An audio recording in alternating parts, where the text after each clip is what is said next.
Damn, grab your fast. Yeah, looks pretty nice. Go hole. Honestly, however, it's kind of troll to use it on a red paladin, on a human red paladin. Like, I would rather should use like a mace or sword. I was doing my 5 euros for arena points and my goal was slapping. What were you playing? I think, yeah, I think you said arms, right? Yeah. Yeah, I think, goal is kind of nice because it also has 50 stamina. Yeah, makes sense. I mean, it's not bad for PvP, you know? Like, stamina is basically the best stat you can get.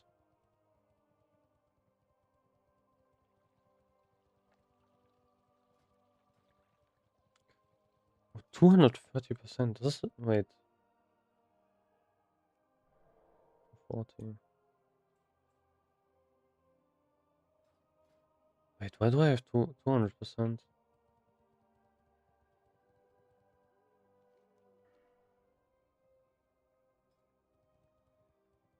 15%. Okay. Makes sense. Went 7 and 3. Ah, okay, nice, nice. Yeah, I have to do PvP as well, but I don't know if I can actually do this. Today, to be fair.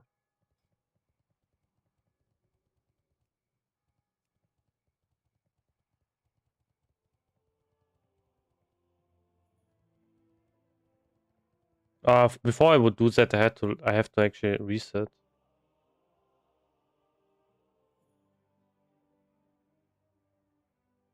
Yeah, I think I will do that tomorrow instead. So then I have to like try to get into runs for a really long time. Is there maybe a Mechana run going?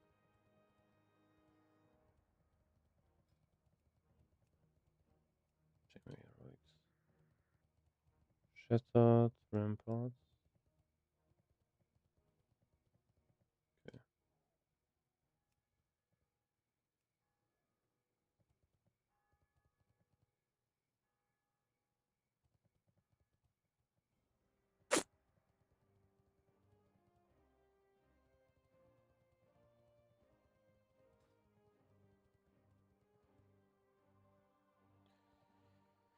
Let's see.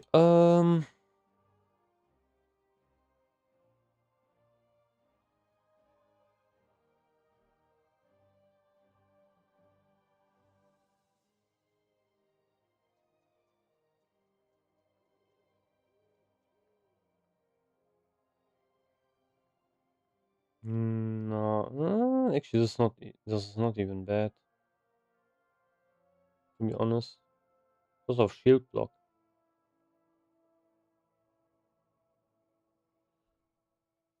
Ooh, yeah, that's actually big. The season ends right before I get home from work, so I'm going to string to.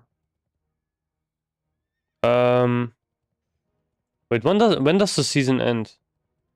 Is it this week? Mid Wednesday? Is it? I'm actually not sure, you know. So I'm kind of clueless.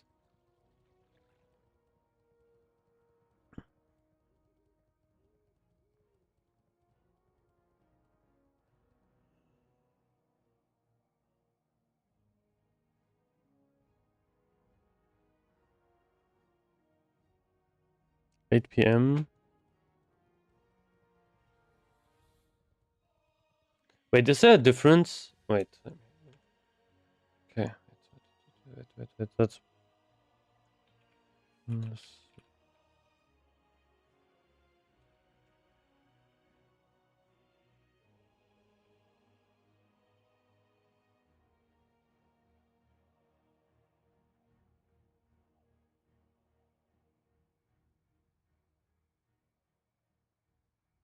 It's different for NA and EU, I think. Yeah, it's different for EU. So yeah, sorry, to answer your question, let me think about it. I mean, Merciless gear is not bad. If you want to play maybe two-hand arms... yo, what's up, Tate? Yeah. If you want to play two-hand arms, you can, for example, think about getting the two-hand sword. That's something which is actually kind of nice. You know, the Merciless Gladiator Greatsword. That one's pretty good. Tier 5 glove token. Evening. On the regular side here. Almost. It's always nice to see. And yeah, that's how that works. So,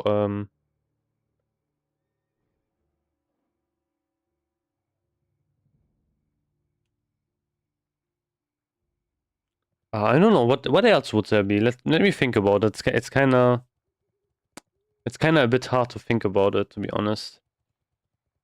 I mean, yeah, Merciless gear in general is good. I think the chest, the legs are good. If you don't have like really good ones for tanking, especially if you think about tanking, you could also grab that. Honestly, in my opinion, you should just grab whatever you kind of can with your arena points, because they will get converted to honor anyway. So basically, that's what I would do. And also, then you should have like a strong set for season 3.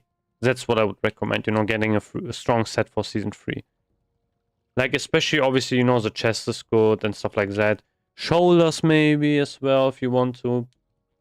You said you already have a glove token, so you know you can exchange that for the... basically, get as much resilience as possible. And, you know, the gladiator pieces are the best for that. So that's what I would just recommend, honestly.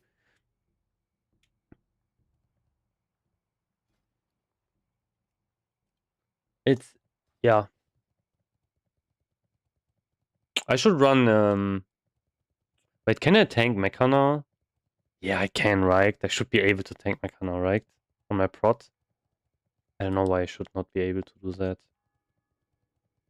To be fair.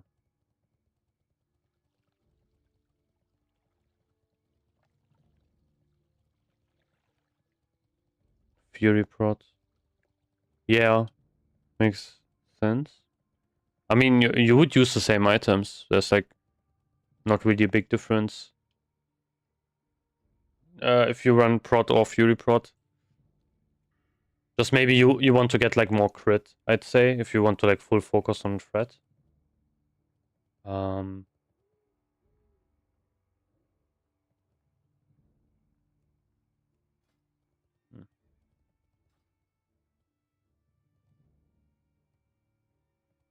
I have Gruul open on this character. I don't know if I should host that.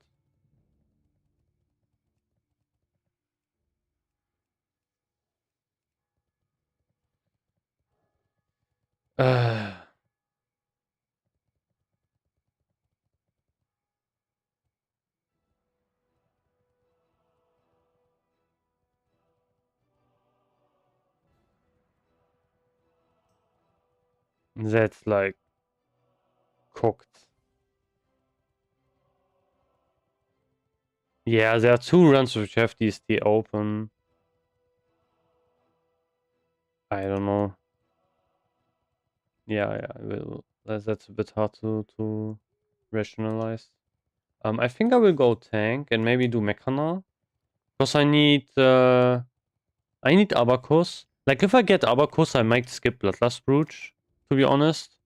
Because I like really don't want to grind heroics, to be honest. Like, I really, you know, besides, you know, Blood Furnace heroic, I don't want to grind any of the other heroics, to be honest.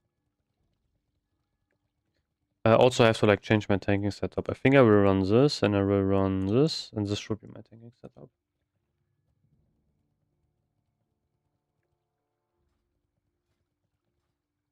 Lurker Maze, Vashdagger, and building auto tanks, and with that, don't know. Honestly, if you want to play Fury Prot, I would recommend using an slow main-handed weapon. Because of Devastate damage. Because, you know, yeah, like what you are doing with a Fury Prot is you are spamming Heroic Strike and Devastate a lot. And Devastate scales of weapon damage, so you want to use like a slow one in the main hand at least. That's what I would recommend. Like if you have Dragon Strike, just use that one. Then you should be fine.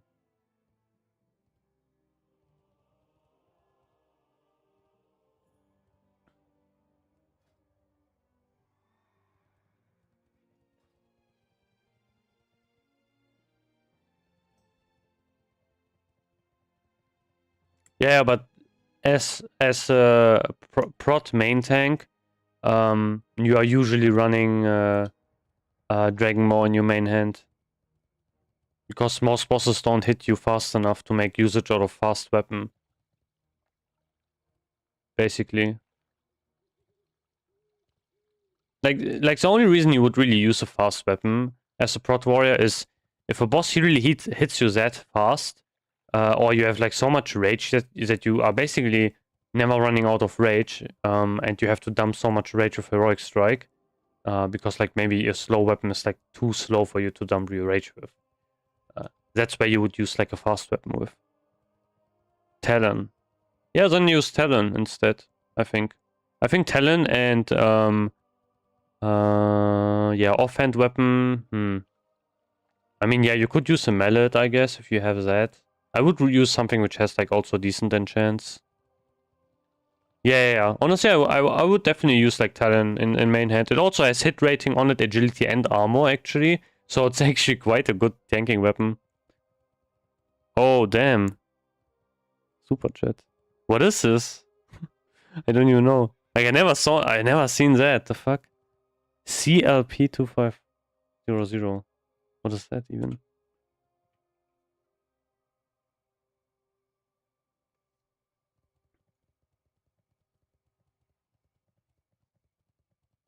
But yeah, thank you. Maybe ads in bed. I just Yeah. Yeah.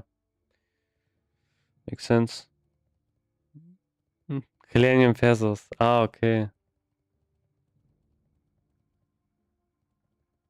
Yeah, I think you were the first person that ever used that feature, to be honest.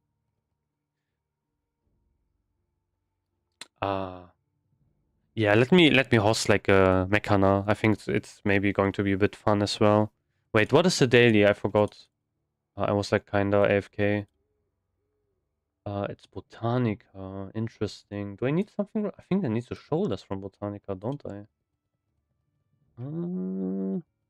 Yeah. Oh, do I want to tank Botanica? I don't know, man. It's kind of tough, actually. There's like a cool shield here.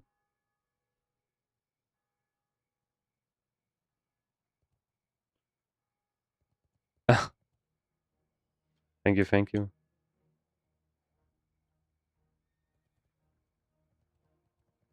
I think it goes like both ways, you know, like whenever you also like guys who ask questions and stuff, I can just also yap a bit. So that's also like the benefit for me.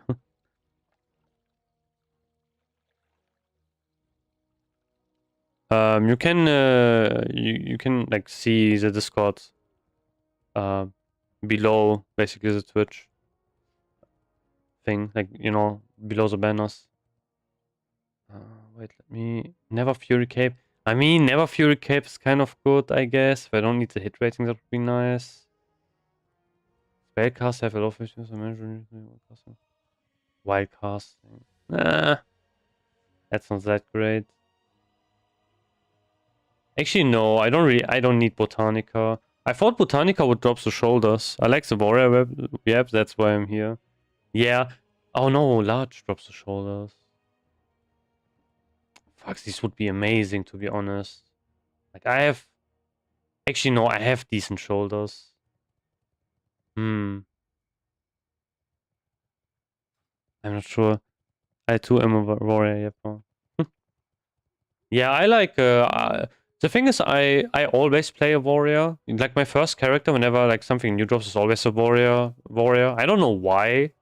Like, you know, I just started playing warriors, and I think I really like the class fantasy in this game. Like, usually in other games, you have some, you know, discrepancies, or warriors kind of a split thing. But I think especially like the earlier expansions, warriors like really fun for me. That's why I like always play it. It's just really simple, but it's also then like basically what I think is always a good game design thing to have is, you know, when we talk about classes, or when we talk about, like, for example, other games like MOBAs, we talk about champions, is when you have like a you know, let's say class or whatever, which is pretty simple, but then also has like a lot of complexity to it, where you can, you know, have like a lot of kind of skill ceiling where you can min-max the class a bit, a lot. That's something which is like really fun, like simple to start with and just plug and play, and not, you don't have to like think about a lot, and then basically you can like min-max the class a bit, which is always fun. Your YouTube chat isn't on the stream, just so you know. Okay, that's interesting, but it should be on the stream. Fuck. Oh yeah, sorry guys. I was like recording a video, so that's why this is not on the stream.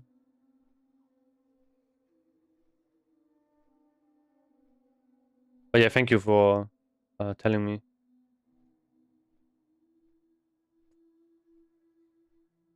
I just like, you know, I was eating and then afterwards I thought, yeah, I'm kind of bored. Let's stream. And then I forgot to set this up. I got 100 death spells the other night, but still can get purple bosses. Yeah, damn, man, I'm jealous of 100 death. I'm hiding. Yeah, true. I think it's because my raid comp. Yeah, maybe.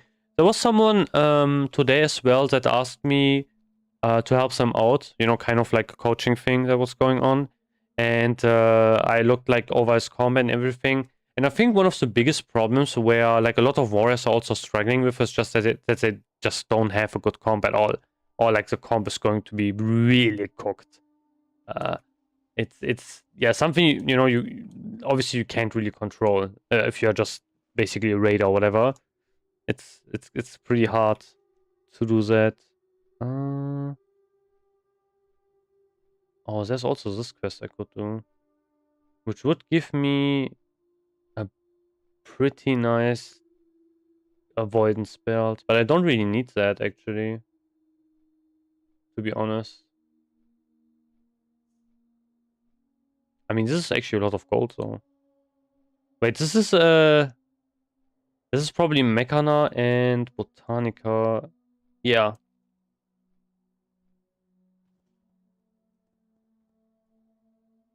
Yeah, maybe I should do that instead. Maybe host like a Mechana first.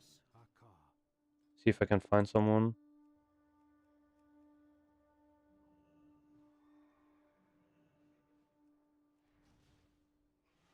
Oof.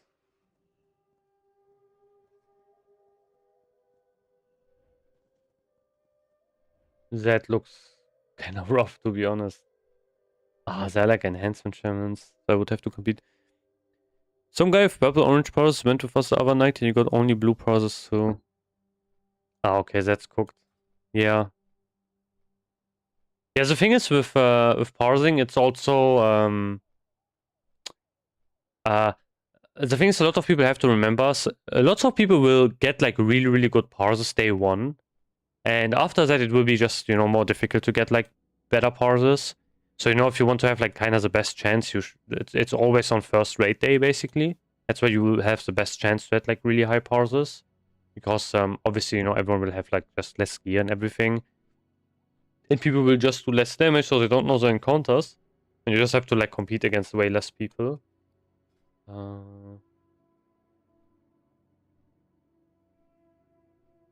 One 500 gas.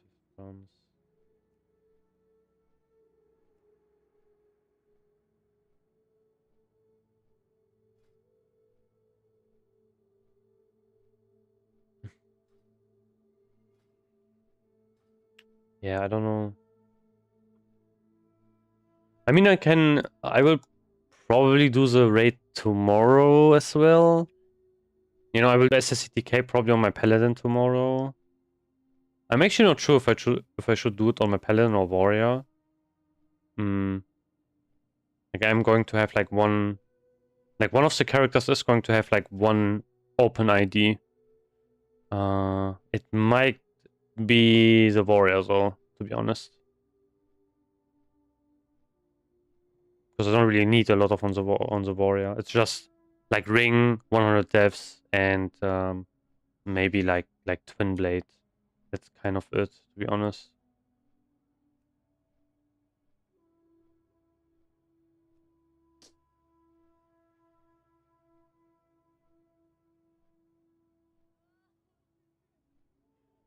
all of these people want.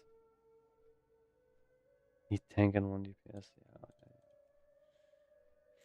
What is with Botanica? Let's see. Maybe that one looks a bit better. For tank ability.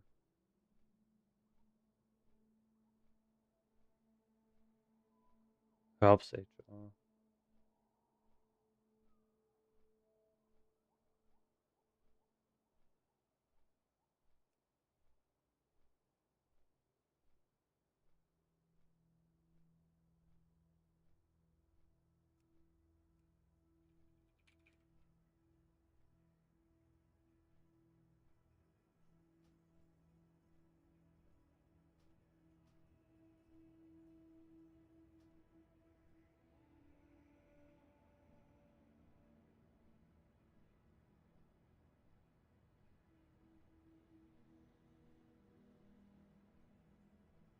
How's the level 69 in Botanica? What? How does that work? I don't think that should work, right? I don't think you can go to Botanica if you're not 70. I mean, you can technically get up there, but I don't think this guy... Oh, wait, no. I'm stupid. You get flying before, right? Yeah, I think you get flying before you are level 70. Never mind.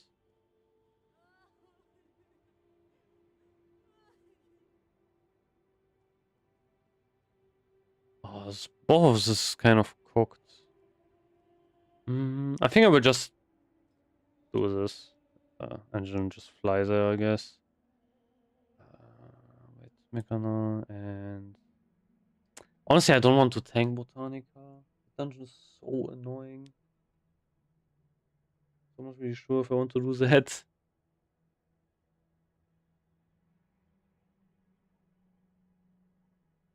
Let's try, I guess.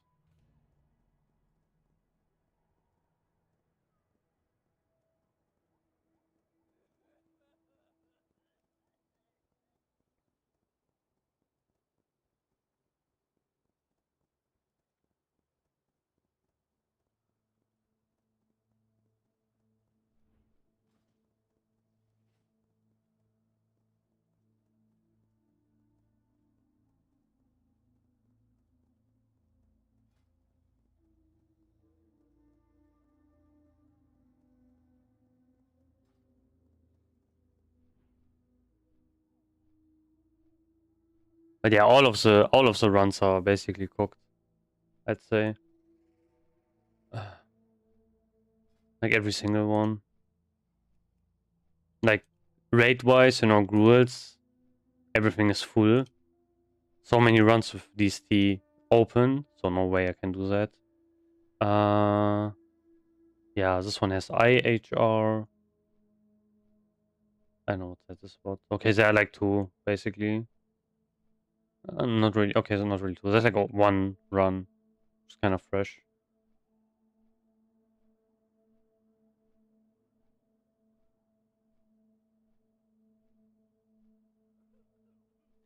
$1.7k gear score for McFerrin is kind of crazy, though, to be honest. Like, if you can't clear McFerrin with a group which doesn't have 1.7 gear score above, I don't know what you are doing. Like, there's something that goes wrong. I've cleared McFerrin with people who had 1.2 and 1.3k gear score. Like, this is so... I mean, organizing it, I would say. I don't know. I think McFerrin's not really about gear, to be honest. Yeah, but this is, I don't know. I think gear score is such a stupid metric on anyway. I should probably make a video about that as well, where I can just like rant about that. I like making like kind of like the rant videos as well.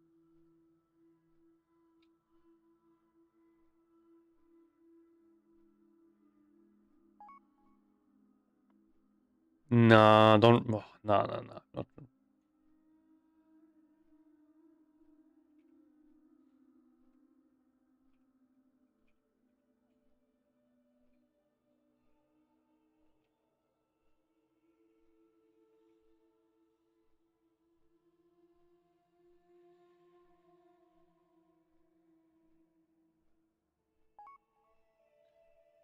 Uh,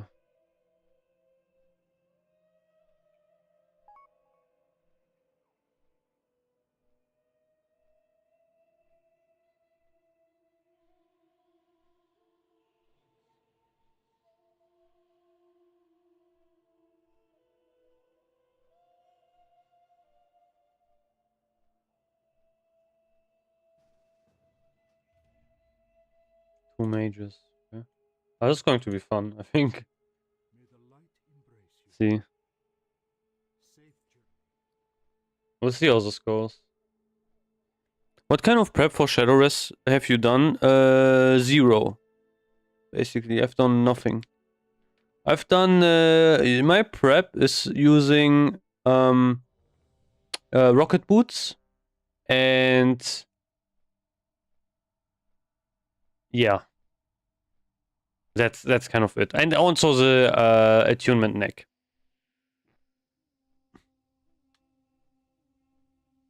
That's kind of my preparation. I didn't do Mava Sheras on the PTR, so I actually have zero clue how annoying it's going to be. Bro, what is this? 3 mages and 1 priest and then me as the paladin? Bro, this is insane. This is crazy. I need the shoulders. Imagine if they drop. That would be crazy.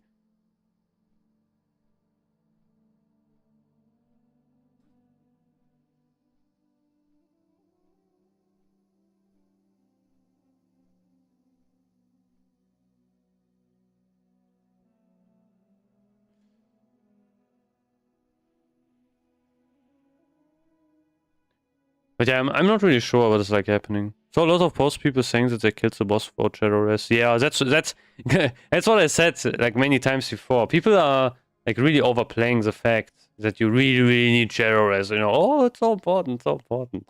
I mean, I could be wrong. Like that's something that could be the thing. You know, like where I could just be completely wrong. But honestly, I don't think so.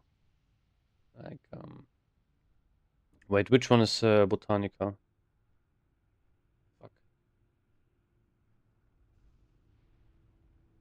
This one Botanica? This is Mechana. Okay, Botanica is this one.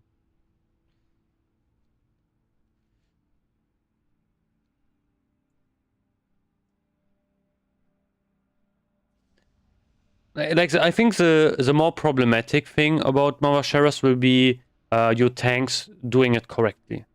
You know, standing in the right spot and soaking the damage from Saber Slash. That's I think the more important aspect about the fight. And then also obviously like people not sleeping on the keyboard and running when they get teleported. Like from what I remember, Mavasharas was not really a difficult boss. The difficult bosses in Black Temple, in my personal opinion, were for example, Illidari Council. I think that fight is definitely one which is going to be the hardest in the whole raid. Even harder than Illidan, to be fair. Like, that's what I remember.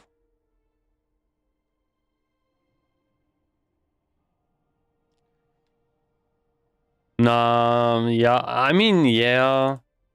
I guess it depends what class you are playing. On some classes, you can, don't forget that you can blink, that you can, use Cloak of Shadows, you can bubble. You can, I guess you could also even ice block. It's just, yeah. Yes, kings. This.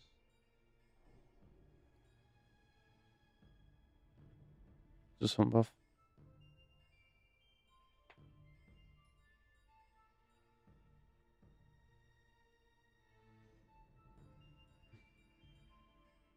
Yeah, I think for the first reset it makes sense.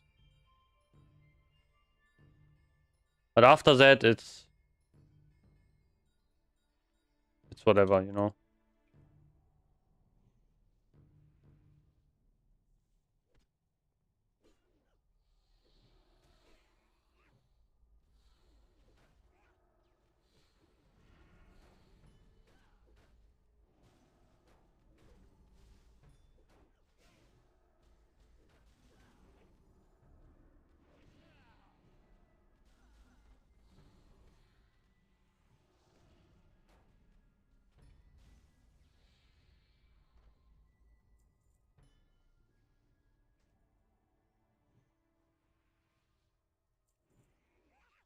Can't do this in combat.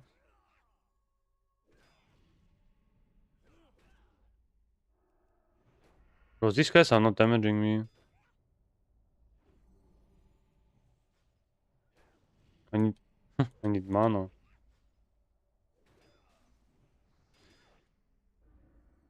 Yeah, true, you can also intervene. That's also true.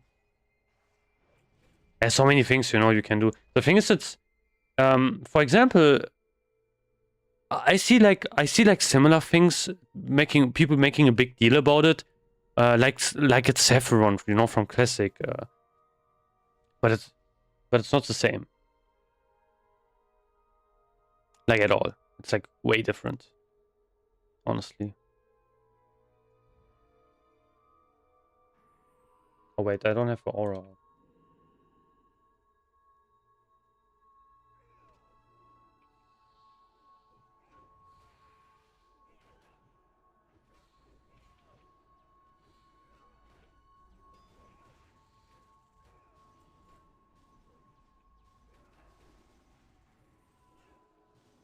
Okay.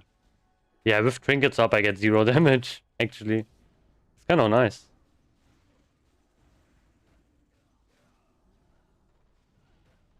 Man, I'm so happy I got the trinket yesterday. I actually recorded a video talking about the paladin gear I got, but yeah. Yeah, you know, like with Saffrons, for example, you got constant damage. So it was like a whole different story. Let me drink again.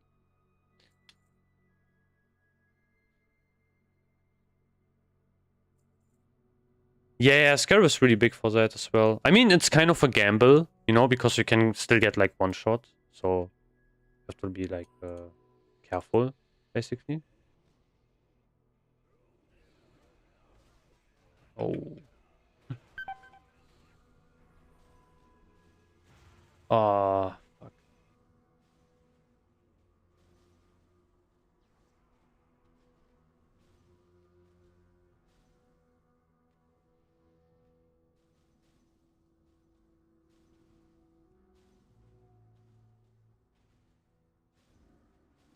Yeah, I got instant clapped by the fucking as a cast, basically.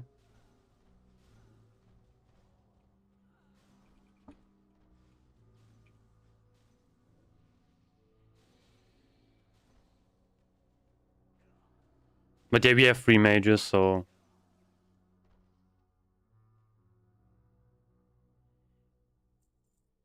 Oh.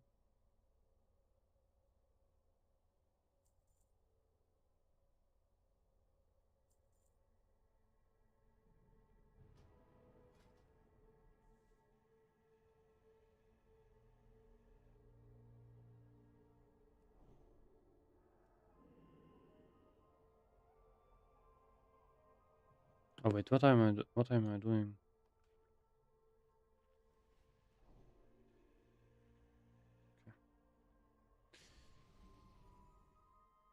What's this?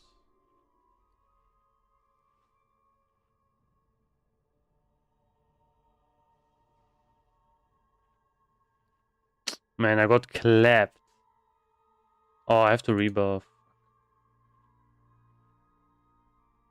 Okay. They're like tanking, I guess. Oh, you what? Since when can you do that? Wait, can you get arcane resistance from this boss?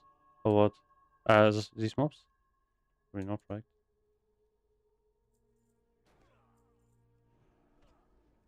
Will these guys first?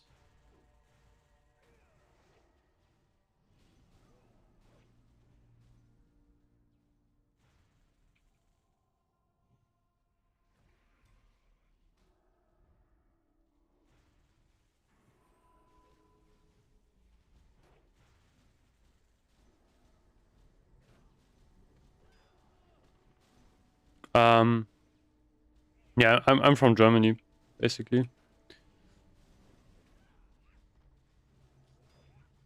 And Sephiron, for example, was like such an annoying boss because you really needed that frost resistance on everyone. That damage was insane, actually.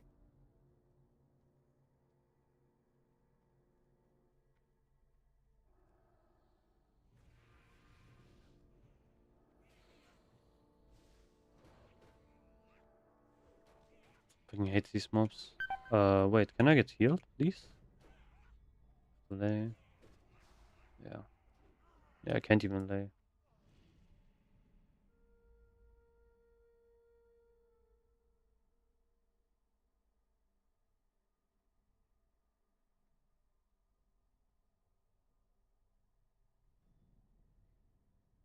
I mean, bro, why are these people mind controlling a mob? Like, I don't get it. Ah, okay, okay, okay. Wait, what? Everyone I knew that did PT on PTR said it was so fucking easy.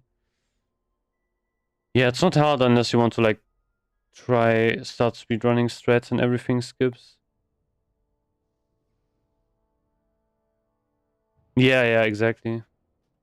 Oh, I feel like I will not consume on this. I think this is going to be kind of a problem.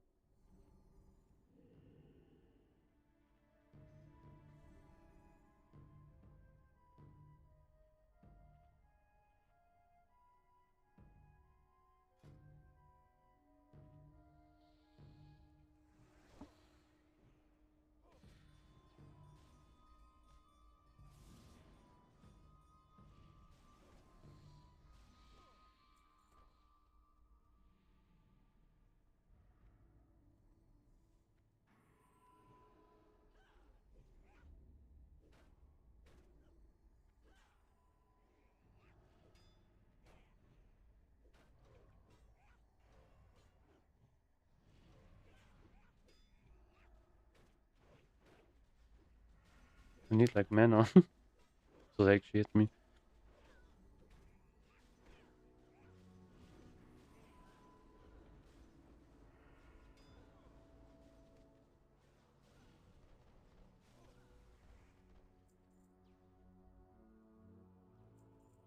I have to get mana. In Botanica, you mind control the Mendas for 300 spell power buff. Ah, okay, okay. I had a guy rage quit my group because someone was mind controlling, buffing the group. Yeah, okay, that's insane.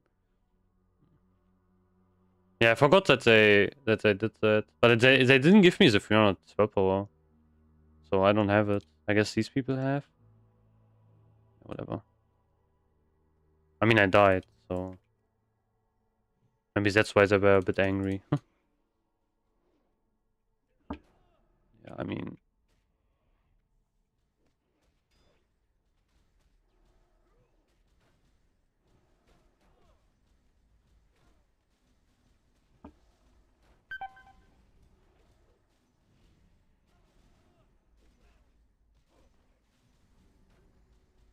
I could, but I don't know, like bubble pulling in in packs is kind of ass, so I never really do it. Yeah, let me wait until the boss is gone.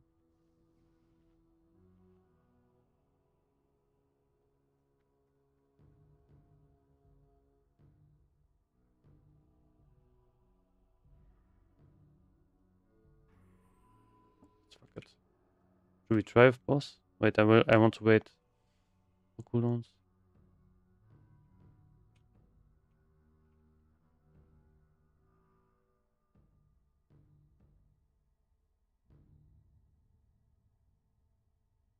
Okay, let's go.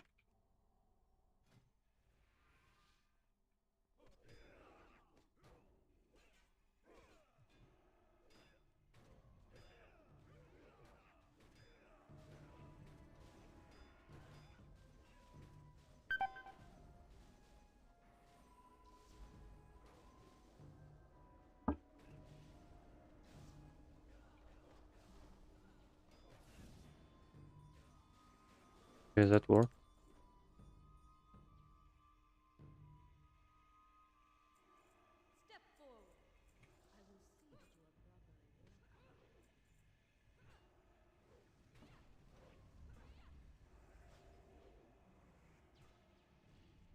I think she spawned some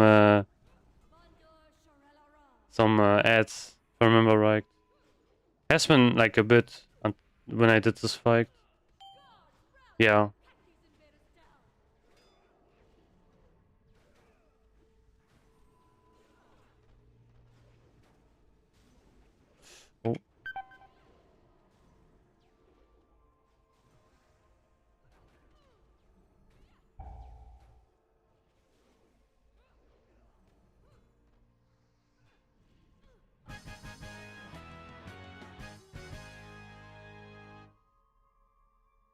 Oh, that's where you get the keystone from.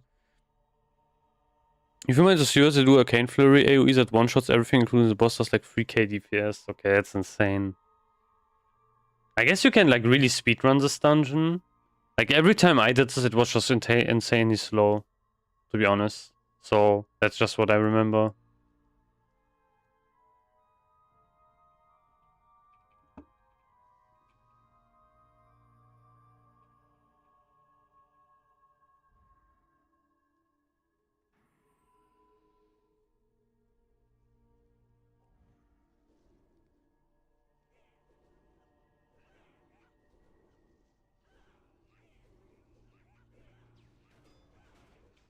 It was...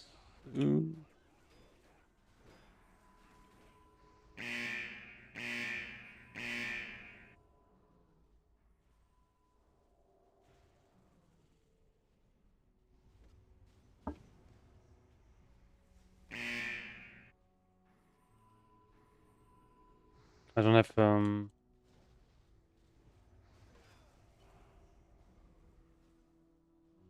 don't know, do we have enough?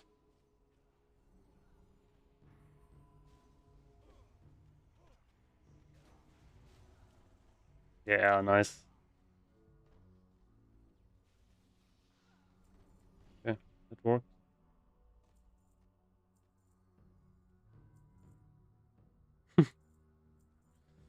Damn, that was crazy. Holy shit.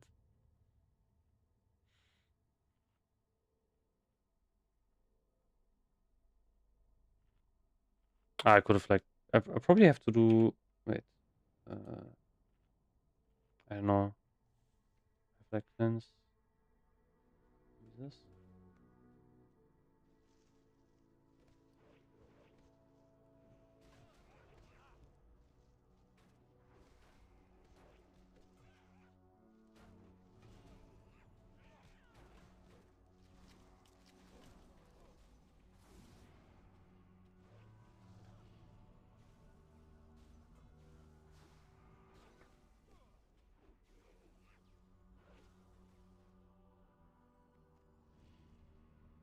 That's why Shadow Priest is Bisson Botanica, okay. Seems like you have done this dungeon a lot.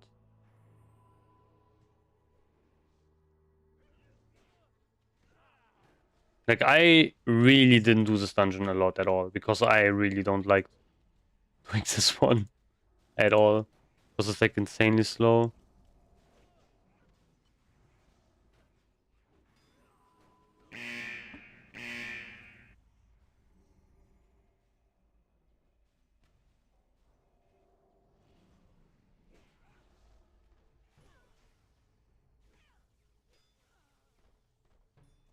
I should probably do this.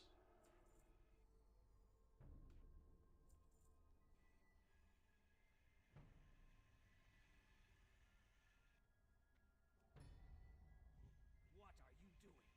These specimens are very delicate. Am I losing it? I don't even know. Freezing touch on you. What's this? Okay, this guy doesn't hit. Wait, let me do this. Wisdom.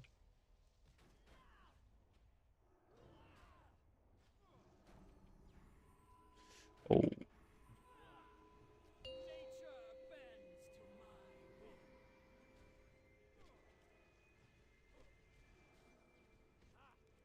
I don't have mana.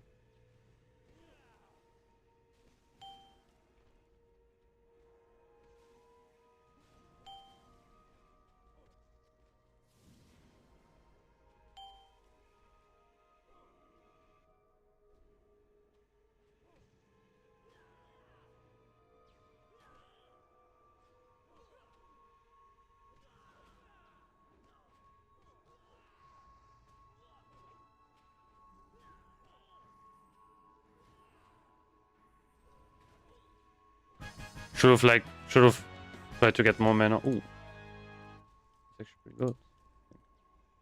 Grab this.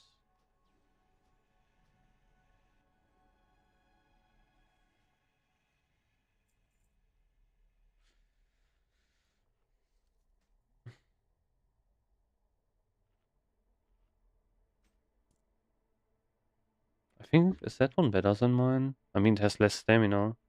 Less block value. Honestly, it's actually better on a warrior, not on a paladin.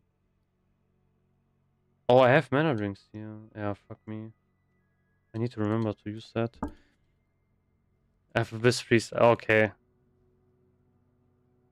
Yeah, I remember we had like, someone in my old guild that did this like in phase 1 that got so sick of doing Botanica because he farmed, like the reputation for the healing weapon.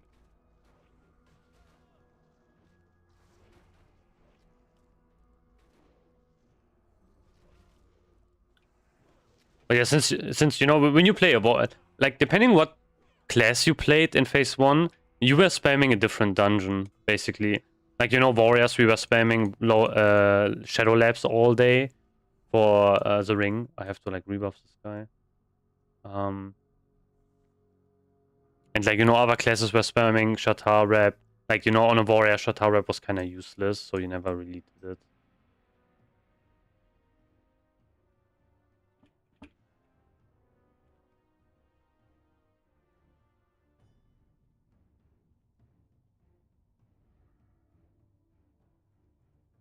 Let me try this.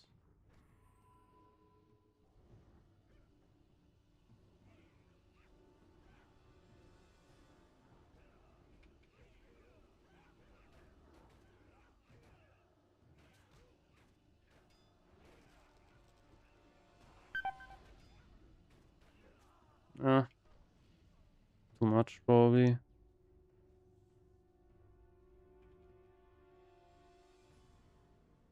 Could have freedom myself. Unlucky.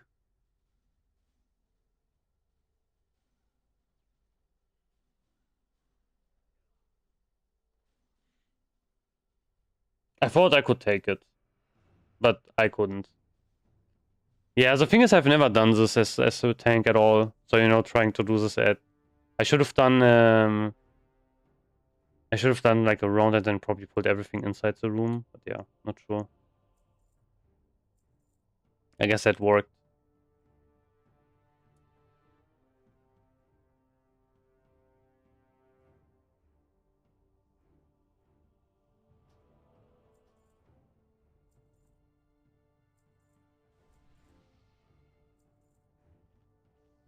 Oh fuck.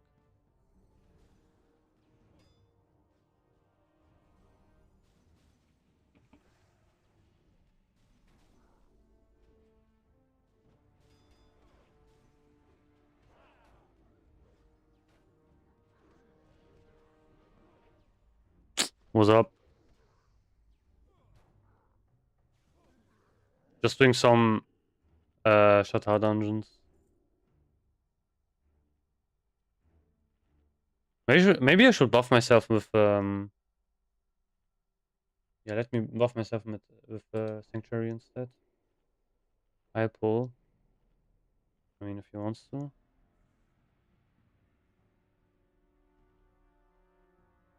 I don't have bubble, so this will be funny. Yeah, sure. Like I'm always up for that. Fuck. Oh, look at this guy.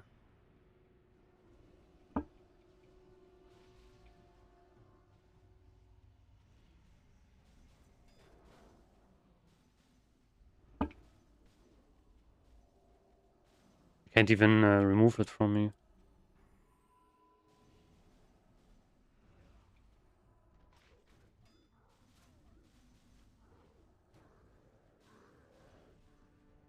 Yeah, easy. Was insane. I love Burning Crusade. I have a 70 Peril, Warrior Main, Priest, Shaman. Man, yeah, you are really into the TBC. Almost Abyss I have 464. Yeah, that's crazy. I wish I could say the same, to be honest. What aggravation is this? You will die.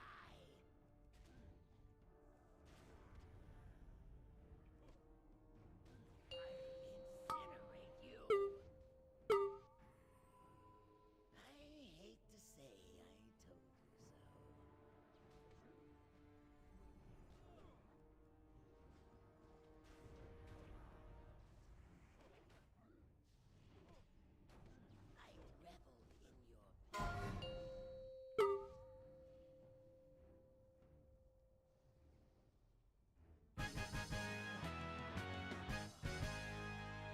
Oh, what is this, bro?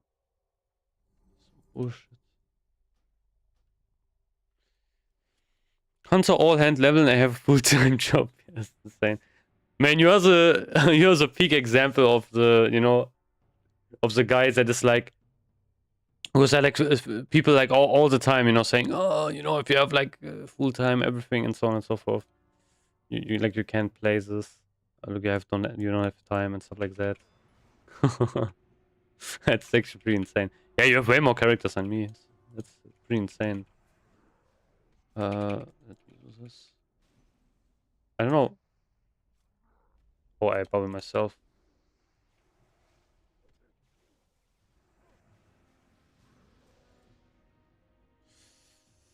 My bad. How did I bubble myself? What? Like I pressed on him. The fuck? Maybe I didn't. I don't know. So stupid. Okay. Oh wait.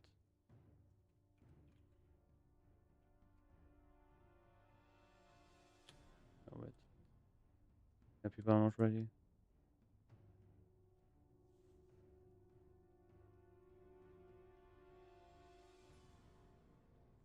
Let me do it a bit later, you know, not immediately at the start. Oh, I can't bubble.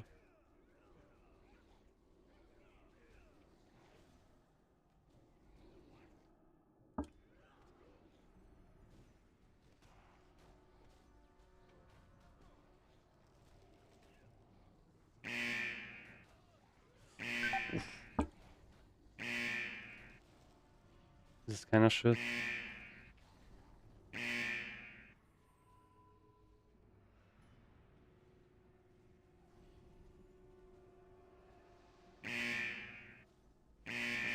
Am I dead?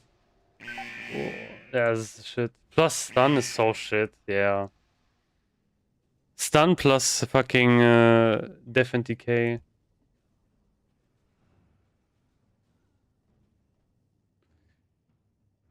I have nothing equipped in the girlfriend slot. Yeah, okay. I mean, maybe you have to change that. That's maybe the reason. But yeah. Have many freeze.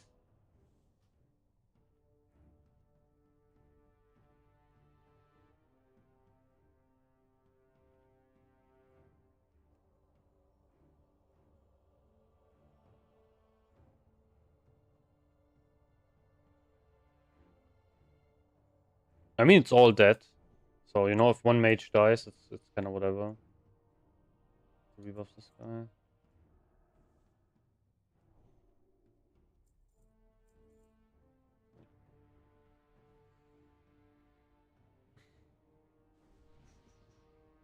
That was kind of that was something actually. Holy shit. These mobs are bad. Holy fuck. That was insane. Like stun, def and decay, root. It's kind of crazy.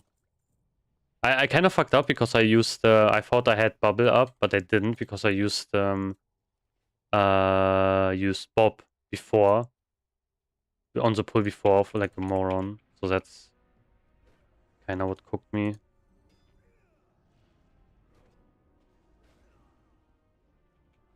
Oh, I don't have Practice Fury on.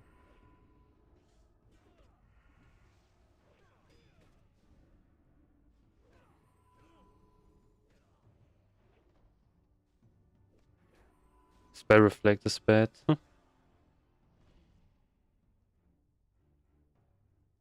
No bubble.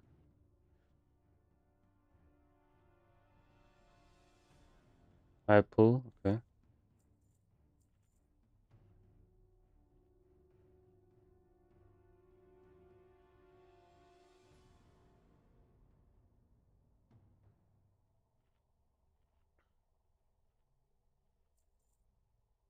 I guess that's what people did. Farming rep. Not really sure if they did the full dungeon or if they did like. Oh, I have to be fast.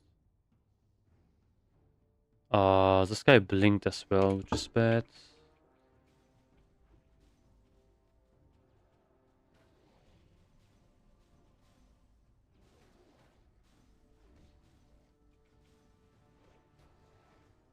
I have to be careful that I don't stand inside the Nova, because then I will get instant clapped, basically.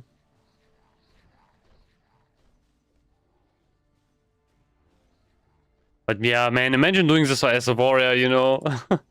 I mean, it's actually the same, warrior or not, because you don't really do anything on this one.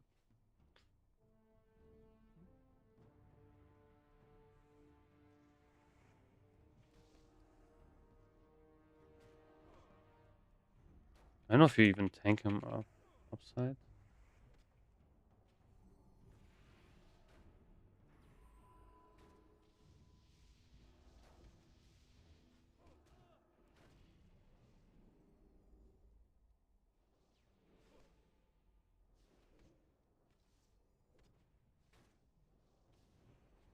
I still don't get like what this boss even does, to be honest.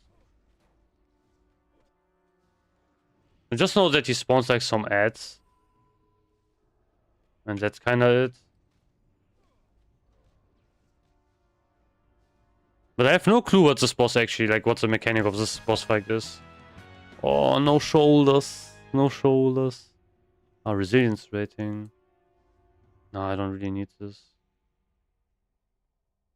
Oh. Wait. Can I sense this?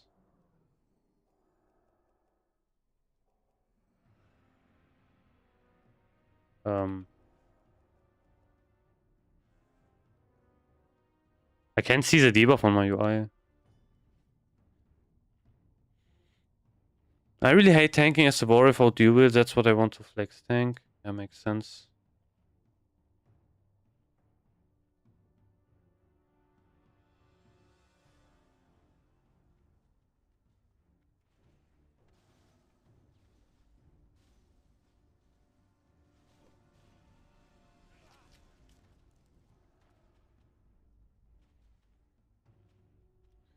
Last time getting mana. Then I'm done.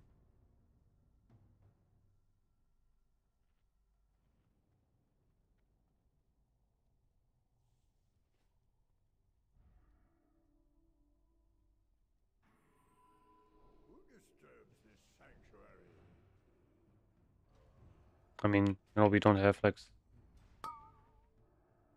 stuns.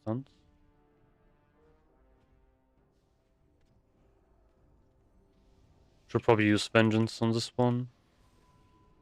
Oh wait, should I turn him? Oh, this guy moves like. I hate this about these bosses as well. It's so annoying. Oh, I need more threat. Stun. Yeah, the mage is really close.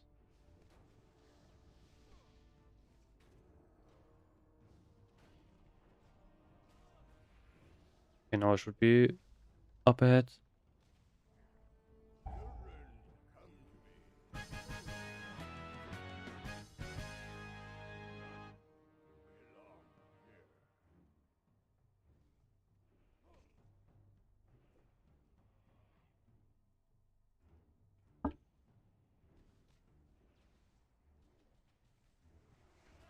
Beast Lord dropped. Yeah, that's insane actually. Imagine. And no one, there's not a single hunter in this group. I can't imagine doing this every single day for Beast Lord. What is this? This sword is for decays. Wait, can I throw something else away? Maybe I win this. One of six, maybe. Okay, I didn't win it. Wait, do I need to loot this guy? Oh, I can't help him. I have to sell. Yeah, at least I have one of them done now. For the daily. I don't really want to do this again, to be honest.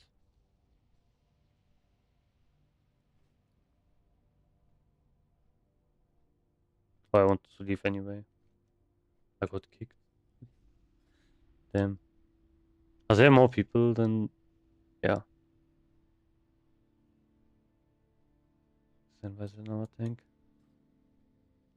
I want to do a Mechano anyway. That's mostly the deal.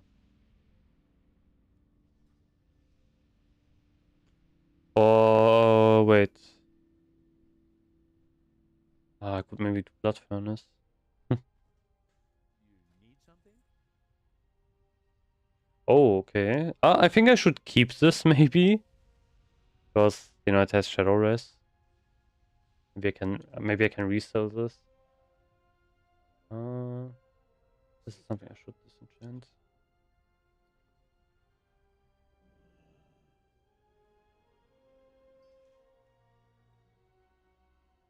Let me also... Actually, I don't know. I think block value is block value useful on a Prot Paladin? I mean, this one has less stamina. It has more armor and more block. But also less defense. So it has just raw less avoidance. Like block value, I don't know. Wait. Does this was...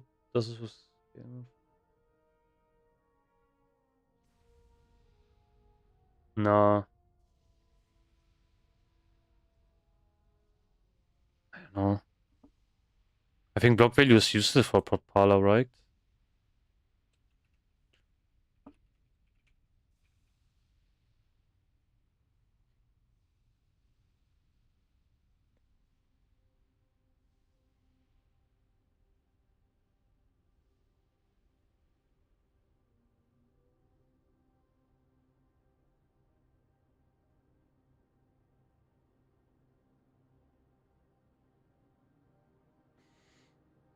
Damn. I got Abacus for free on my warrior. It was so stupid. Like, I was in a run, like, randomly, and I just went there and, like, you know, no one needed the Abacus and it dropped. Like, I didn't even do the run for Abacus, actually. I just saw it was there, like, randomly. I forgot why exactly I did Mechana for. I think it was... Yeah, I kind of forgot, to be honest. Yeah, true. Do you want to do Blood Furnace, Yoko? Like, are you up for it? Else I would maybe try to do Mechana, I'm not sure. But I don't think I will, like, get a run together. Probably, I think it's just too late. Yeah, this looks sad. Yeah, 5 minutes, I'm ready. Okay. Then I will just fly to Honor. We can, like, maybe we can summon. I have to put some stuff away. Yeah, I mean, I can do that in Honor hold. Doesn't really matter. Okay.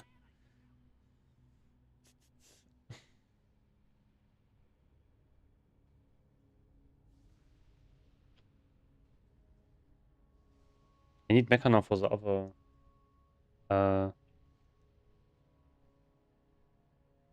the bottom shard.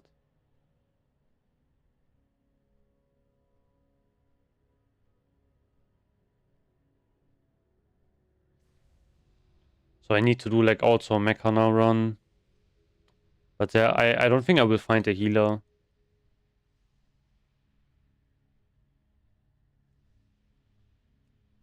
Man, people are still doing raids at this time, at this day. This guy's still trying to host this McFerrodon run.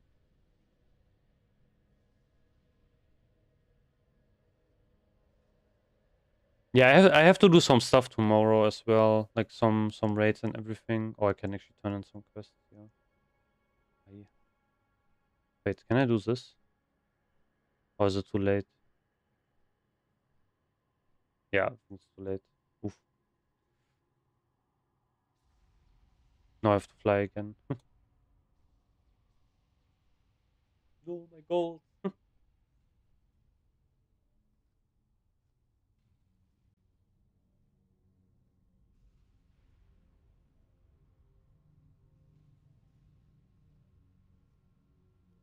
But yeah, tomorrow I'm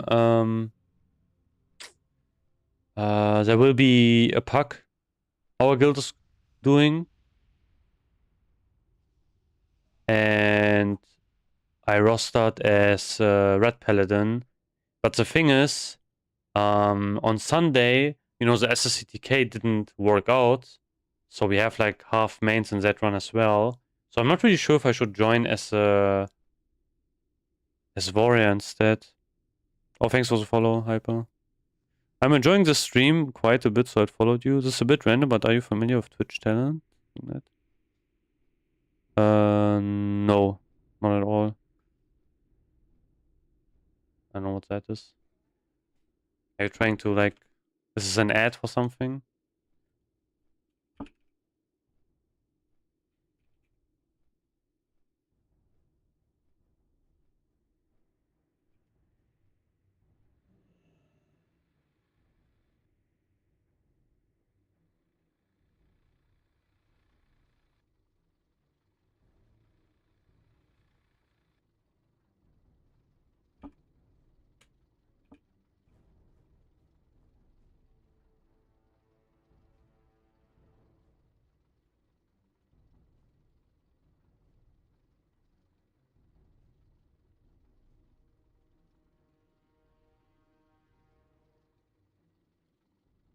What's this? Okay.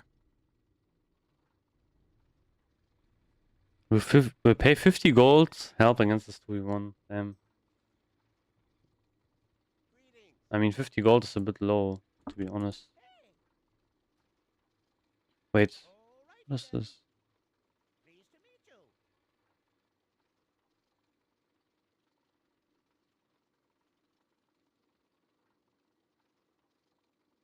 Imagine if this quest actually did something. How's the gear looking? Honestly, like, pretty good, I'd say. Wait, I have to, respec, actually, because I'm going to do this as red. Yeah. Yeah, exactly. That's the plan, Vanessa. I want to do strat farming. Or, like, at least try it out a bit. Definitely, that's, like, the plan. You know, like, tanking stuff on a prot paladin is also way more comfortable than doing it on a prot warrior. Just in general, having an alt which you can play is just like more fun in TBC. I think honestly TBC is not really the not really the game where you can have just only one character. You will hit like close to this and then you can't really do anything. For example, let's say you are missing like DST, you know, like it is on my warrior, for example. I can do like one gruel per week and then that's it. Like there's nothing else I can do. I'm at work at the moment, gotta run, have a good stream, dudes. Yeah, thank you. Have a good work day. I don't know. Can probably do it with this gear. Maybe, yeah. I think I'm missing spell power. Honestly, that's a problem. No, you need 2-set. I have the 2-set. Your guild's build in raid. We had the guild planned on Sunday, but we didn't have a prot paladin. And you know, today's Monday, so yeah. And we didn't raid, obviously, today, kind of. We have like... So, how it works with our guild is basically... we had like 2 main raid days, which was Wednesday, Sunday, and then we had one guy organizing pucks throughout the week, basically, which was I think Saturday, Tuesday, and then there was like one other day, which I think was Friday. I'm not really sure. Oh, thank you. That's basically what happened. Oh, I don't know if you can find a healer, man. This might be cooked. Oh wait, we are double tank. Let me change this. Let's do this. Healer's looking rough, yeah. That's like, I think no healer for, yeah. Kinda bad.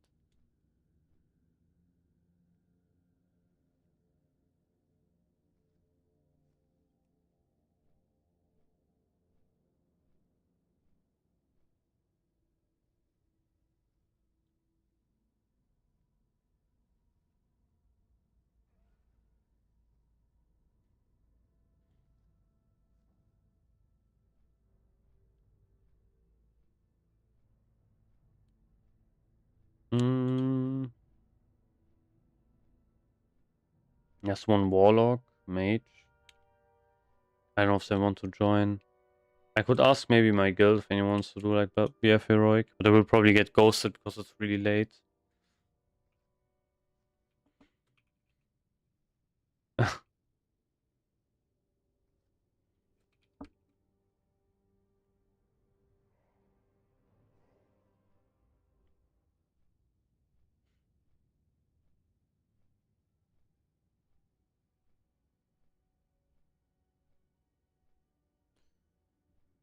Looking for ZG Mount Run here. I guess people really like do that. They're trying to get the tiger. I wonder if you can. I think I don't know. Maybe I could solo it on my warrior. I'm not really sure. Problem is like you don't have any self healing, so it might be difficult. I mean, it's like not might be difficult. It's going to be difficult. Do I need anything? No, I need to send stuff over. This. Yes.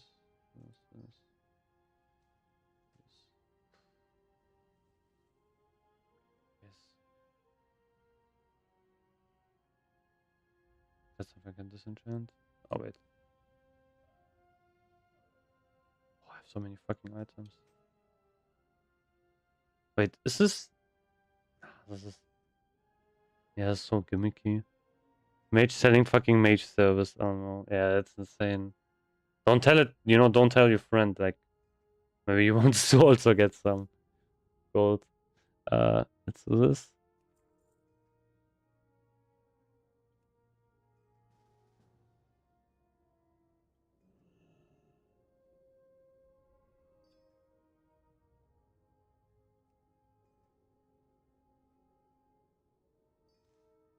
Ah, fuck! I got cooked.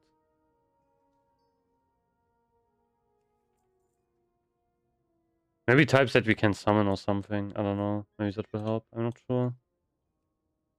Uh,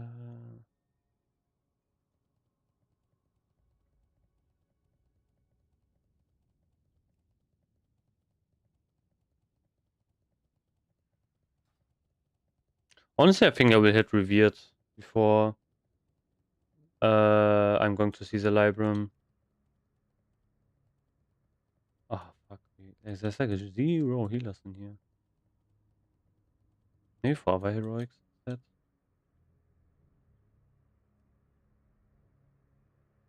There's 1.4 PS enhanced resto.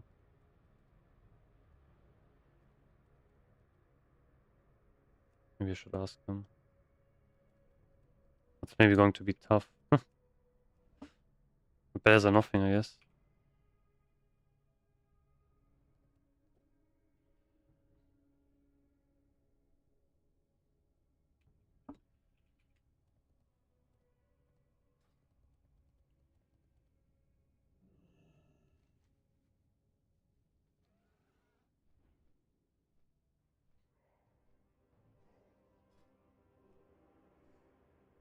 Yeah, this guy didn't whisper.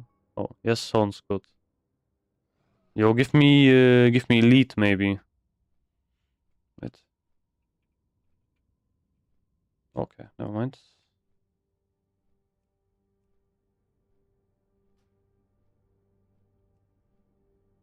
What? Huh? Why does he decline?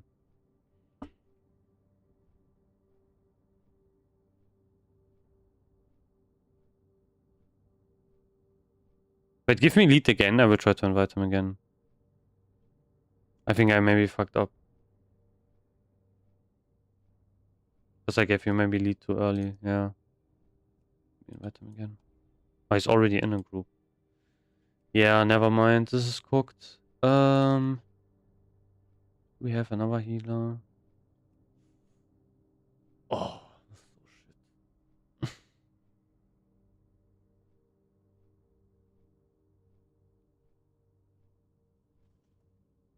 Okay. I guess that's better because at least healers which go for unwanted at least have good gear. It's good. think.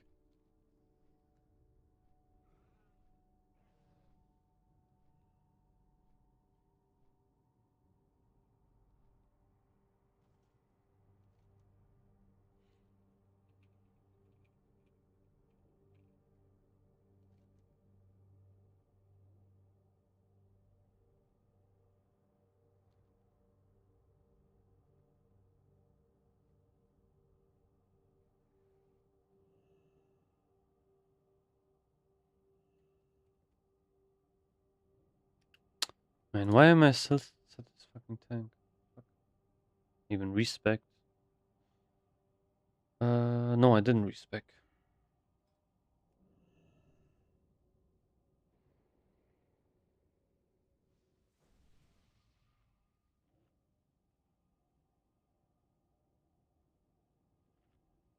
I need the Libram.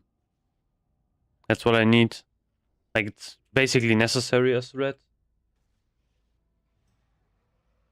I've done this. I don't know how many runs I did already. Like, this is the only heroic I'm actually doing. I'm not doing any of the others. And it hasn't dropped yet. Which is perfect. And also, this heroic is never the daily.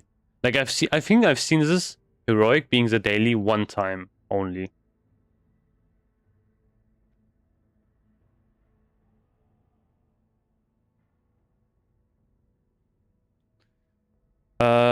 It's Red Paladin Libram. It's what is it, like something avengement, I think. From the first boss, basically.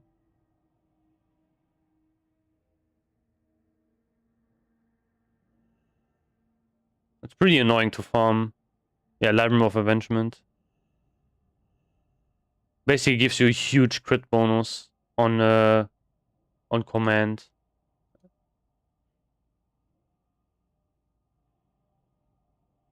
Like, see, cause your judgment of command, judgment of strikes, judgment of mortals, blah blah blah. Increase your critical strike rating for 55 seconds. So whenever you judge, you get like basically insane crit bonus.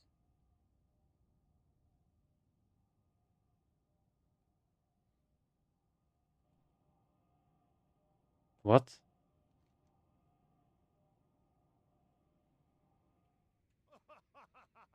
How does that work? What? I never seen that bug ever. That's crazy. That's some voodoo, man. Where are we? Wait, where's my fucking flying mount? Yeah, we need to yeah.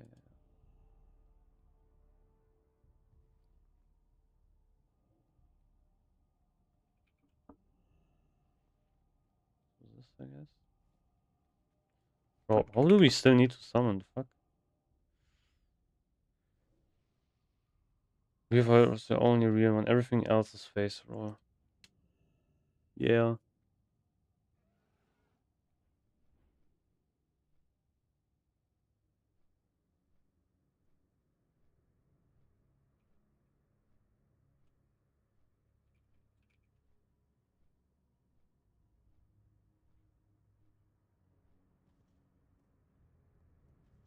I don't know how many runs I did this. Probably like, yes, yeah. I almost said it. I almost said, oh, whatever. I think it's like 7 runs, maybe. I'm not sure. So this, this, this.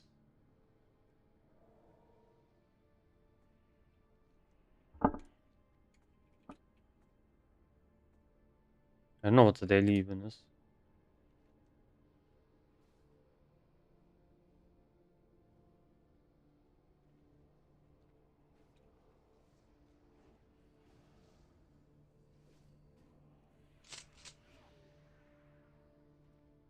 Oh, never mind. Ah, okay, I misread this question. Yeah, I forgot that you could like save or Wind Fury. Oof. I love Wind Fury. That's going to be fun, I think. But don't die beforehand, obviously.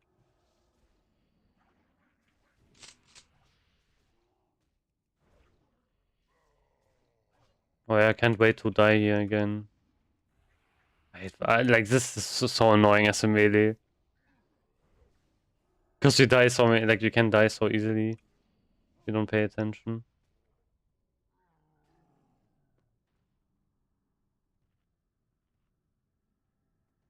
Bro, no way this guy is popping drums. He's really dropping drums. This is crazy.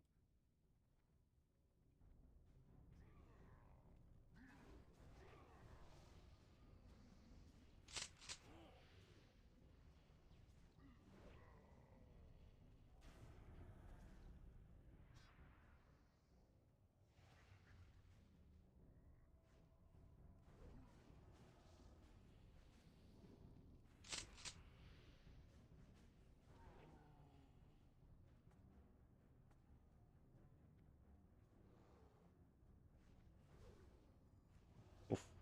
I have to be careful. uh, that's a add-on. That's like even the thing at the top. That's a part of Switch timer.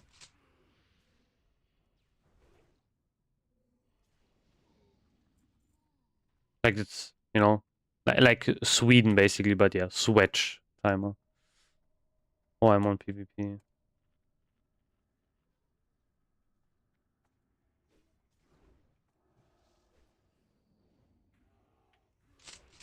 Oof. Yeah, the crits are insane. Man, I can't like imagine. Imagine with the trinket. Oof. Trinket, I mean with the Libram. You have so much crit chance.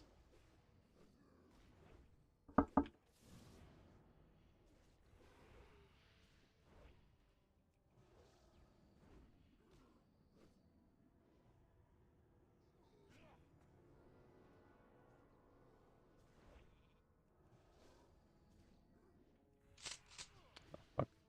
Oof. Damn, you are getting blown up. I don't have stun, so I used it on the warm-up before.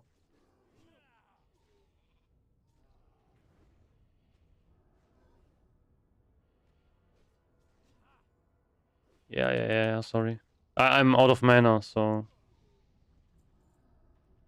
I couldn't rebuff you. Is that what you almost got trucked because of no kings? I'm not sure.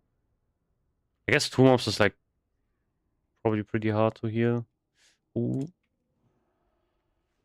Yeah, don't summon this shit. I don't want to be stunned by that. These mobs are really annoying. They spawn. Did you clear? No, we didn't. We stopped at Gotok and it was like kind of a shit show, to be honest. So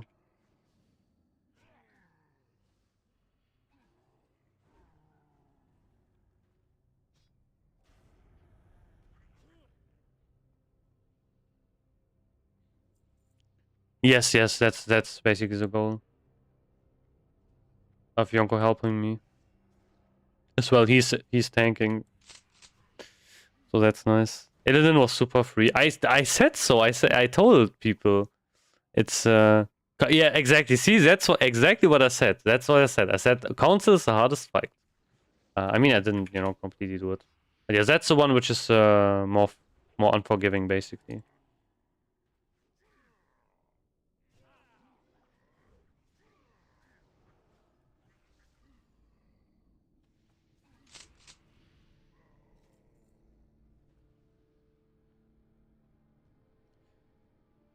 Took me like 6 runs.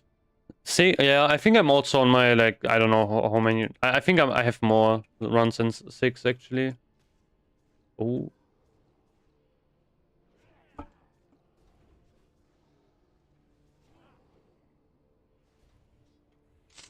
okay. I forgot that these sweeping strikes. I was a 6th time on PTR. Every time third boss the waves bugged. Yeah, it's always bugging on the first one. I guess it's really shit for some reason.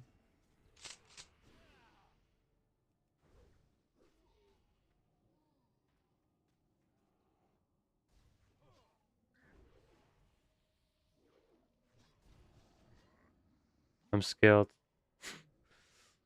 Sweeping strikes is so bad. It's so annoying. I have to like watch if there's any buff. Okay. I don't know how many times I died of these fucking mobs using sweeping strikes. Man, I have like 14k rep as well. So stupid. I use this is not a weak aura. I use an add-on which is called Switch Timer. That one is like I would recommend every single, you know, like if you play a paladin, I would always recommend using that one. It's really useful. Oh, okay. Lol.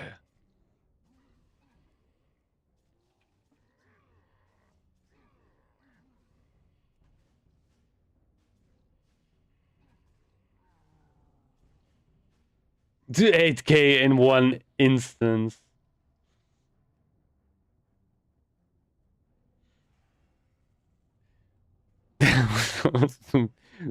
Man, these mobs hit so hard. Insane. Also, yesterday I was targeted by the Shadow Dwarf from Terran. Yeah, exactly. You can also do the same with Feign Death as well. So if you see you are getting targeted, you can just vanish, or you can use Feign Death, and it will go to someone else.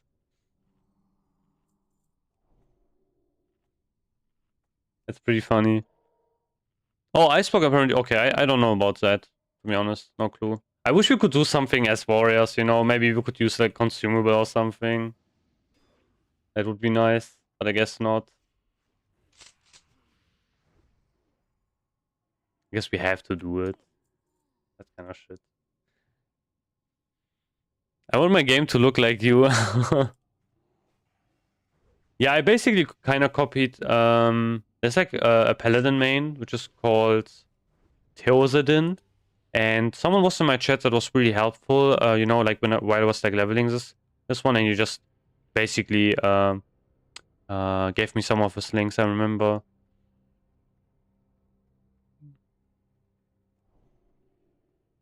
And yeah, I forgot about this. Sorry. I'm also like a bit AFK, I'd say. Oh. My work must not be interrupted.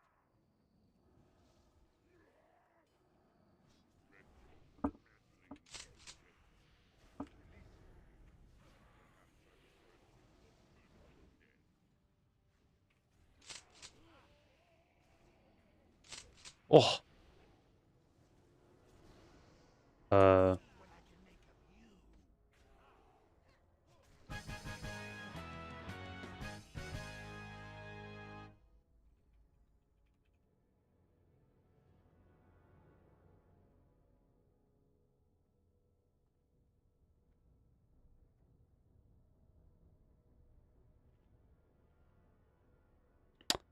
Man, this is so stupid. I have to rest this guy.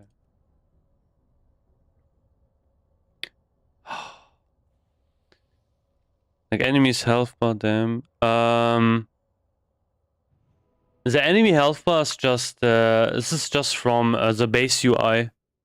That's like not an add-on. You can set this up when you just go into your interface.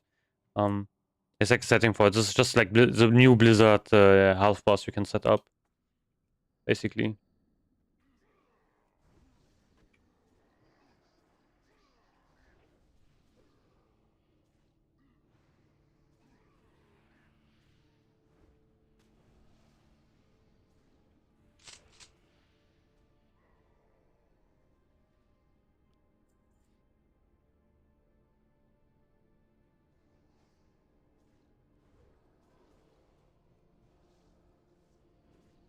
This shit is never dropping. We have to get like a run where we get the trinket and also the Libram in one run. That's what needs to drop.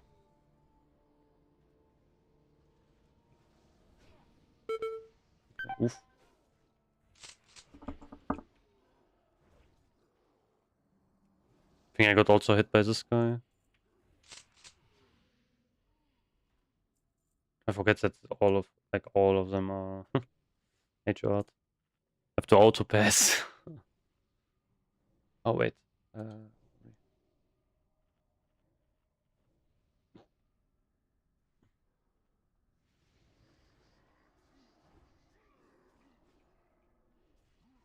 Oh, the bomb's so.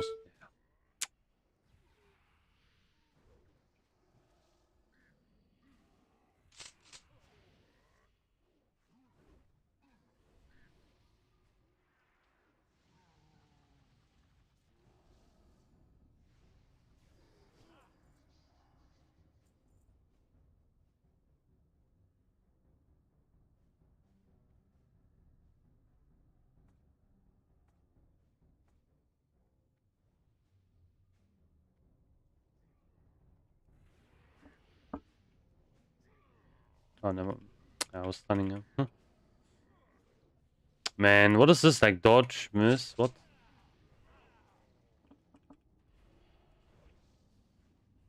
Wait, why did it say I should use?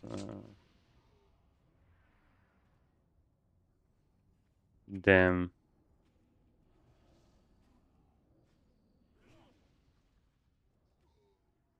Man, I love Tsunami.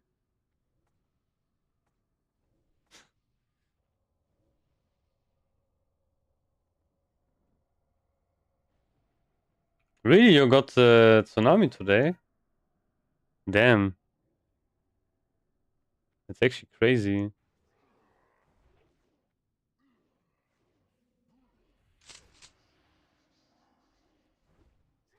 I mean, who else will you give it to? Unless it's like, Feral?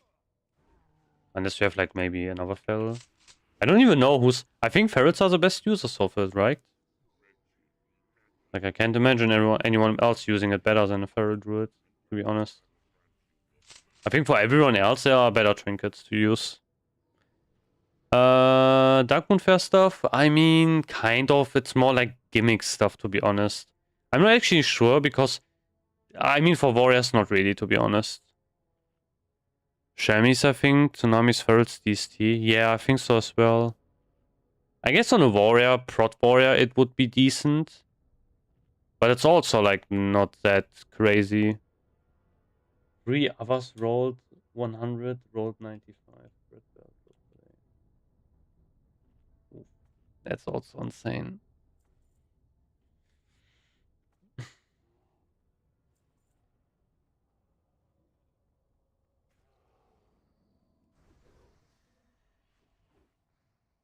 But yeah, the attack power would be kind of wasted on a Warrior, to be honest. So, like, it's definitely not the same level as the Feral.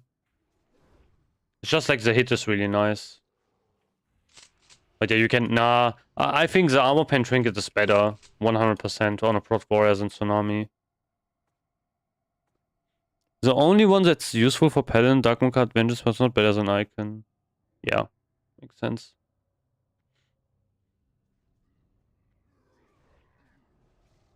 I guess you were maybe running like a AoE Prot Warrior set. Maybe it could be useful for that. Oh, never mind. It was definitely not me. Prot set.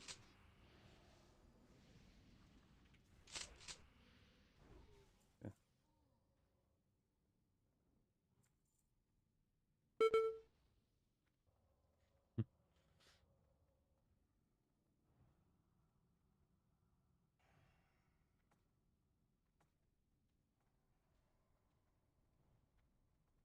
Huh? The fuck?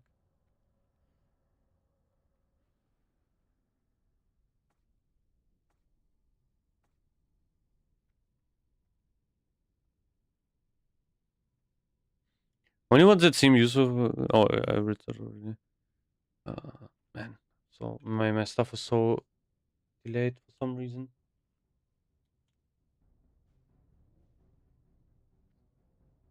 Yeah.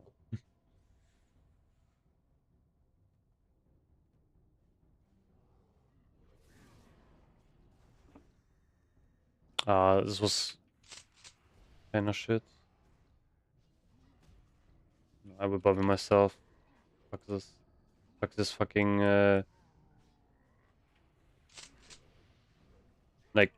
Yeah, see, he would have probably killed me. Like these sweeping strikes mobs are so fucking annoying. They just turn around and then they just clap you so hard. It's such a weird sweeping strikes as well.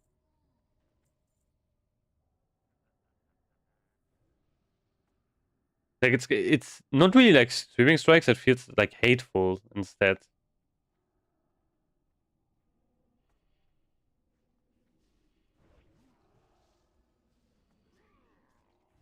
Oh, I couldn't attack it.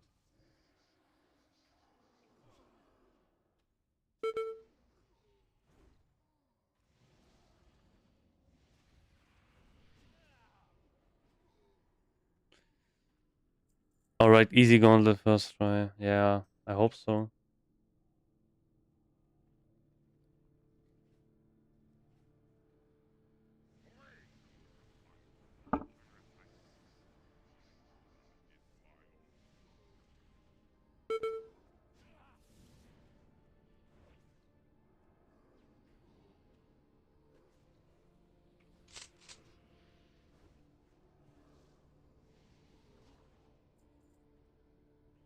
This one is probably one of the more annoying packs. Like 3 technicians is pretty rough.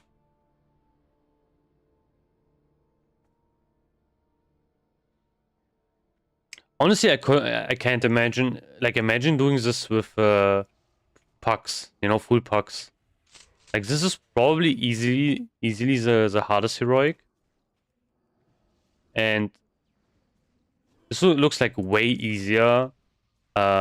But just because they know we have like a pretty good feral tank and also like mage sleeping everything on pull. But imagine doing this with pucks and then you go in here and people just pop like the technician stuff over and over and over and you just everyone just instant dies every single time. I think without mages I don't even know. Like I mean you have warlocks I guess. It's kind of funny. Like this makes it like way easier.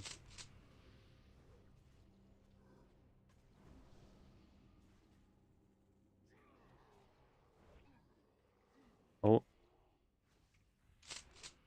this is kind of scary. Yeah, gauntlet, yeah. Dude, hunters in this dungeon are so annoying. Ravager always nukes everyone with some. Oh yeah, oof.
I have devotion aura up.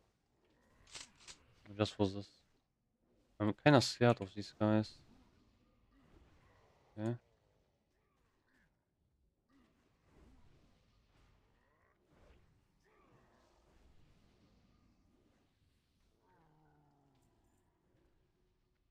I mean, I can also like stun one as well.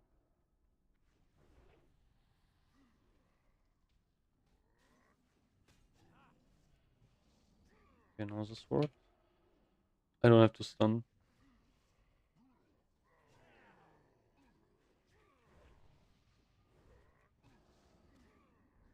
Oof.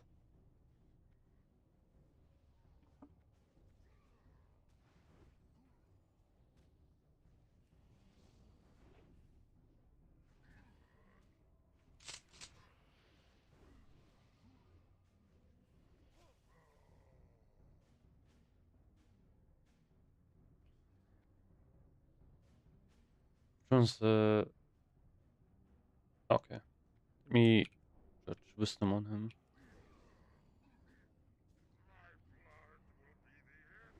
Oh.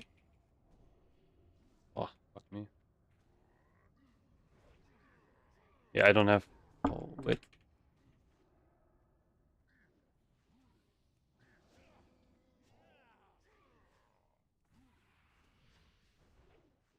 Oof, that was close. Oh, I can't. He's dead, I think. Maybe... On him. Maybe I can... Yeah, no, he's feared. Never mind.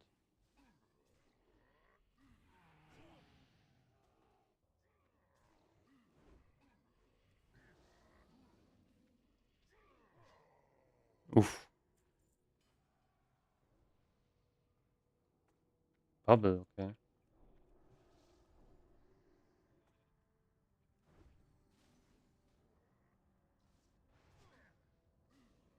Honestly, I would just bubble myself. Just go ham. Ooh. I don't have...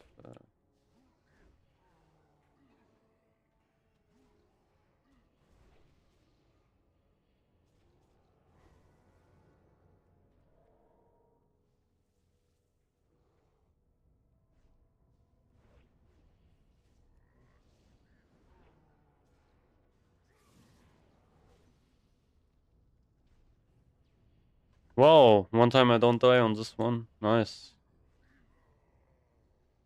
This is probably the first time.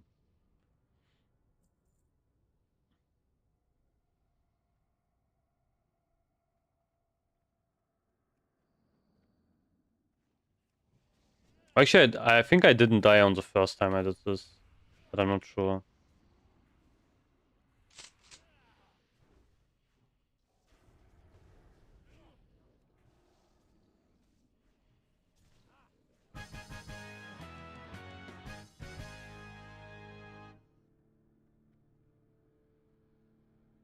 That's some bullshit.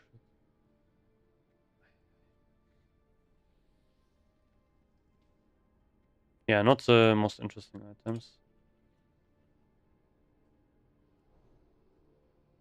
Ah, combat.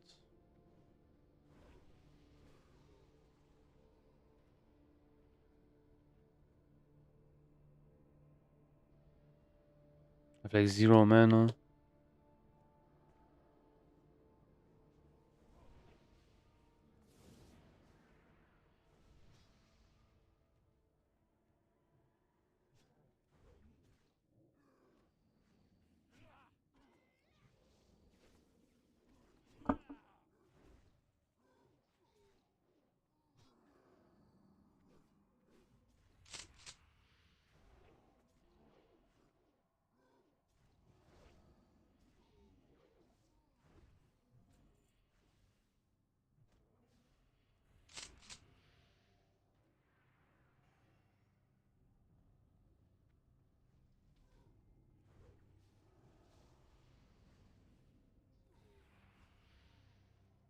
Yeah.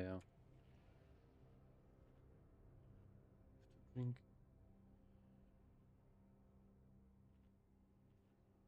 I mean, oh.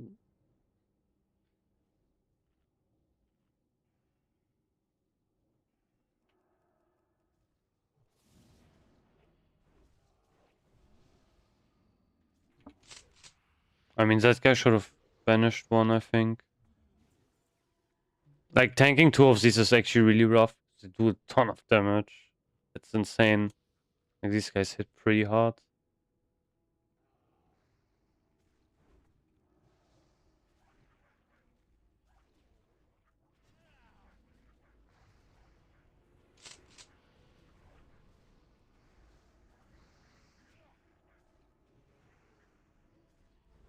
Was this guy hellfiring? No, right? Oh, he's seeding. Like, he almost died.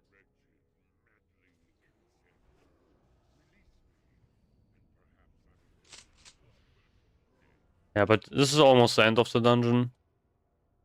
That's pretty nice. It's actually pretty clean, to be honest. This was probably the cleanest run, I think. I'm not. I'm not exactly sure.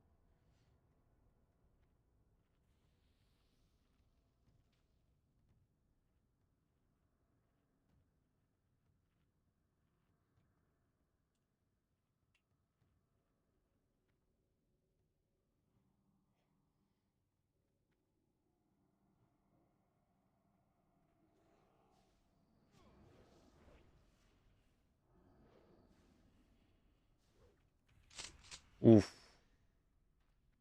Holy shit. It was one auto attack. I don't know how much damage that was with one auto attack, but it was. I mean, that's not rank 1.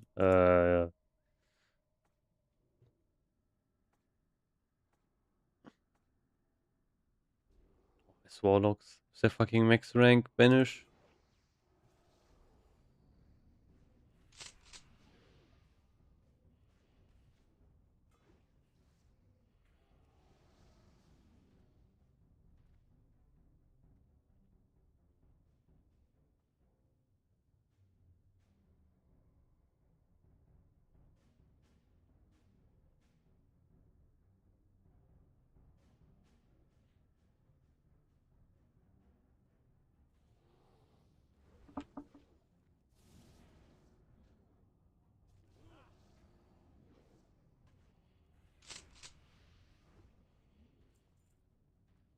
Um.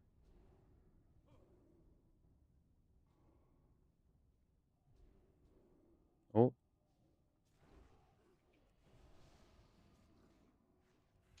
Oh yeah, nice. 20-second banish. Let's go.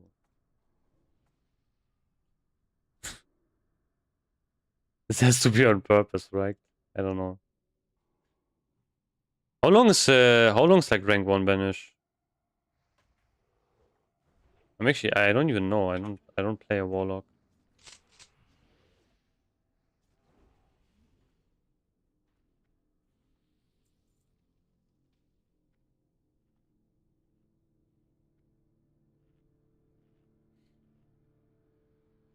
Yeah.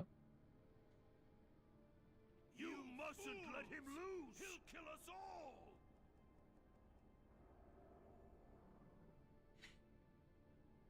I'll just do the spell. Spell duty.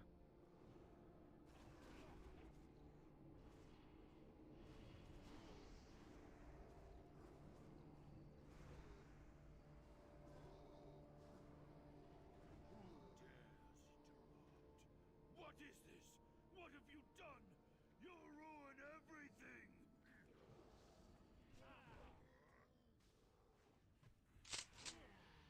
Oh yeah.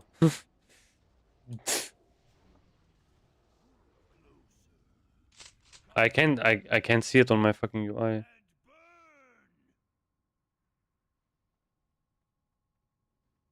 Kinda scared of this like last time I died.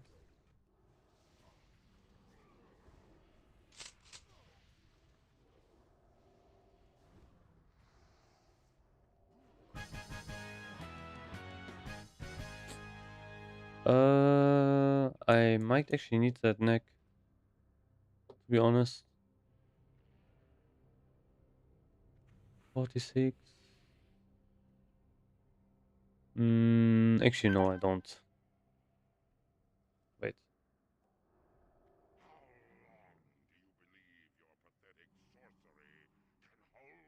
Yeah, I don't need this. Wait, what is that? Man, this looks kind of sick. Do I need that? Uh, no. This is actually pretty bad. I've never seen that ever. But yeah, thanks for the run. And this was pretty clean. But yeah, no. No fucking Lyram. Bro, what is this? What kind of amalgamation of gears is this? Damn.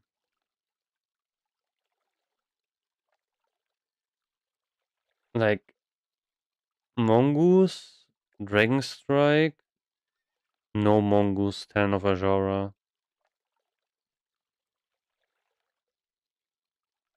kind of funny actually. These priorities are all wrong.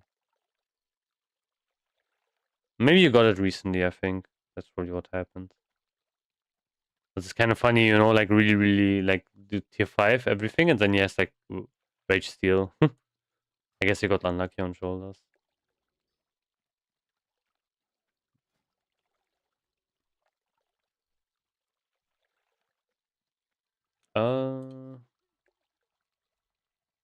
I might do a Mechana run. I'm not sure if I can actually get it together. Let's see.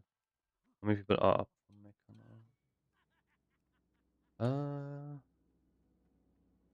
Spam rep on getting on top.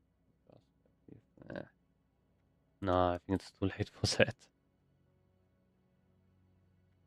Definitely too late. Let me sell some stuff instead. Oh, I have to log on my warrior. Not so. Um, that's the wrong one. How many badges do I have? 26. Damn. Oh, I can turn in some quests. Yeah, let me do that actually. Or one quest. Open your heart to the light. Yeah, 26. May your days be long and your hardships. I have like 46 badges. I think on my warrior? I don't even know how many I have. Yeah, 48 actually on my warrior, which are kind of they're basically useless. I have everything. I could buy like fire resistance gear, but that's like really useless, to be honest.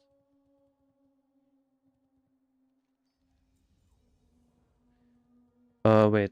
I'm honored for consortium. That's not bad, I guess. Got yeah, good sell the key. Do that, I guess. Go to Iron Forge instead.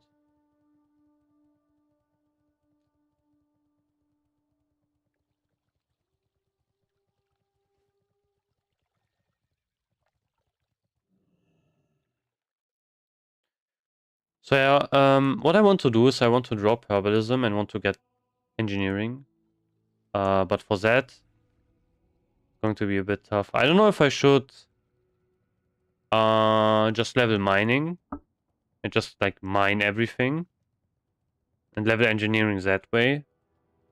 But that will take ages, to be honest. I'm not really sure.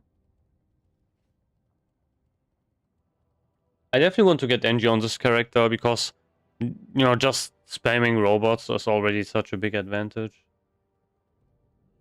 And obviously, like all of the other stuff with Engie. Being able to use bombs and such as a red paladin is pretty big, I think.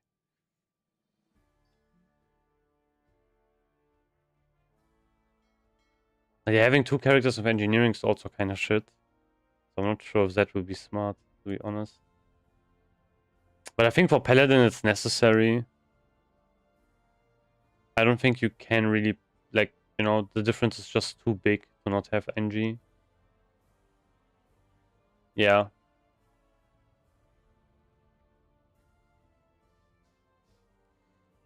But I don't know how expensive it is to level Engie. Oh, that was like a site someone recommended. Which I forgot. I think I have it bookmarked.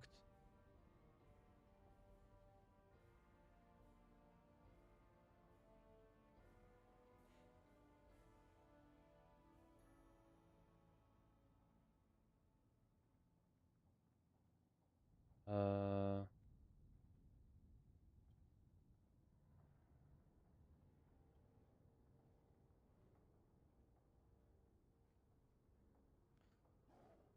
is it that one? Nah, there was like a website which showed you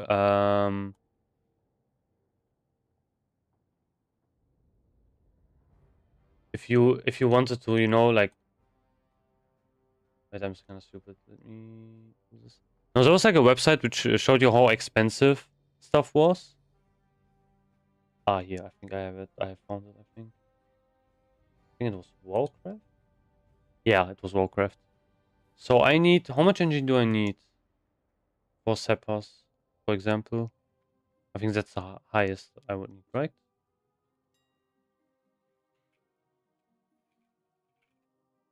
That's 340. Okay, that's pretty high, actually.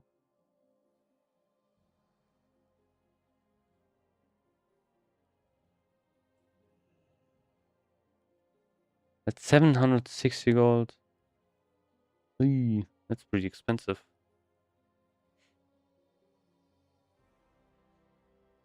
Oh, disenchanting as well. I can use that.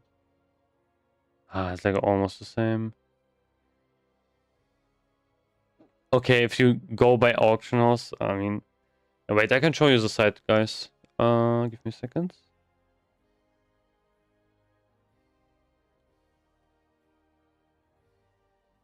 This one. This one's pretty useful. Kinda hard to see, but wait, maybe I can move it like this. Oh, okay, this doesn't really do anything. But yeah, like here you can, do current to target, and then you can use this. This is a raw cost, but obviously you can also sell stuff on the auction house. I don't know if any of those would actually sell, though, so I'm not really sure. Um,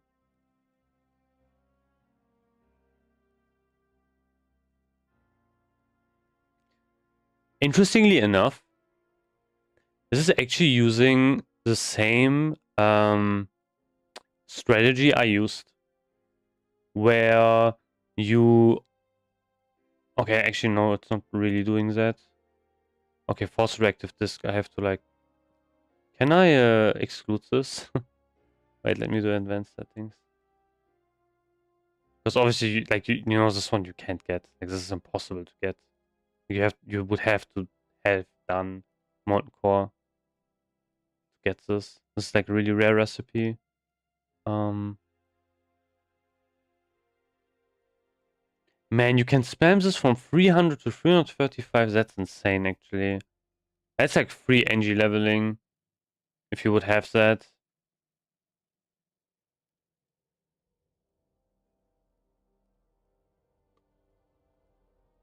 I guess the other stuff is useful. Yeah, 47 parachute cloaks is also insane. Snowmaster. I don't think this is even...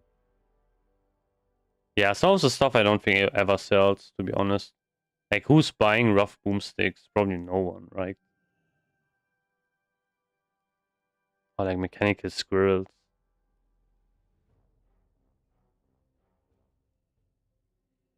I'm really not sure.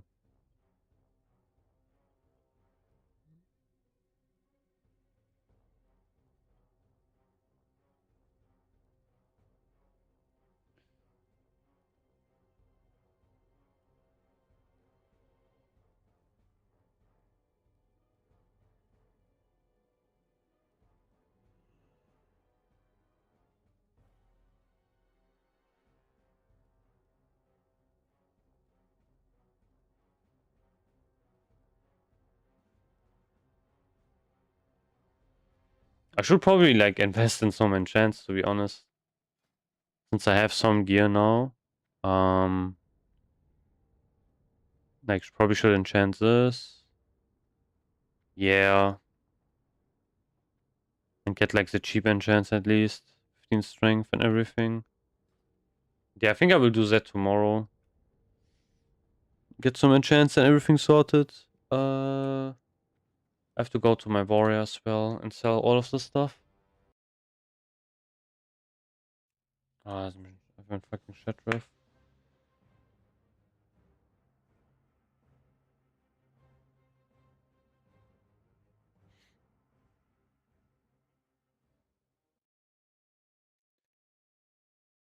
Hmm.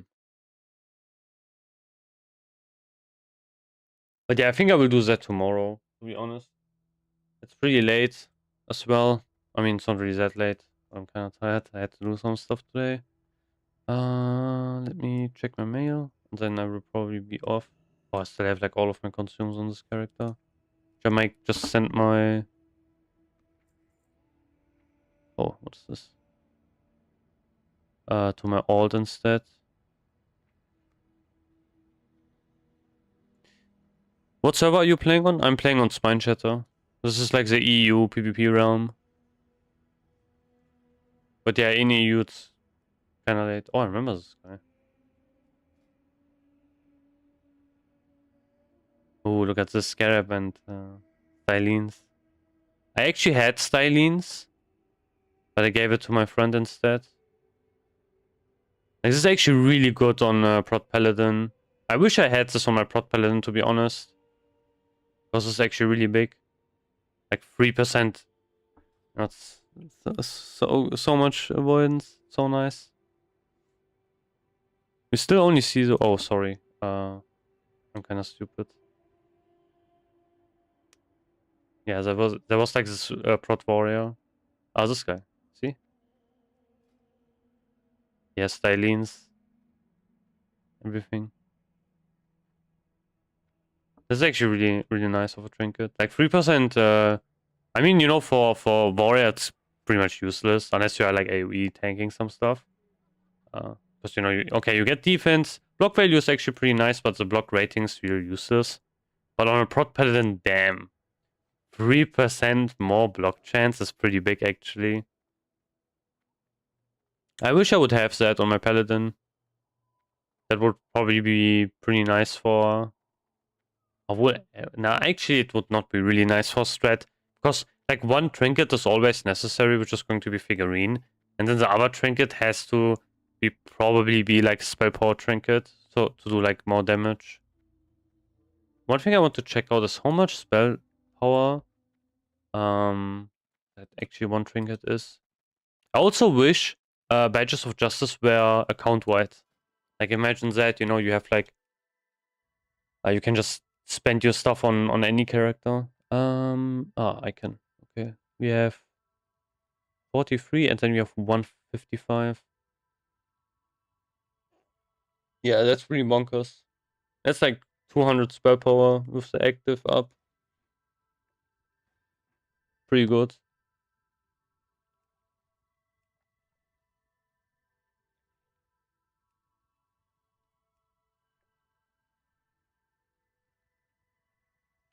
Man, why is there a claw fire resistance gear on this vendor, by the way? Like, is this useful for anything? Like, claw fire resistance? Actually, maybe for tanking Illidan as a warlock, maybe? No, wait, he does, I think he does shadow damage, right? Warlock, tank, and SSC. Oh yeah, you're right. To fill forest. Yeah, true. He does fire damage. Okay, never mind then. Forget what I said.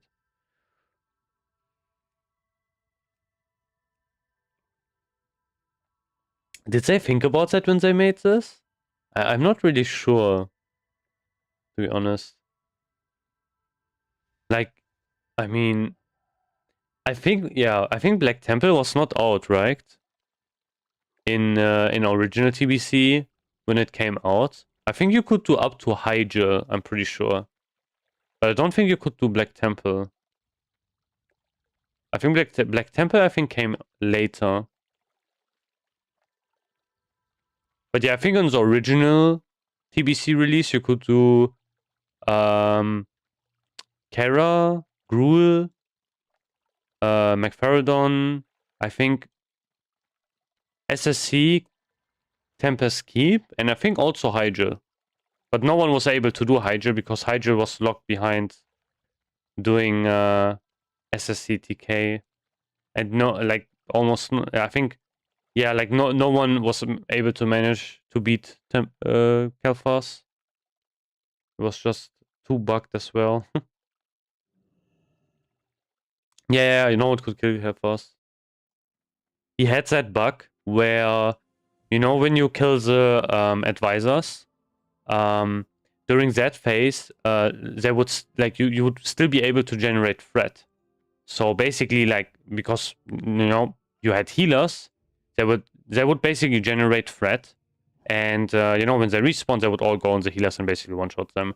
So it was like impossible to to do that. That was like one of the just one of the quirks. And also obviously the fight was like way more difficult because it was pre-nerf. Like they stripped so much stuff of the last bosses, Kel'Thas and Vash, when they nerfed them. It's a completely different fight. And that was back in the day where you could actually use ward buffs. So if you look at the world first kills of like SSC and such, you will see people having ward buffs. Which is kind of wild to think, you know. Imagine you can do TBC with ward buffs. That would be like, imagine warriors in this meta of ward buffs. Holy shit, that would be insane. Like imagine having rent up and everything. Oof. It would be so insane. Ah, this is 100 gold, okay. I mean, I take it.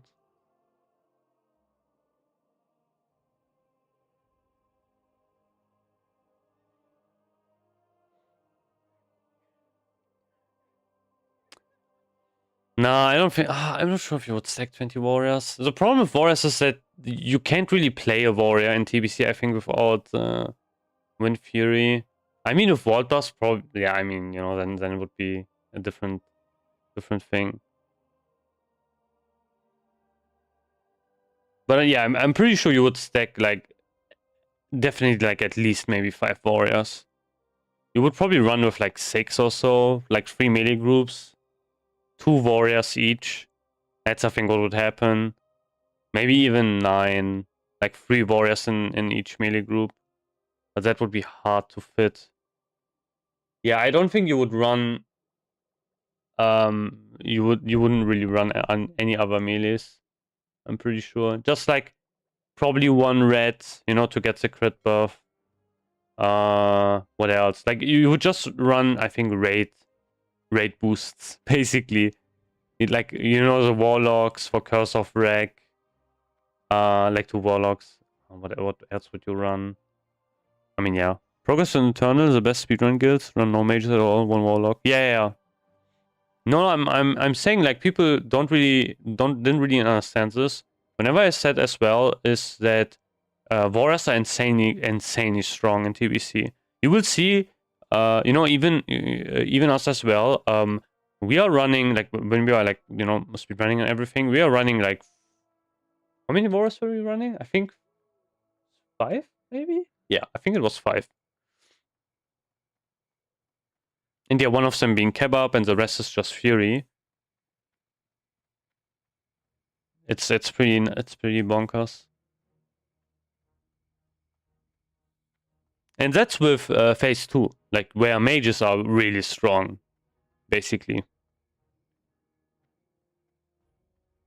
But the thing is, you know, you don't have to drink on warriors, so they're like perfect for speedruns. So that's really one big advantage, and obviously, like, their cleave damage is through the roof, especially if they get access to, like, you know, their trinkets and everything. Yeah, exactly. That's also right. Yeah, yes. But plate users just don't die. That's true. Like, a mage goes in, does the AoE rotation, consecration is a bit slow, they're instant dead if they don't get bobbed. Like, on a warrior, you have like one second or so sometimes where you can survive 1 or 2 seconds. You don't have that as a mage. And you don't have to, like, drink as well when you know, get rest, for example. That's also another big thing. I think for speedruns in general, just warriors are so good. Because it's instant default. And then survive them. But yeah, this will be even more of a thing in the next phase. Like, one of the reasons why a lot of people are using warriors even right now, where they might not be the best DPS dealers, is because they want to gear them up for the next phase as well. You know, want to gear them up, get them, like, these Ts, the badges. Because, you know, this phase is kind of slow, but next phase will ramp up. And then you have, like, Black Temple with all of the armor pen gear. That's where, like, warriors become insanely good. Where if they are running with full biz, I mean, let's ignore glaives for now.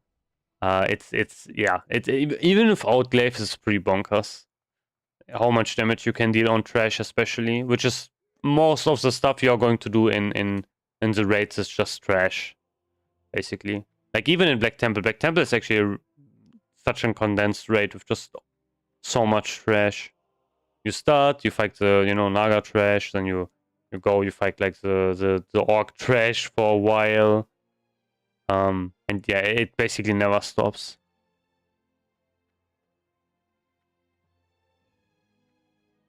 It's never like a situation where you fight one boss and then immediately after you fight another boss and then that's it. I mean, besides the 2 last bosses. So Black Temple is basically like big trash, even more trash, and then you fight the boss, and then you have to like go all the way back maybe to get to the other side, and then you fight like different trash and even more different trash, and then you fight another boss until you basically are at Illidari Council, where you fight Council, and then afterwards you fight immediately Illidan, and then that's basically the whole raid. And Mount Hydra is just trash of waves, waves of trash, waves of trash, waves of trash, like for 8 waves, and then you fight one boss, and then that's something you will continue. It's also pretty insane.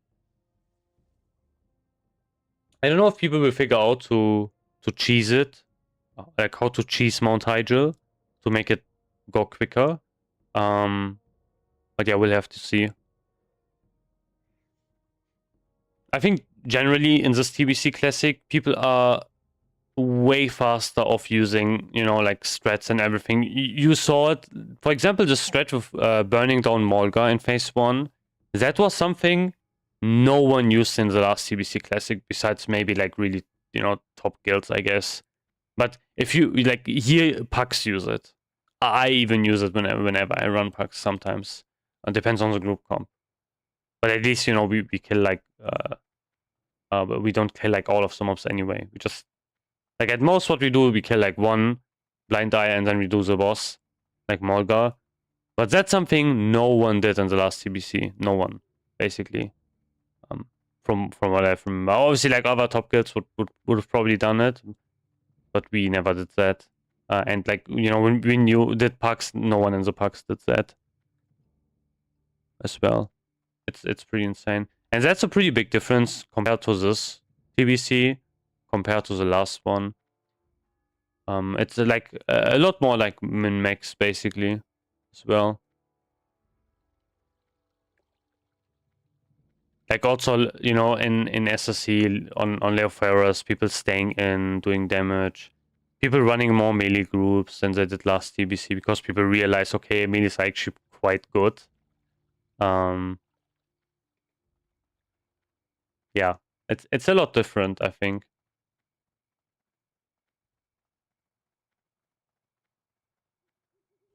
I think, honestly, when we are going to get Rev Classic, we are also going to see the same thing, where people will use strategies, even in packs like such, in next Rammers. I don't even know what you can do in next Rammers, to be honest. Wait, maybe, can you polarity shift in Rev? Does that work, actually? I think it should work, right? Okay, maybe people are going to do that. I mean, for Classic, it was an advantage because Sephiron was actually a hard boss, to be honest. In Rev, he's a joke. So it was actually, for me, for example, it was really surprising when I did play Classic Anniversary. Like it was the first time I really played Classic, end game. So when we did Sephiron, and I had always had a boss fight in mind when we did it in Rev, but obviously I also kind of knew this is like way different. But then you enter, you do the raid, and yeah, like Sephiron was actually a really big wall for us. In my old guild, it was pretty insane. And then you remember Rev, and in Rev you just went in there, and you could blink twice, and the boss was dead basically. Like he would do. I think I remember in our guild he did like one. What was it? He did his flight once, and that was it. Then he was dead.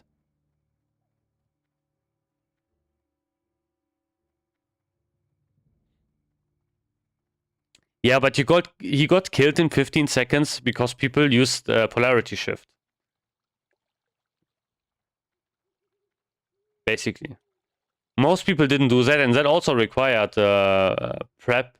Honestly, I think polarity shifting, like, you know, using that is not something which is actually that easy, because you have to obviously kill Thaddeus, and then you have to remember, okay, everyone needs to be on the same page, and then you have to like organize that correctly.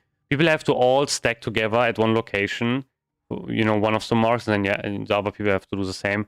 So especially for pucks, I think it's like, or like pucks, more casual guilds, it's impossible to set up. Yeah, if you do polarity of wall buffs, the boss dies in like 20 seconds. Yeah, exactly, that's what I mean. Yeah, I'm in a loot council guild.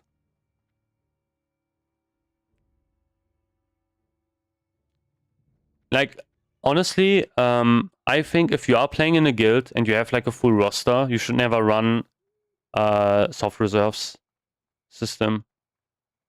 Unless you know, people trade like loot with each other and stuff like that. Or, you know, if you have like a lot of pucks, then it's a different story.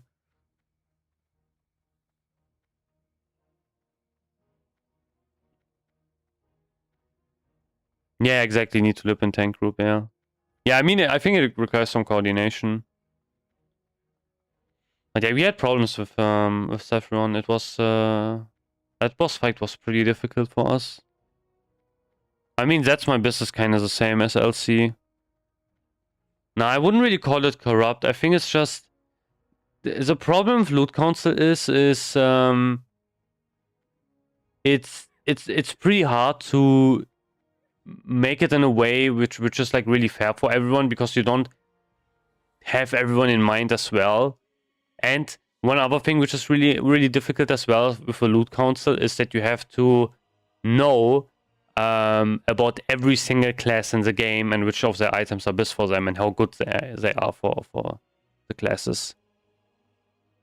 Exactly. I think transparency makes Loot Council way better.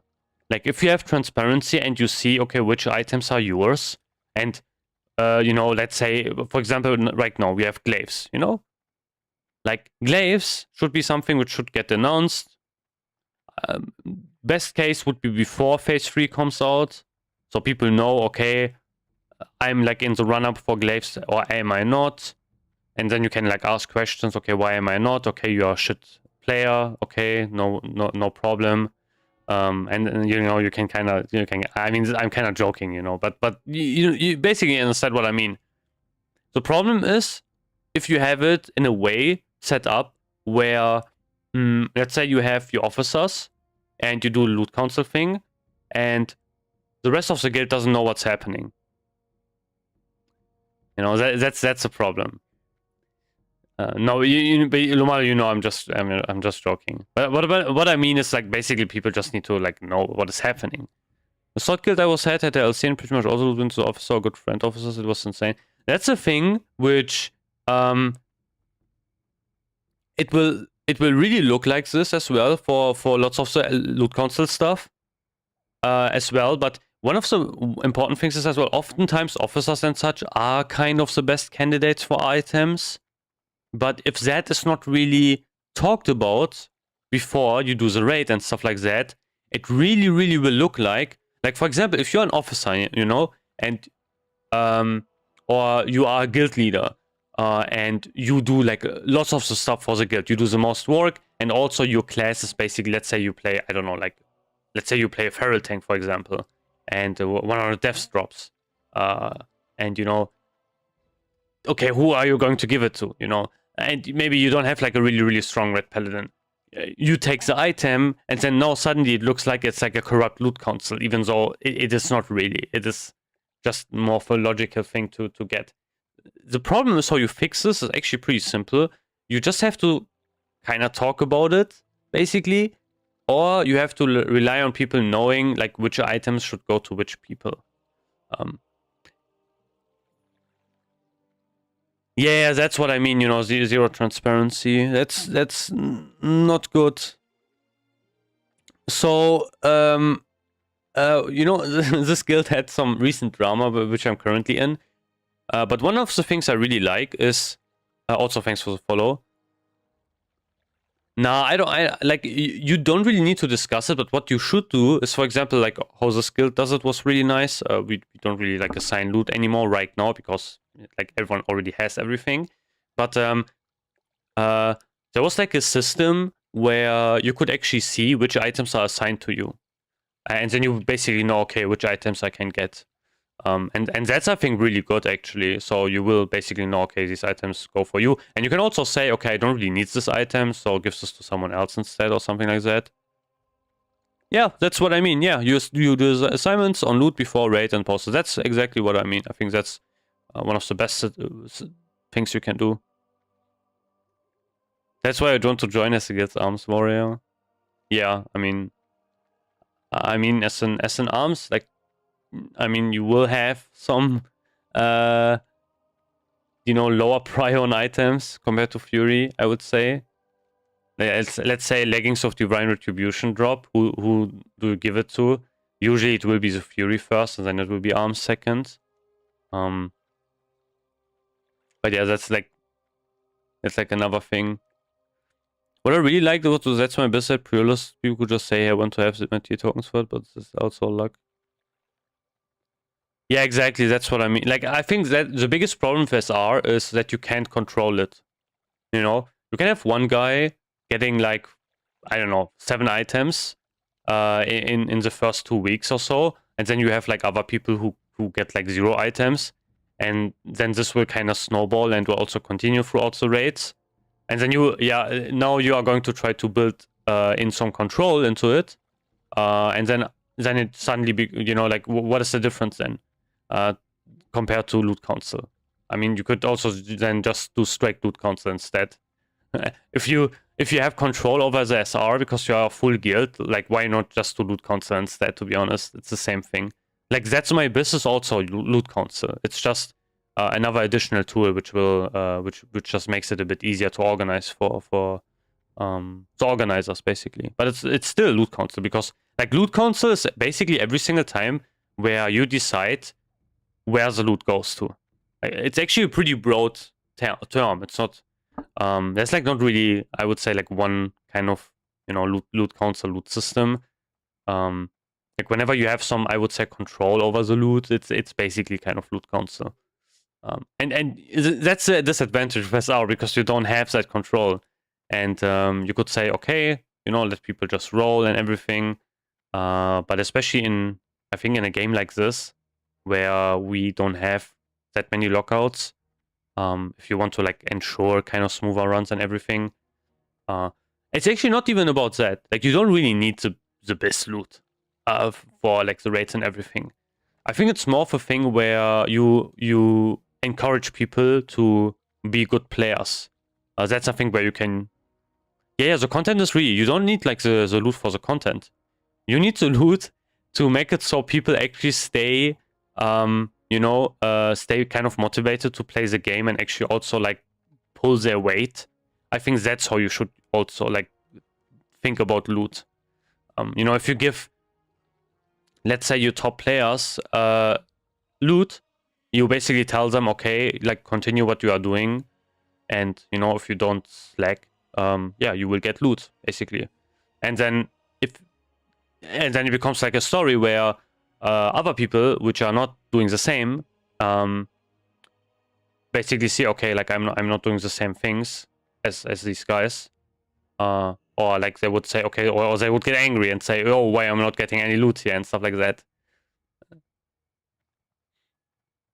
Something I've encountered is the item is best for both classes, but for the first class it's 3 DPS increase, for another 30 DPS. Yeah, that's people are just like really, they don't think really about the other classes. If I'm, for example, playing in a guild and I have a red paladin in my guild, and the red paladin is gaming, he's a good player, and belt of 100 deaths drop, I will not go for 100 deaths. I will just gladly say, okay, no problem, you can have it. I don't care. Like for you, it's a way bigger upgrade, and honestly, for me, I don't care. It's also the same thing thinking about people who put more work into the raid, like do maybe more, like way more damage or everything, or are just longer in the guild, thinking about glaives and such. Like I would not mind passing items then. Like I'm 100% fine with that. Mods? I mean, I'm not using mods, but maybe you mean add-ons, I think. I'm using tons of add-ons, to be honest, like way too many. We had really good Feral in the guild first. We didn't want Ferals roll on DST, but we allowed them to roll on. They actually won the first DST rob. Yeah, that's... Yeah, I use a lot of add-ons. Honestly, thinking about add-ons, like for example, I think the main one is like obviously weak auras, which I'm using a lot. And I use like Elf UI for the general UI setup. But yeah, this one in the middle is a weak aura. And this one is from ATD WoW, which I would also really recommend, you know, if you want to have like some add-ons and everything. And this weak aura, I would just recommend him, basically. He's also on Twitch and on YouTube. He has like some really good UI stuff. Like I mostly, how I set up my UIs, I just look at kind of what top warriors are using and see if I like it or not, looks wise. And then, you know, kind of build it around that. Yeah. I have like a lot of stuff from ATD. I have my Plater profile also from ATD. Wow, that's also really good. It's a Sage root like me. Honestly, that's better than giving it to green powers and more. Yeah, exactly. I would say the same as well. Obviously, that's also really important. But yeah, like the point you're mentioning when people just complain, that's also where transparency is a really good thing, because if you communicate and if people can see, okay, which items go to which people, you basically know, okay, you know, these items go to these people, and then you can kind of try to also discuss it. You can ask, okay, why do these items go to these people?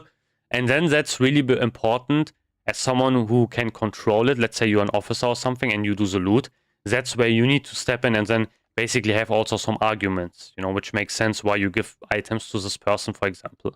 If you don't, then, like, you know, it will basically look really corrupt. And that's where it's a problem. If you kill Casino, we invite you. Damn. Insane. A lot of people probably don't look at it as a team. Yeah, exactly. That's a problem. You're not trying to overcome content to get high price over responsibility. Yeah, that's a thing. That's also why progression is, you know, if you have like progression in a guild, that can also work into that as well. Yeah, some more people are greedy on 20-year-old to move into rev. Yeah, true. That's also why I'm basically chilling. You know, if I don't have like all of the best items, it's kind of whatever. Like I played this game in the last TBC. Obviously, I want to get DST, which I'm trying, you know, to get. And also, yeah, you know, glaives would be fun. But mostly I'm more interested to have like, I don't know, kind of like also a bit of fun basically in the raids and everything as well. Like I could go way more hardcore of everything. Like let's say I would like really try to organize multiple raids, farm a lot of gold, buy DST maybe, or like other items.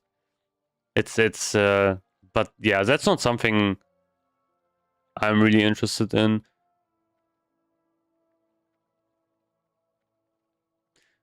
The thing is, like the Warcraft logs thing is actually Blizzard's own fault. Honestly.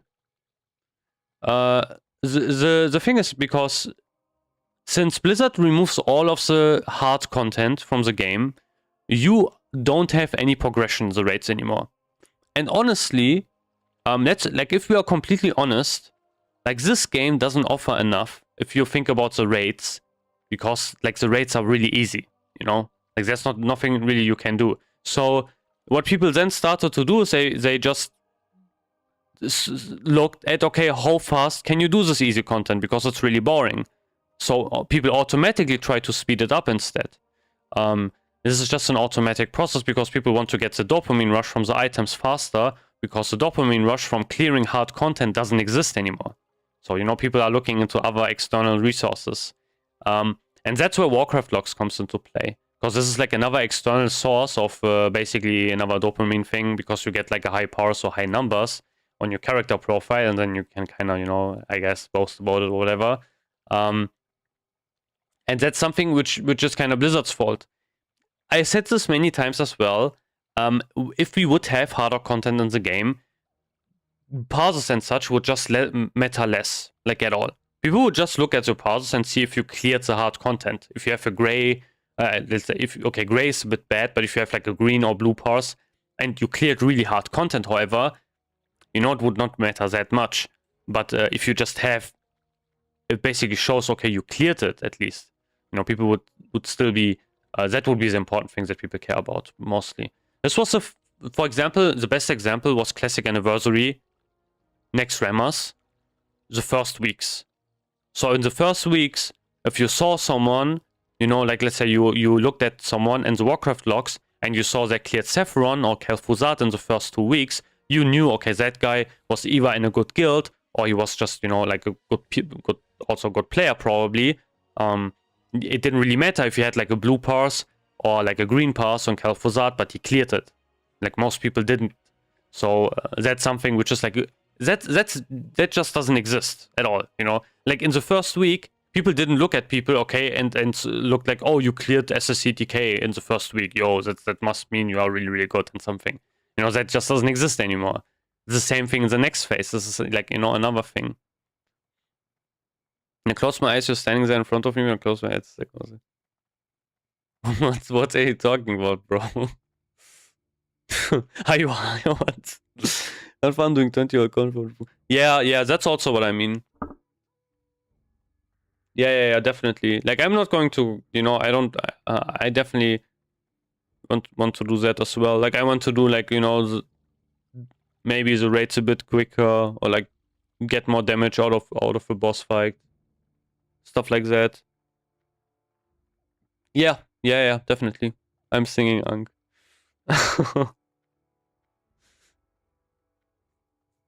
Yeah. It was the same with Sunken Temple as well, I think. But Sunken Temple got like nerfed 50 times in one day, so that was not something you could really look up into. I remember actually, you know, looking at Sunken Temple was pretty funny what they did with that, for example. They should have released first pre-nerf as secret. Exactly. That's also what I would have said. They should have done the same with Kafun as well, you know? Like release the pre-nerf Kafun as well, I think. I think if you get Classic Plus, I don't know, maybe they did that actually, I'm not really certain. But I think they should definitely do that as well, to be honest. Should get like pre-nerf Kafun and stuff like that. Like, these raids, I mean, you know, they were insanely hard pre-nerf. And people are like struggling still. Asmongold asked for it. They never did. Yeah,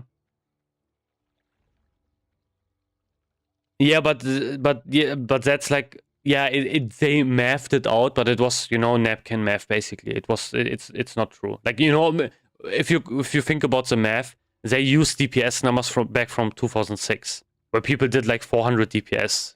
If you compare to now, people do like 2k DPS, you know, so it's like a way different story. It's triple the amount of DPS you would have to math out, and it's 100% possible to do the boss fight. Yeah, definitely. I think some guilds would have probably also killed it even back in the day. Probably, but you know, they didn't let people basically because they nerfed it. I mean, people did next on heroic without. Yeah, I can't get banned for paying like 1k gold to highest roller if I HR badge, right? No, you should not get banned. Also, thanks for the follow, by the way, also. I see people, I don't know, like I see people many times, you know, in LFG doing that. They just say, rolling out, I don't know, like 3k gold of badge drops or something. And then they organize a whole group. One thing you also have to keep in mind is, as long as you don't get spam reported, you will get not banned for anything, basically. That's also another thing. Like there's like no, unless you know spam slurs in the chat and stuff like that, there's like nothing that will really hard automatically ban you, unless it's like maybe like gold buying or yeah, stuff like that. You know, people have to also like report you for that. Yeah, 1K is pretty cheap for patch, I would say, to be honest. It might be hard to get the group together. I think you need like 3 or 4K to do that. To be honest. Unless you do it on a day where no one has like to do anything. Yeah, usually it's more. I'm doing 1K for my guild, so ah, okay. Yeah. If your guild can, you can also technically it's also possible to skip the first boss in AQ. It's kind of hard to do. You know, there's some YouTube videos out there where you can just like do kind of a skip and basically go through the building. And if we did that actually like once, you know, my guild did that once, and then they summoned me inside and they skipped the first boss, and we just did Satura. Obviously, like batch didn't drop that day, but yeah, that's actually possible. You can also do that in TBC. That will make it like way easier to also do it, because then you need less people. Because Satura is like way easier than Scarum. You can unstuck straight into Kufun's room if you know how to. Or I guess probably you have to like go through the wall, and then you probably like while you're mid-air you unstuck, I guess. I don't know. That sounds pretty interesting though, actually. I didn't know that was even like that was possible. Ah, okay. Yeah, that's like since like the way AQ is built, it's kind of weird because it's kind of like a sandwich. You know, everything's like stacked on top of each other. So and also like it's kind of weird because it's not like aligned properly. So there are like things so like there are like really big gaps in between where you can just basically skip a lot of the layers of AQ. Is 10 enough? I haven't done it in TBC. 10. If you don't want to, like, if you're not doing the skip, I don't think so. I think you want to have like at least 15. To be honest, like 15, 13. It depends on who you bring.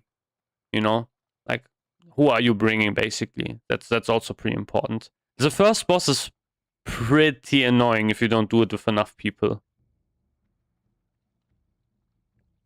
Like for that, I would at least like recommend 15 to 20 people, just for the first boss. You try to do the swap impossible. Yeah. Like you need to have also people who have who like if you bring low amounts of people, you have to like everyone needs to do you know, they need to kick and they need to kill the clones and they need to do that and everything. Or you just try to like nuke the boss, I guess. Yeah, definitely. I think with trials would be possible. You know, like warriors just pop wreck and then you just burst down the boss really fast. I guess it would be possible, and people use like maybe arcane protection potions or something. I guess it's possible.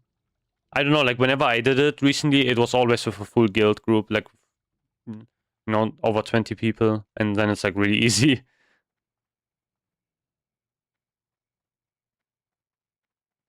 But yeah, I mean the trash is still really annoying. That's one of the issues. I think we did pop wreck and one of the warriors killed both of our healers. Okay, yeah, I mean, oof.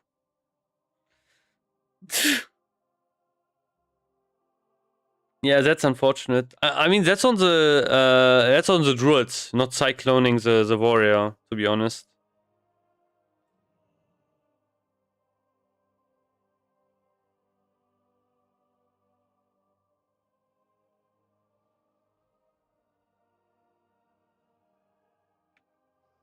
I mean, probably the warrior like killed the healers instantly, so it was probably not possible.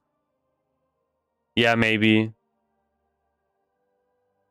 Yeah, I think the problem with Scarum is it goes like it can go really fast into chaos, because if you have clones and you can get clones pretty fast and people don't kill the clones, and then you have like one, you know, arcane explosion going off, and then you have another one, and then people are going to be really low, and then you have like mind controls. It's a pretty chaotic fight actually. And with low amounts of people, it's yeah. And then you compare it to the other bosses, which are just such a face roll, comparatively. Why is there a fire elemental here? And why is it so big? Ah, this is the shaman. Yeah. Is it normal that this one's so big? I don't know. It's kind of weird. But yeah, maybe I'm really not used to like. Oh, okay, it's this guy. I think they're trying to kill the casino bots.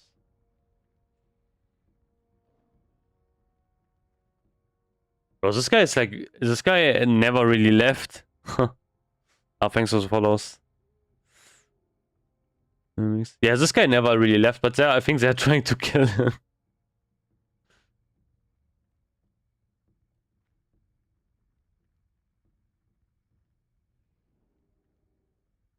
Yeah, this is a new account.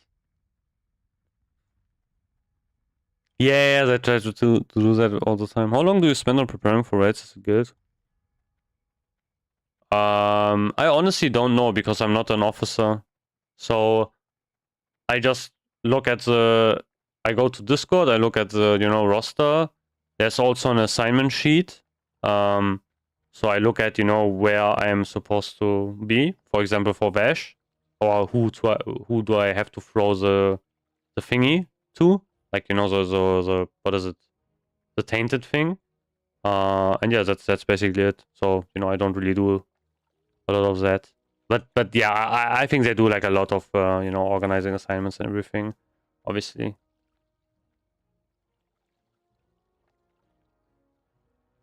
Yeah, I think I remember they weren't up here for a while. But one thing so what they used to do is they used to announce the roles in in the Say chat, but they don't do that anymore. I think it's like private. They don't do that anymore for some reason. Like these bots, they probably changed. The thing is, no one in old guild and barely few people in my guild actually read assignments. Yeah. I mean, that's, I think, the general problem. You will have this everywhere for some reason. Like, people just don't like to read.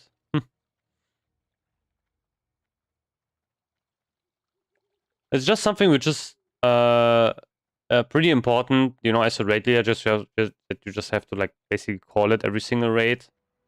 Which is also really annoying because, like, no one, reads that stuff. I guess the only way you can do it is if you get the same people every single time, you just tell them. You don't have to really tell them because they will do it like autopilot. And then that's it. I remember in the old guild it was a really big problem with the assignments. Like, no one read them ever. It was so shit. Like, no one really read them, which was also really terrible. Like, I remember reading the assignments and then thinking, and we do like the fight and everyone just does something completely different. For example, whenever we did Kalfuzat, whenever we actually got to him, I remember there's people standing like in completely wrong spots all the time. The thing is, oh man, I'm thinking of swapping golds because one guild is ultra casual, like want to progress and shit, but they're still doing only phase 1. Yeah, that's not great. Only doing phase 1 stuff. I mean, it is an thing that you have to also think about, basically, where what you want to do as a person. Do you want to, see like the newer raids, also like, play them with a guild, try to like progress and everything? Is that really important to you? Or do you care about like more of the, general, let's say, community you have in your current guild? That's kind of a thing as well, which you have to think about. People tend to autopilot, but in a negative way. You do calls, explain everything, few rates, everything's great. Yeah, exactly. That's. I think one of the big problems is also the longer a raid goes, just the more problems are going to build up. So you never really want to have really long raids ever. So that's always going to be a really big problem, because if the raid hits a certain amount of time, people will just do mistakes everywhere because people are just like, you know, really tired and everything. Even it could be the simplest raids, it could be one core, whatever. But if that raid takes like a really long time, people will just do like mistakes all over the place, and then it will snowball into even being a longer raid. And yeah, that was always a really big issue in Uldua, for example. You know, like Uldua is in the last Draft Classic, it is a really long raid, and it is really tiring. Honestly, I think Uldua is kind of next Ramas on steroids. It's you know how long it can be of a raid, and it's pretty bad sometimes, and then it can snowball into that effect, which is bad. But yeah, thinking about, you know, Carol level, honestly, if your guild is not even doing phase 2 content, I'm not sure, to be honest. That sounds like, you know, we have phase 3 content coming up. Like, what are you going to do in phase 3, you know? Like, are people just going to skip phase 2? Okay. Going into phase 3 with just phase 1 gear, and then you clear like 2 bosses, or 1, maybe. Which is, you're going to be also pretty far behind. No, like, you know, he mentioned... I don't know if you can see it. You can probably maybe see it on the stream, but he says they're still only doing phase 1 stuff. Can't do phase 3 unless you do phase 2. Oh yeah, true, I'm stupid. You need attunements as well, yeah. Like, how are you going to even enter phase 3 raids? I forgot about that entirely.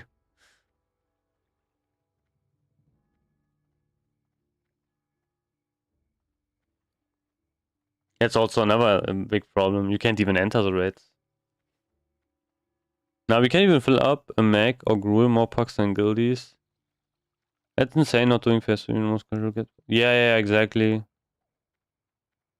Yeah, I don't know, honestly.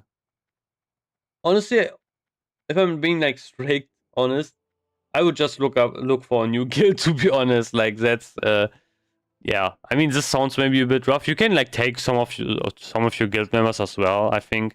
It sounds like you are just like a really small guild. And I don't know. Like, if you are a really small guild, it's just going to be obviously more difficult for you, but I don't know. I think like really small guilds are not really something that can really survive long term, to be honest. You're always going to have like bigger issues. The roster boss is just really a problem. Especially when like Sunwell runs around, and then you have a raid which is actually difficult. Which I'm not even sure what Blizzard is going to do, because like Blizzard basically cooked themselves really hard, because they gave us every raid post nerf. Phase 3 never really got nerfed in TBC, besides like, you know, some bug fixes and such, and tweaks, like small tweaks. I don't call these nerfs, to be honest. It's, you know, it's not the same. And then you have Sunwell, which is you know, Black Temple and such was not really, like, these raids are not hard. But Sunwell is a hard raid and never got really hard nerfed in TBC. So we have a problem. So what are they going to do, you know? Like, what are we going to see? So we have easy phase 1, which got, like, also completely destroyed because they nerfed it. Like, they completely unnecessarily nerfed phase 1 raids. Phase 2 got nerfed, so it is way easier as well. You could make an argument, you know, for the last 2 bosses. I think the last bosses are still harder than probably most of the bosses in phase 3. But yeah, whatever. Phase 3, you know, never really got nerfed in TBC. Bosses are not really hard at all. Mostly stat checks, especially if you get like the like way better phase 3 gear as well, then it's just going to become a joke. And then you know, phase 4, like it's just the A, and then we have Sunwell. And Sunwell is actually the raid where, first of all, you don't have like really strong nerfs in TBC. That just came with Rev. And then yeah, like, you know, what are they really going to do? I did join a French pack for SSC recently, talked like 3.5, no one even logged. That was torture, but they still did it. I mean, yeah, that's one of the reasons I really hated SSC back in the day, and it was one of my most hated raids ever, is because it took 50 years to clear. But if you actually do the raid in an, you know, in a time which is like below 1 hour, it's actually not really bad of a raid. It actually, honestly, the raid goes by really fast, to be honest. It's way different of an environment. SSC is, I think, one of the worst raids you have in the game if it takes you a long time to do it, probably. Because it's so boring. Like, the trash, you know, can be a bit challenging, I would say. Like, it's mostly the trash. The bosses are so nerfed, they do like basically nothing. So they're not really interesting at all. Like Morgrim is a target dummy fight. Leo Ferris, you just stand there and takes the whirlwind damage. Oh, and if you don't take the whirlwind damage, you basically don't do anything for like half of the fight. You know, if you don't use the strat where you stand in the whirlwind. So that's pretty annoying. What else do we have? Hydros, target dummy fight. What else do we have? Lurker. Yeah, like Lurker's a bit interesting, I guess, but it is also not really that interesting of a boss fight. Carafres. That one's like a really big cleave fight, I guess. That's a bit more fun. And then Lady Vash is just, you basically do nothing for 80% of the fight. So honestly, the boss fights are complete boring. Yeah. SSC is fun if you use some strats, basically. That's where SSC becomes really fun. Yeah, one phasing Lurker, you know, one phasing, like, not one phasing, but speedrunning Carafres, speedrunning Hydros. Yeah, like Vash is also, Vash is just kinda okay. You basically did all of the stuff in the rest of the raid, and now you can just throw like some tainted cores, and then that's it basically. At what point do you think I should try and get into phase 2 raids? I was thinking about getting full phase. No, what you should do is, even if you have the most shit gear possible, always try to sneak into raids. Always. It doesn't matter. Like if you know how basically you probably didn't see it, but you know what I did on my paladin is, the moment I hit level 70, it was, you know, the last day before the reset, I had full green gear. I had nothing. I had 1.3k gear score. I think it was even lower. And I tried to like sneak my way into Karazhan. So, and you know, like red pellets are not really in the managed class at all.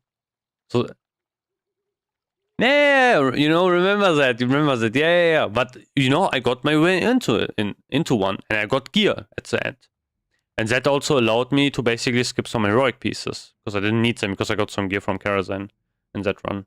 And also got like a token and everything. The thing is, this is something which is actually really important. You just have to be like really determined, basically. So you know, like you see a new raid to open up. You have to try to get into it, because people will not really, like, people are also lazy. They don't want to check, like, you know, logs and gear and inspect people and do everything. So you can take that as an advantage and just sneak in as a complete demon, and, you know, do the raid. And I would always, so whenever you are in a pack, or whenever you want to join packs, you should not care about the pack. That's number one. You know, number one rule: don't care about packs. Don't care about like the pack leaders or everything. You know, you are the more important person, because after the raid is done, no one will remember you. You know, no one will care about you. Everything. So it's like really important that you have to get your stuff sorted. That's the most important part about packs. If you are in a guild, then that's your, you know, a really important thing. Basically, try to improve as a guild and everything, and so on and so forth. But for packs, it's kind of whatever. Like, you know, you don't be someone who's like, yeah, I have to, because I also tend to do this sometimes, where I think, okay, I have to like maybe, you know, do some like work here, do some maybe like to make this pack, I don't know, like people use this and this, I should also maybe use that and stuff like that. War currently Fury, but thinking on swapping arms to hand. Yeah, Fury is going to be more difficult, definitely. Honestly, I would probably try as arms. Not really arms, but maybe kebab.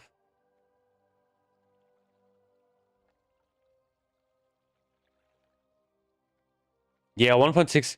Like I saw raids today where they advertised for McFerrodon runs and they wanted to have 1.7k gear score. And I'm like thinking, yo, that's insane. You know, it's pretty tough out there.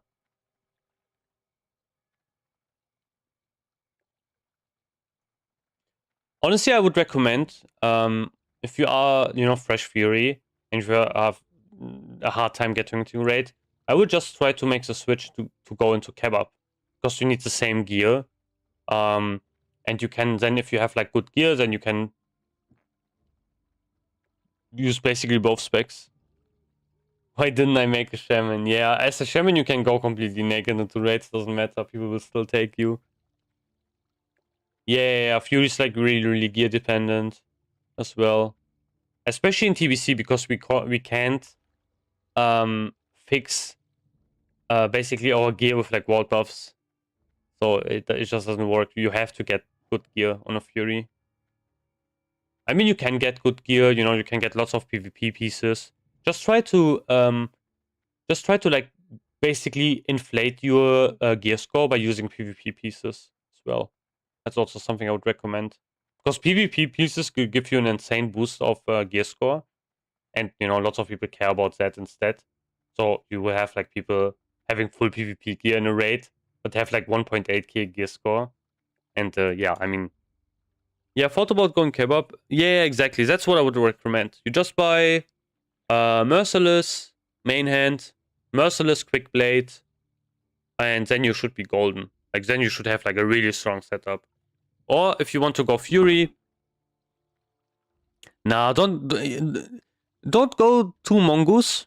If you are mostly pugging, buy one mongoose, buy mongoose on the 2.6 speed weapon, and buy one of the enchants, like, you know, like one of the cheaper ones for your offhand, like, you know, maybe savagery or like strength or something. Or I think savagery is for two hand. Yeah, maybe like just strength or something on for the offhand. That's what I would recommend. And then you can. Nah, I don't know. I don't. I mean, Crusader. Yeah, you could probably do that as well. Maybe a stupid question, but how do you probably use sweeping strikes? So there's actually a lot of discussion about sweeping strikes. Honestly, how I would always use it is you try to bank some rage beforehand. That's something I would recommend. People say you should not use it with Whirlwind. I don't really agree with that, to be honest. So I would like always try to use it with Whirlwind, to be fair. But that's one thing which is, I think, important. So yeah, I would just try to like bank a lot of rage. Then you go, you know, you try to pre-pop a cleave, use it with Whirlwind as well, and then you have like, yeah, exactly, SS Whirlwind. Yeah, exactly. Now I think, now yeah, okay, Bloodthirst before above cleave would also make sense. It's kind of it kind of depends on a couple of things as well, like how many mobs are around and stuff like that. But definitely, like, Whirlwind is one really big thing that you have to think of by using sweeping strikes as well. But yeah, I think one of the most important parts is whenever you want to have like really high AoE damage, you have to pre-farm a lot of rage beforehand, basically. One thing which is also important, which you need to remember, is sweeping strikes is off the GCD. Meaning you can use it even if you have abilities like already, like you can combine it with other abilities as well. And you can use it in the middle of other abilities. You can use it in the middle of, like, you know, pressing something, or you can press it anytime. Anytime you have 30 rage, basically. Yeah, exactly. That's also a really big thing as well. Mighty rage potions are pretty good from trash. I never use it because I'm lazy and I forgot, like, I forget to set up binds. But that's also something which is actually really big. I should probably actually use it, to be honest. But yeah, you know, I can. Maybe I can show you this as well here. So people say all the time that you should not use sweeping strikes with Whirlwind. But if I use Whirlwind now, you can see it only took 1 charge away. One of the reasons, for example, why we didn't use Sweeping Strikes with, with Whirlwind in Classic was because it ate up a lot of charges. But in TBC it doesn't. It only eats up 1 charge. So that's something, like I don't know. I don't know why that is the case. I might have to like read up on it, because I've seen it a couple of times that people recommend not using Whirlwind with Sweeping Strikes active. And I don't really understand the reasoning completely, to be honest. But yeah, I'm not entirely sure why that is the case. Maybe people still think that it eats up more charges, like it did in vanilla. Where it ate up, like, for example, if you use Sweeping Strikes with Whirlwind and you hit 4 targets, it would eat up 4 charges. But it just eats up 1 in TBC. So yeah, not really entirely sure why that is, why people recommend that. I have no clue. Maybe that's like another reason which I'm not understanding.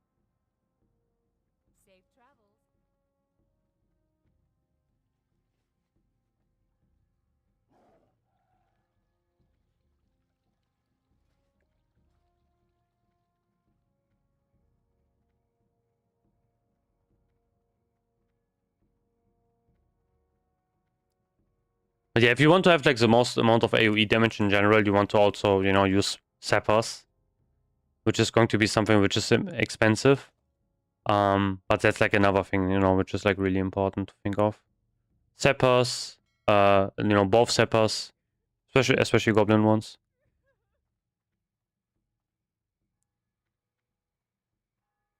Why I started streaming? The reason is because people asked me to, basically.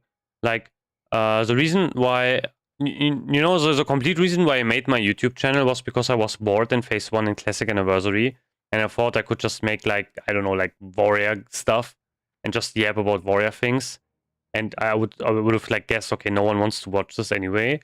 Because I had, like, this old channel, like, I kind of abandoned it, basically. That didn't have, like, anything. This WoW channel here. And I thought, yeah, why not make like a warrior guide? I don't know, like just yap about warrior stuff for like an hour or so, and maybe see if someone wants to watch that. I think one of my very first videos is like 2 hours long, just talking about warrior things in Classic. I did that. I did like a couple of guides and everything, and then I did. I also like started streaming just for funsies. Just because it was like fun answering stuff on stream, and mostly first I started streaming because I was farming some stuff. I remember I was farming demonic runes, and it was so boring. And I had some people in my chat, and and it was just way more enjoyable to farm stuff. Like the farm went away so fast by just like talking about random shit on stream, and that's there. When is the face reveal? Not sure, to be honest. I would have to like buy a better webcam and everything, and I'm kind of lazy to do that. So we'll have to see. I have to like do some setup to do that. Maybe 10k subs. Maybe then I do it. that's maybe the thing. 10k subs, and then I will do it. Yeah. Nah, it's because I'm just talking. Use your phone. Nah, what? No way.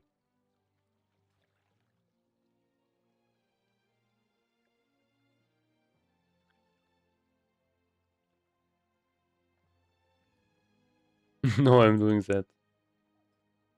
Wait, is there anything I can even do? Like, oh wait, I should log on my paladin maybe. See if I can maybe do something. And honestly, I should probably try out. Oh wait, I'm an Ironforge, right? Should I buy demonic runes, or should I farm it on my paladin? I wonder how hard it is to do Scholomance or farm Scholomance on a paladin. Okay, this sold. I was thinking about like spending gold on leveling NG. Yeah, I can. That's also maybe true as well. With farming stuff, true makes sense. We can, we can farm together. Really, is it that hard? Damn. Okay. Yeah, never mind then. Probably because of the casters, right? Yeah, I think the casters, like, they hit really hard. Oh, okay. That's very bad, actually. Oof. Then you can only rely on your block chance. Ah, the ghosts. Yeah, the ghosts are horrible. Oof.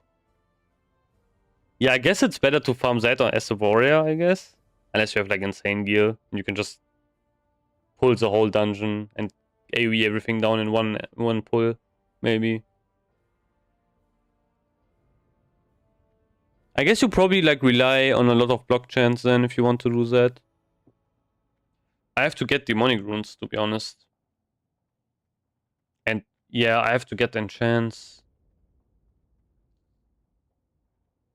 So I think tomorrow I will play this character in SSCTK instead of playing my warrior. That's, I think, what I will do instead. Did I say demonic runes? Yeah, I mean, yeah, dark runes. Oh, they're expensive. Damn.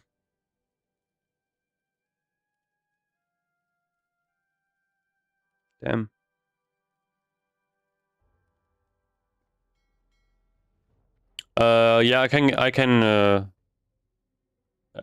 My guild is running a pack tomorrow. 12 gold. Yeah, that's where I will just use this pattern. So what happened, which is kind of a funny thing as well.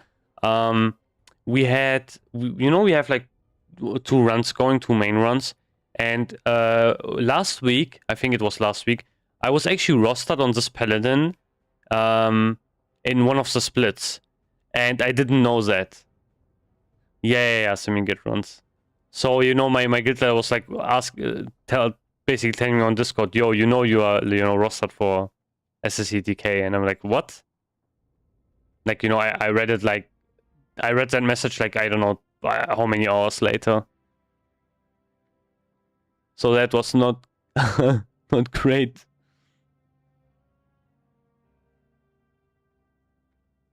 But yeah, they were like telling me, you can get like naked into these runs, doesn't matter.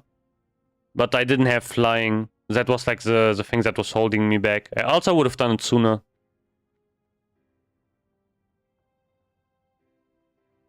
I think yes and no. It's kind of a luck thing as well. I think the ganking was never really that bad on Spine Shatter, I would say. Like, it kind of depends what you define as ganking. I mean, I don't know. I didn't level in the low level zones. Like, I call like Stranglephone Veil also always Vietnam, because it's basically like that. But maybe it's like really bad in Stranglephone. Yeah, if you want to find a decent guild, what I would recommend, you go to your guild Discord. Guild Discord server, server Discord, and you look for people, you look for guilds doing, looking for people. That's what I would recommend. For your gear that you have currently, it's kind of hard to say. I mean, many people also take socials in, and then you can maybe try to get into splits. Because what many people will also need is they need people for splits.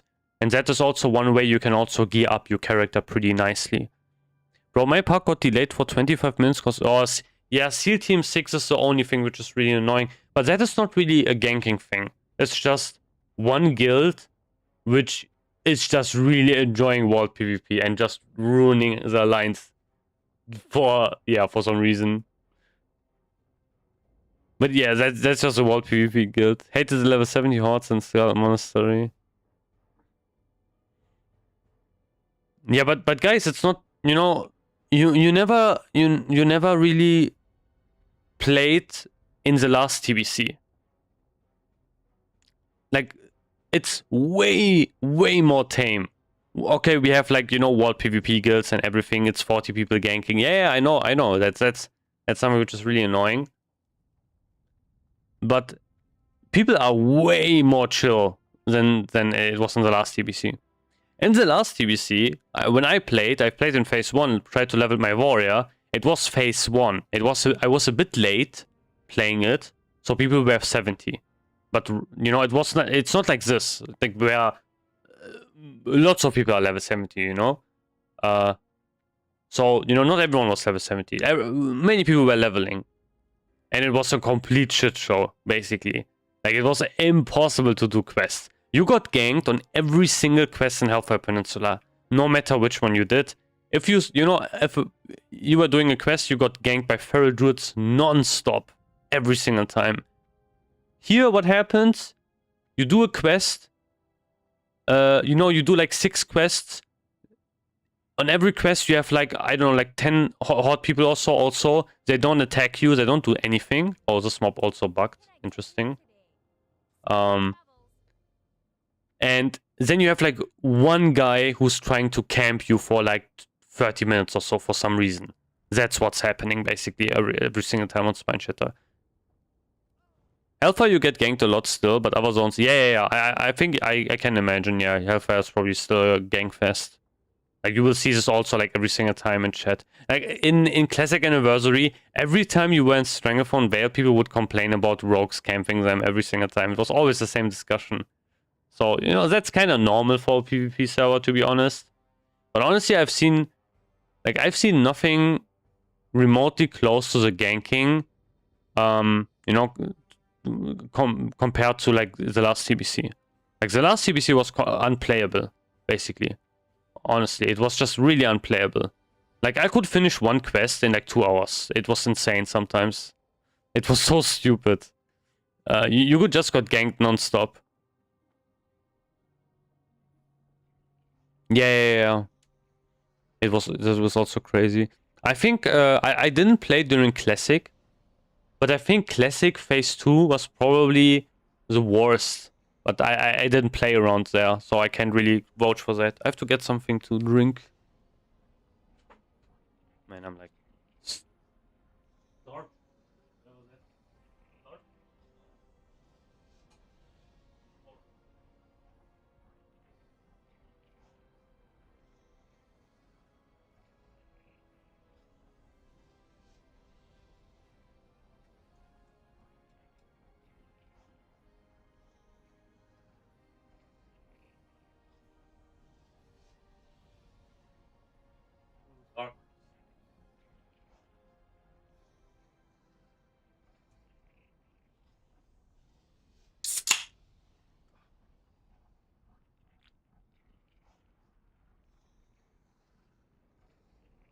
Oh, I know what I can do. There's one farm I can actually do. Also pretty late, so this should be a good time to farm. Let me empty my inventory a bit.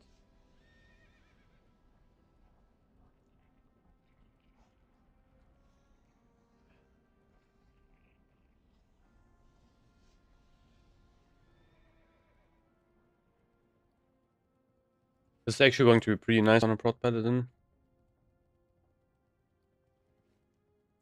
I just need to find like a vendor. Oh wait, no, let me just auction instead. Of you War and Paladin content, any rogue plans? That's a good question. I actually like rogue. I have like a rogue, which is however really low level. But I really like rogue and Rev. So I think when we are going to get Rev and when Classic Plus is really far away, I'm probably going to really try to like get that rogue 80. So I, you know, can play that as well.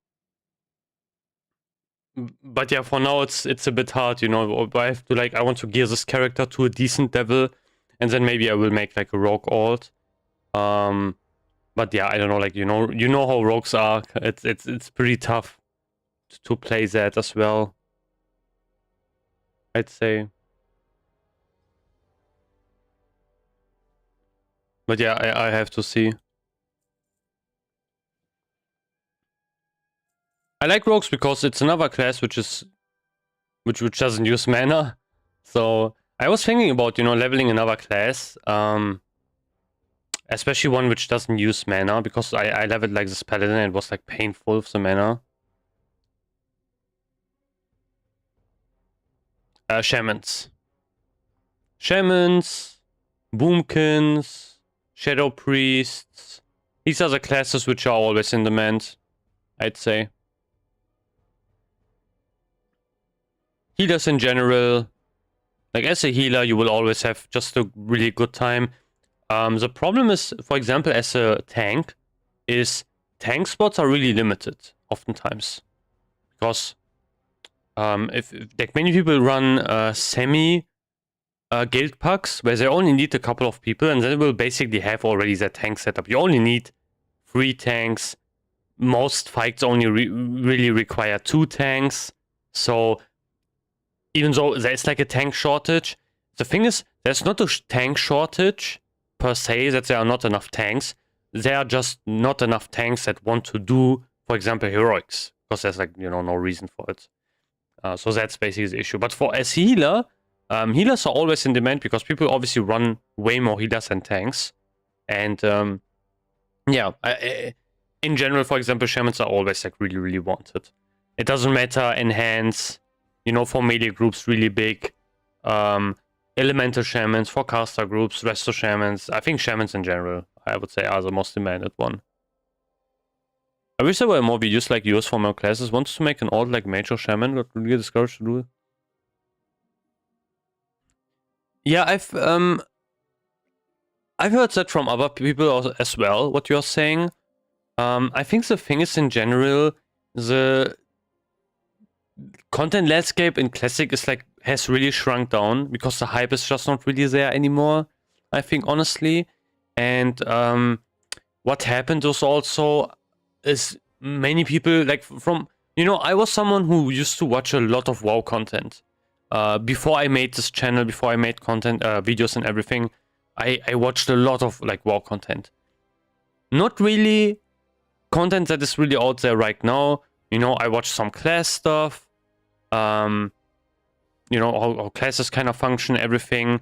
Lots of like, I was more interested in kind of like cut content and more of the exploration stuff and stuff like that.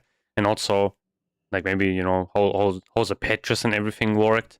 And obviously, like, you know, warrior stuff, like rank ones, stuff like that is also always kind of interesting to see. But one thing that always existed, for example, in the last Classic, was people making really, really detailed guides. Like, remember when Classic 2019 launched? There were so many content creators which made hour-long videos talking about the class and how it works, you know? But nowadays, you don't, like, what you're also saying, you don't really find that anymore for some reason.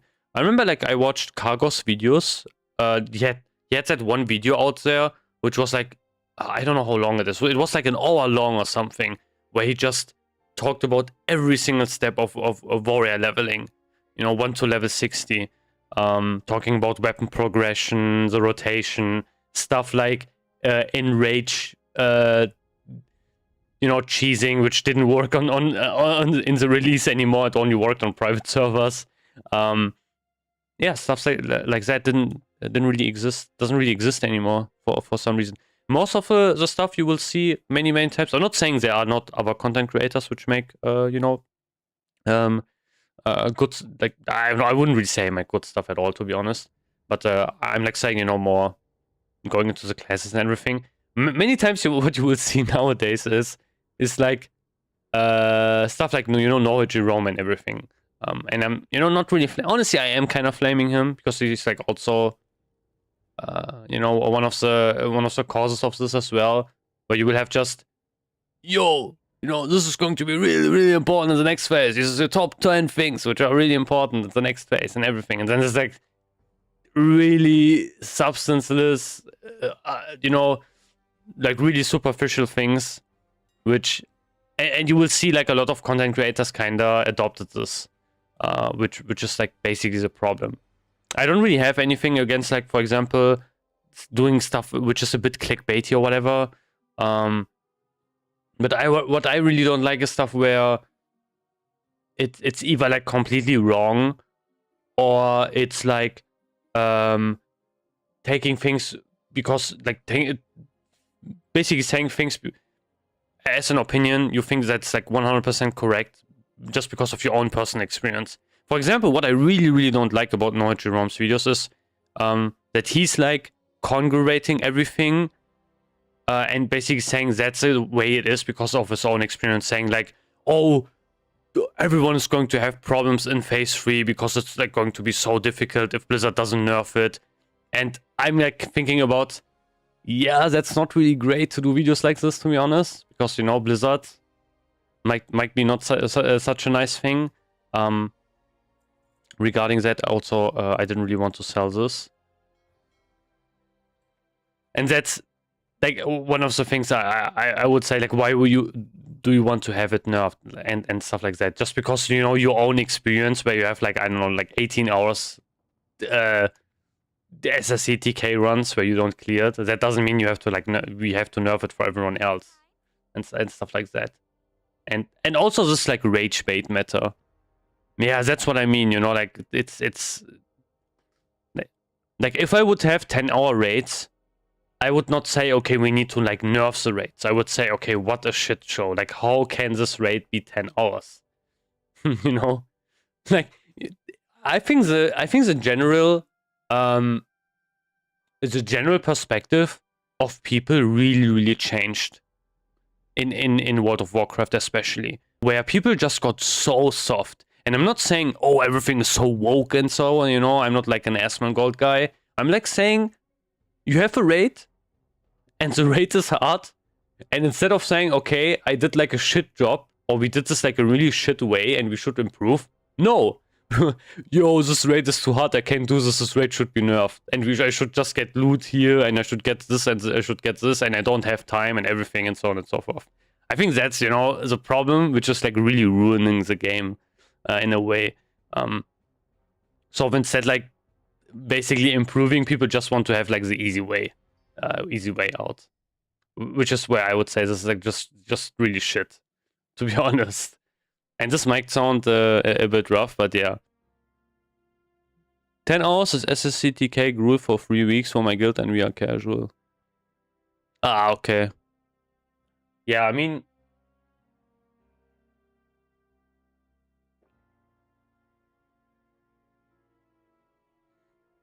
if people are fine with it, you know, it's also another important thing is, you know, if people have fun doing the content and everything.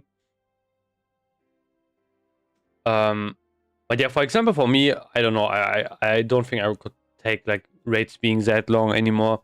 I would definitely try to improve it in some way.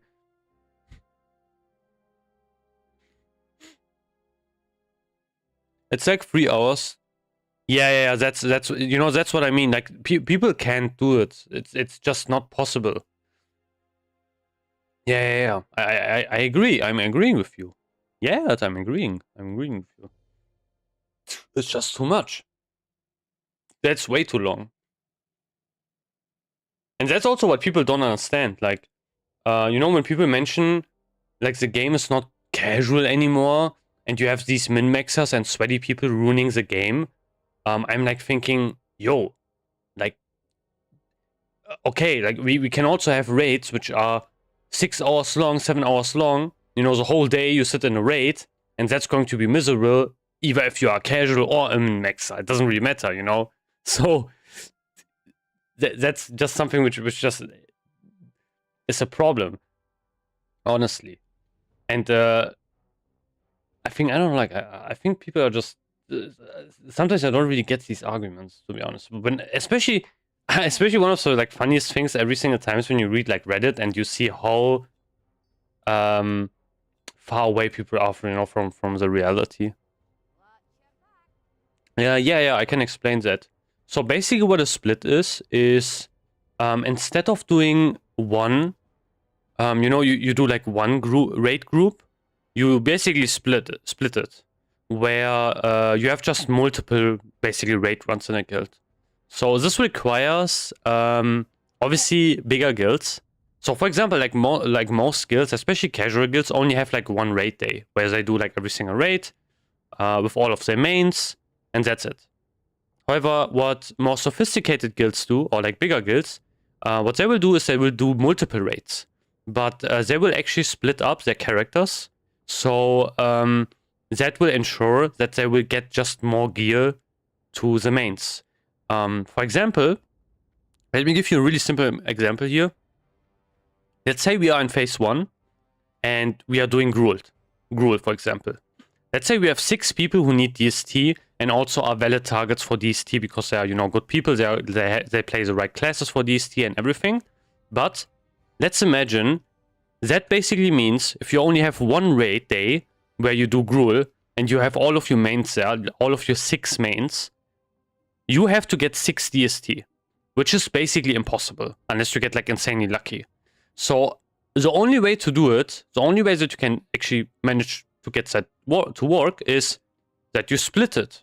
So you have, instead of doing 1 Gruul, you have 3, for example. And then you just split the 6 mains into the 3 Gruul splits. And then in one of the Gruul splits, for example, 1 DST drops, okay? Then that main will go into the other group. And then you will take like another main from another group. So this will basically make it so you will have just way more gear in your guild in general. That's something why you will see many big guilds having insanely geared characters and also really, really many of them. I had a couple of people in my chat as well. I remember Hunter, for example, being one of them, who is like, 99 parser, and he showed me like 2 of his characters, and both of them had like badge, DST, were basically full bis, and it was 2 warriors as well. So that's something you will never see in casual guilds, because they will just put every single main in one raid and that's it. And yeah, it's just not possible to gear that way in this kind of TBC. Because you have like, raids coming out at a faster rate, and you just don't have enough time, basically. So I would always recommend, even for casual guilds, especially right now, if you still do Gruul, do multiple Gruuls. Don't do just 1 Gruul. Have all of your mains there, because you will have really big problems. You will never get enough DST for your whole guild. It's just, yeah, it's not going to be possible. And people are going to start, if they really want to get DST, and they see they are number 5 or 4 on DST, they will just go and try to run their own splits. Because, running a Gruul pack is like, it's super easy. And that's going to be an issue. Maybe for like, raid leaders and everything. I forgot to sell. Yeah, I forgot to sell stuff. So this. I should probably send some stuff away as well. But yeah, that's just what I was talking about. But yeah, splits are basically just multiple raids. Instead of like doing 1 raid, you just do multiple ones. Man, I have so much about splits. But I really like splits as a concept. Yeah, no problem. This was actually kind of a problem in my old guild. Doing this, trying to get the splits in.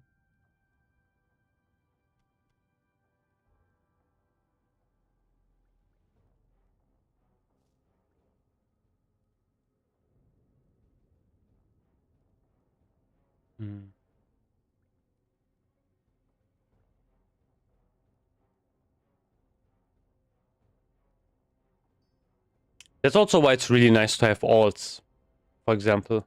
Because if you have alts, you can do 1 raid with, half alts, half mains, and then you can do the other raid as well, kind of like that. So you can kind of split this, and then you can like actually gear multiple characters at once, which is going to be like also helpful as well in general. To like maybe you need to fill someone, and someone needs to come with another character instead, which is going to be pretty helpful in general.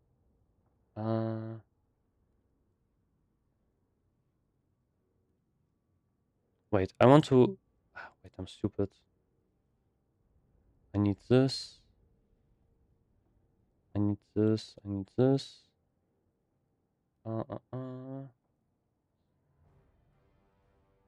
Man, I'm lacking inventory space. Why do I have this mace on me?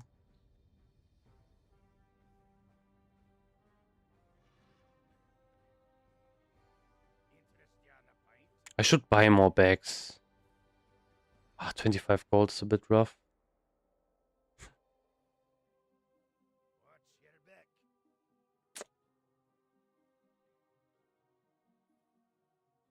Yeah, this is not enough space.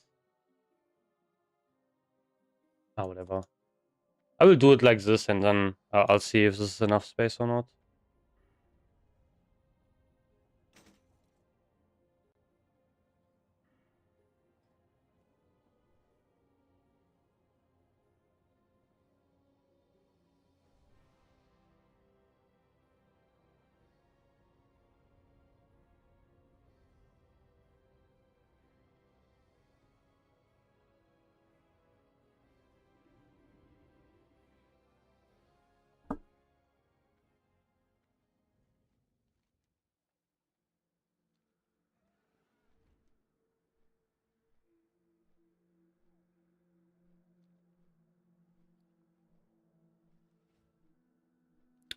Yeah, I play on a PvP server.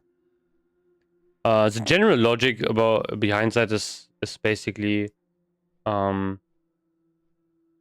like I'm kind of used to always playing on a PvP server. PvP servers are bigger servers in general. That's also where the more triad people are in. But honestly, as advantages are like you have just I would say more advantages unless you are like really someone who really likes world PvP. You have kind of more advantages of playing on a PvE server. To be fair, yeah. Like I would never, there was always like some stigma about people like only playing on the PvE servers and everything. But honestly, it's just something where you will just have less headaches.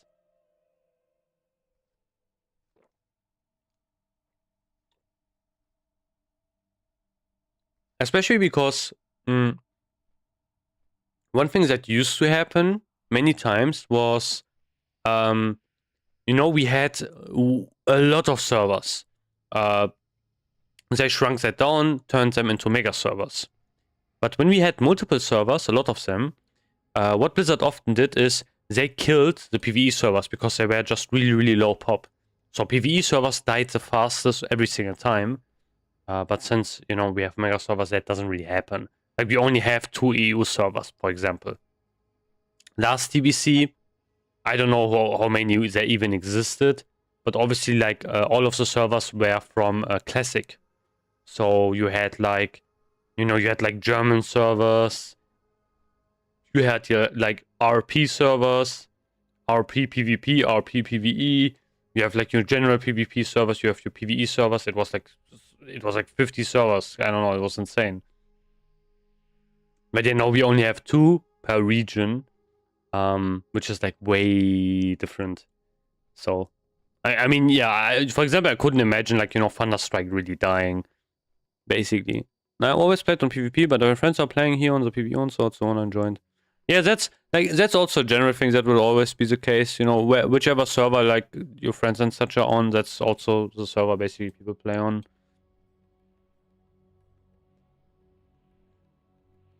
Yeah, I always tend to play on the PvP servers because, whenever I play also with friends and such, it's always like the discussion, okay, should we roll PvP, PvE? And then we think about, okay, we are like, a group and, like having access to that kind of world PvP scuffle sometimes is kind of fun, especially as a group. So, that's also like one other reason. Like from time to time, like world PvP can be pretty fun, 100%. But it's not something where I would say it's, like, PvP servers are so much better than PvE. Definitely not.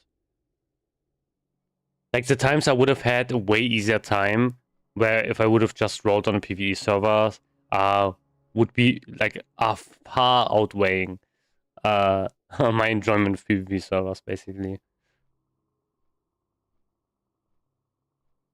But yeah, I would still say, I don't mind like getting, for example, like ganked or whatever, because I know it's just how it is with PvP servers. Should have bought. Bought more drinks. 40 drinks. I mean, I can buy more, so whatever. Let's do this. No, I can actually also do this farm here. 184%.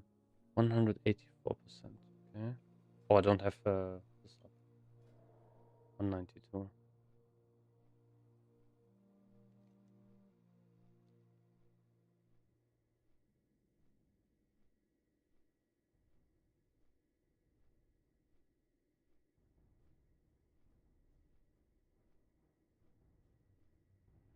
There's like an area where you have like a lot of these mana waves or whatever it's called, which can drop the depleted items, and you can also drop like what is it? Badge of Tenacity.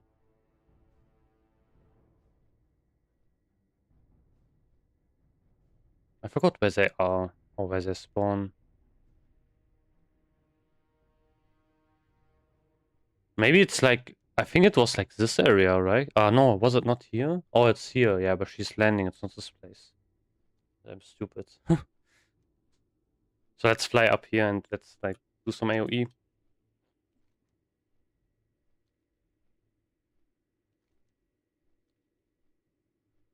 It's a farm I wanted to try out because there were some people in my chat that told me about this farm, and this might be pretty interesting to try out. I think I should have enough gear for this as well. Maybe I go... I think I go this instead of Pocket Watch. I will lose some avoidance, but I will get like way more spell damage in. I mean, I can switch out the trinkets. I wish I had like a passive spell power trinket, but yeah, it is what it is. Yeah, should be faster.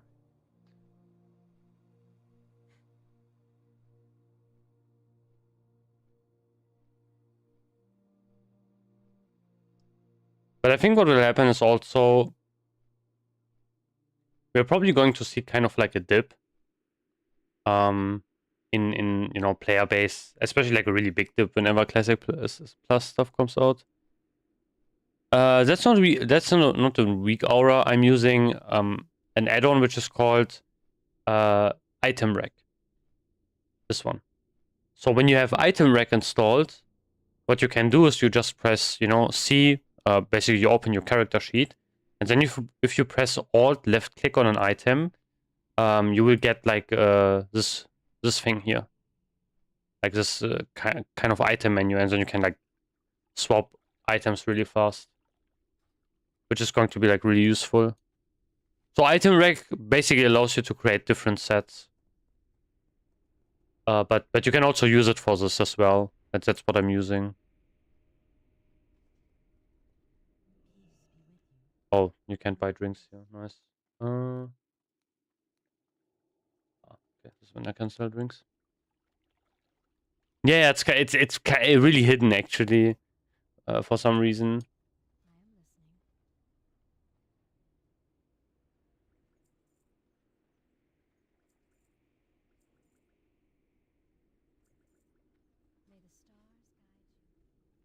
Okay, I think I bought way too many drinks, to be honest. But yeah, whatever. Did I repair? Yeah. I shouldn't have like. I kind of made a mistake. Is there a bank nearby? Yeah, there's one here, right? Whatever. I will do it like this first, and I mean I can just. I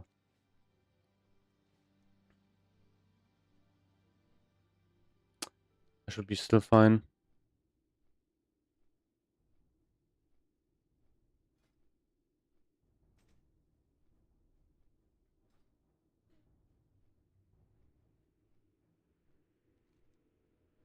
Let's see how this actually looks like. I think it's probably going to be farmed. They're like only. They're like a lot of layers up as well.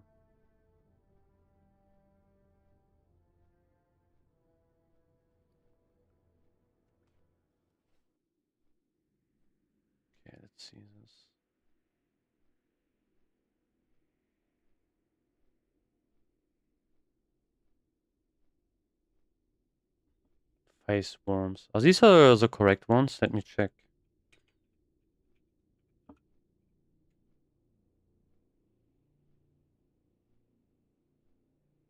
Yeah, they can drop the depleted badge. So that's the one I want to kill. I wonder what the best strategy is to do that. Oh, okay, yeah, you can see one guy AoE farming here, right here, for example.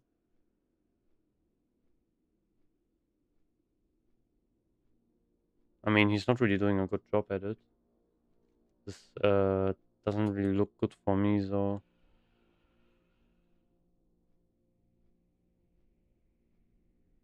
I wonder what the best spot is. Like, just killing all of these unbound affiliates. Do the... I wonder if these mobs also drop it.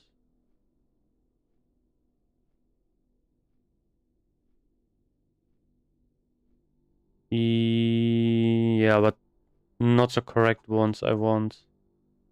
They drop depleted maze instead. I want depleted badge. Bashir. It's an elite. Fuck. Apexis mobs, Eva Ray, face worms. So mostly face worms that I want to kill, I guess.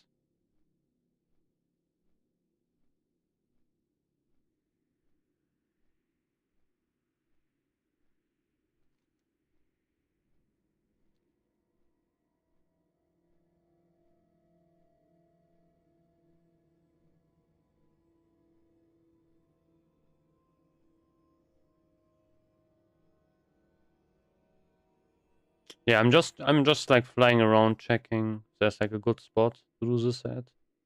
What is this spot? Texas Flare. I think these are also actually pretty good to farm. But they're kind of in far between each other.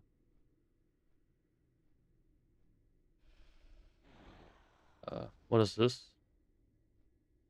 The fuck? Bro, like this dragon does so much damage. The fuck is this? Yeah, I'm not sure. Maybe I should go. Yeah, what's the boss?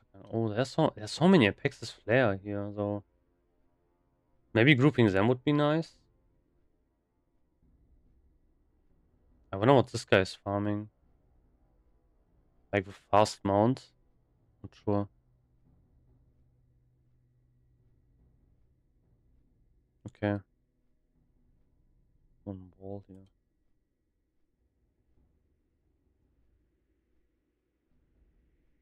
Yeah, slow mounts is not so fun. But I guess I would have to like layer swap as well. This is layer 1, so let me try to do that. Looking for one mate tank Cephalic. I might want to do Cephalic actually. Okay, instant leave. Nice. Still layer 1, perfect. Oh wait, I'm still in this group. Which layer is this? This still looks like layer. Yeah, this is still layer 1.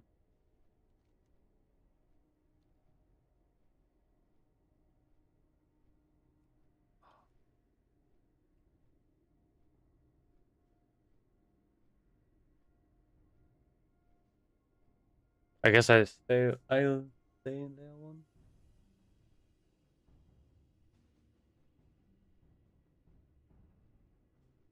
Yeah.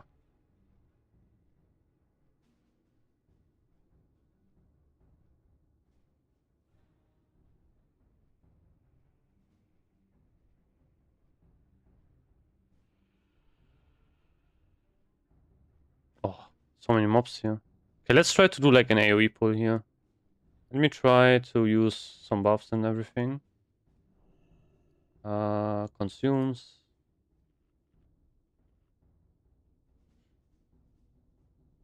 Probably will die, so like someone will probably come by and kill me. Maybe. Who knows? Wizard oil. this. Okay. And let me buff myself with Sanctuary, I guess. Kings might be better. Not really sure. I don't know what these guys even do.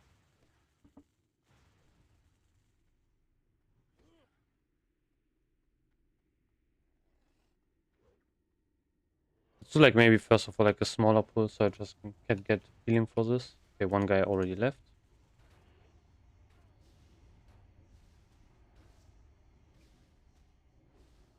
Yeah, this was not smart to do.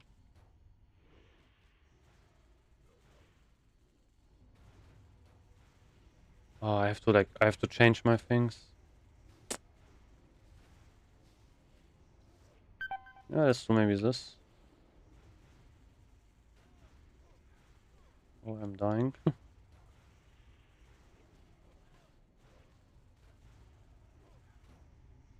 What to use my trinket, to be honest. Yeah, I have to like pull way more mobs to use my trinket. Oh, I got one green. Oh, shadow resistance. That's not bad. I will keep that. Hmm. Oh, I have the wrong aura on. Yeah.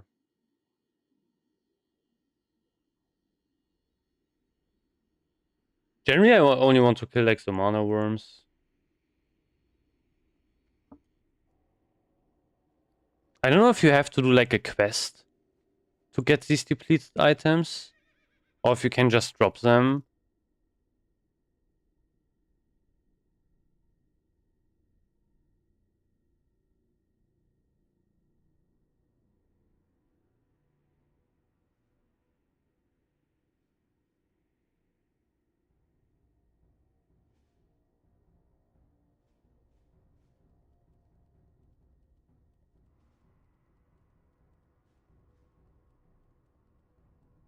But yeah, my goal is like to kill the worms.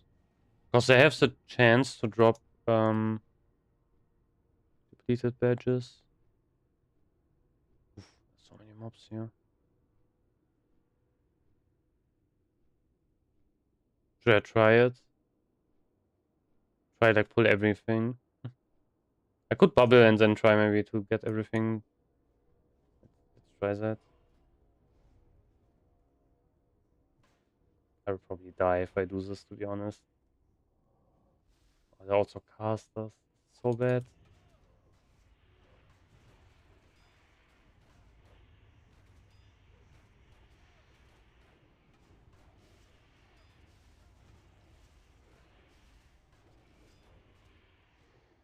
Heal one time.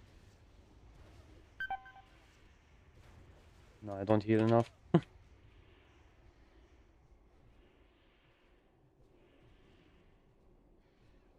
Yeah, I'm cooked. Yeah, I'm cooked. I'm cooked. I don't have enough damage.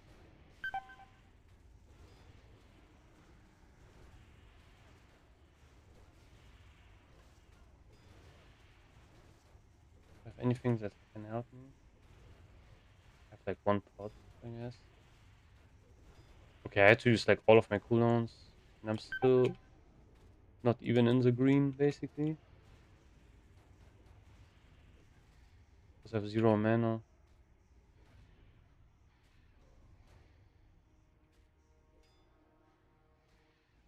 I don't know how many mobs this was, but yeah. This was a lot. I might still die, actually.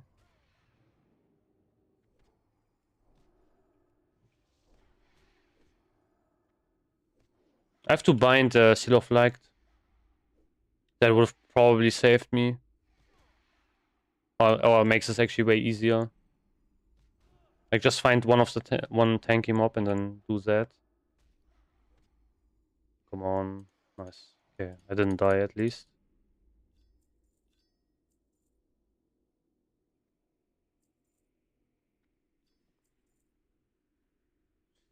Oof. That was tough.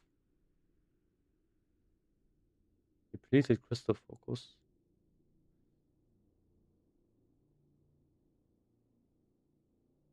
Yeah. Didn't get one blue one.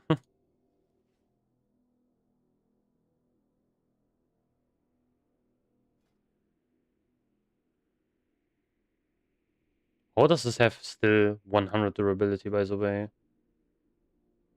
What? Yeah, I've makes sense. I also thought that.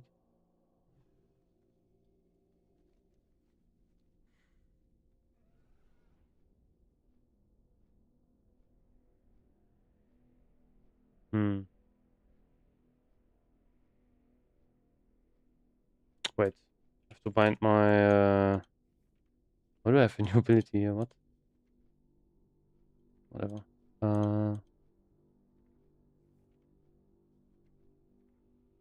Very good way to use the minion X success from all gorilla days. You really did that? I was thinking about doing it, but wait, what is AD?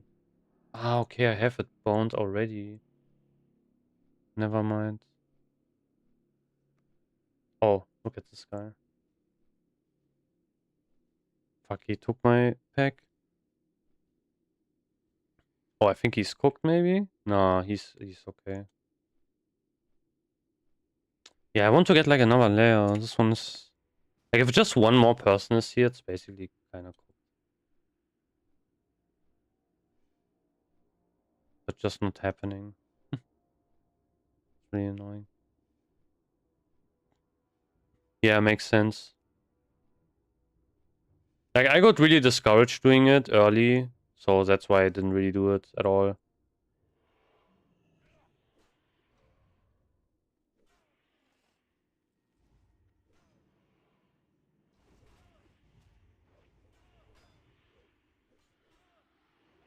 Do a big one. Okay, one guy ran away. Let's do wait, let's do this. Keep attacking this guy. Okay, this works maybe better. Let's use trinkets so I don't die. Maybe. Please. No, I'm dead. Why am I dying, man? Do I really get no healing out of this? Yeah. This is too much. Fuck. I think I don't know. I think I'm just maybe not tanky enough for this. I think I just don't have enough spell power. That's probably my main issue. Yeah, maybe I should not pull this many. If you do cooking plus fishing, yeah. Much worse than goldfang, but yeah, elementals. It's always a thing where you have to find the gold farm, which is also something you can actually do. You know, like okay, for example, I don't know, like strat farming is really good on godly amount of like gold, but can you do that? You know, for 2 hours or so in a row? Maybe. But yeah, that's like something which is going to be more of a problem. Okay, this is actually quite hard to do, to be honest. Like maybe I'm pulling too many mobs. That's probably my problem. I think I'm just overdoing it. So I should probably just chill. But yeah, then I can't really use figurine because the string is not really worth if I can't use it with all of the mobs on me. Yeah, true. Yeah, I mean, you know, Throne of Kill Jane is like really shit because it will just like there are so many people that are farming it there, and you will have to compete against like mages, warlocks, which are unkillable, you know, boomkins, which are instant sniping the mobs.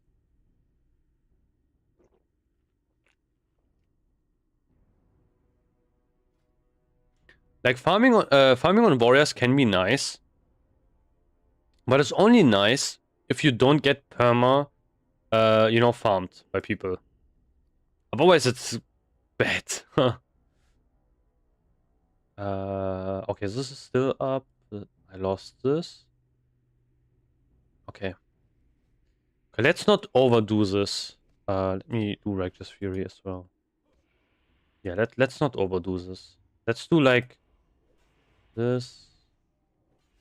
And then maybe these guys. And I think this should be fine.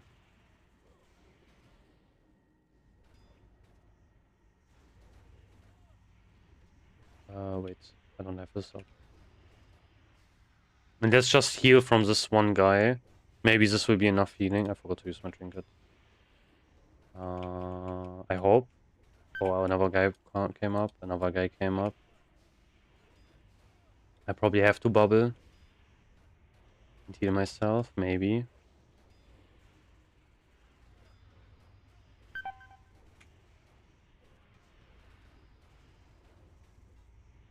Come on, heal me, heal me. Man, look at the healing. Holy shit. This is crazy. That's so much healing. I have to look what healed me so much. Because that's insane. I don't think it was my trinket. Wait, I will look into what healed me. Oh! Scroll of Agility. That's big. Big money. Man, no depleted items though. Wait, let's see. Okay. My trinket. Yeah, my trinket healed me. For most of it. Okay, I guess it, yeah, I guess that's important.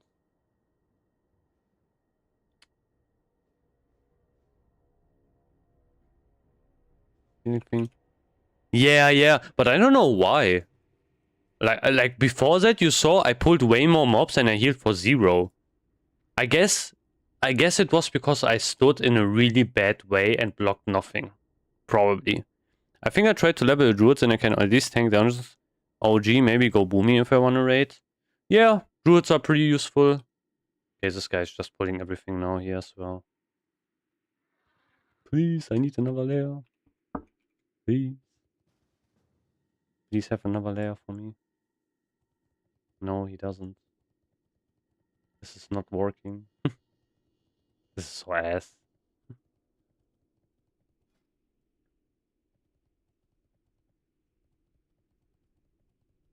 Group instant disbanded. It's the same guys before. Oh wait, is this a new layer? No, this is the layer 1. So yeah, let's go and pull this, I think. And let's also do it like this, and I will just attack stuff while I'm pulling. So I can at least get like some healing back.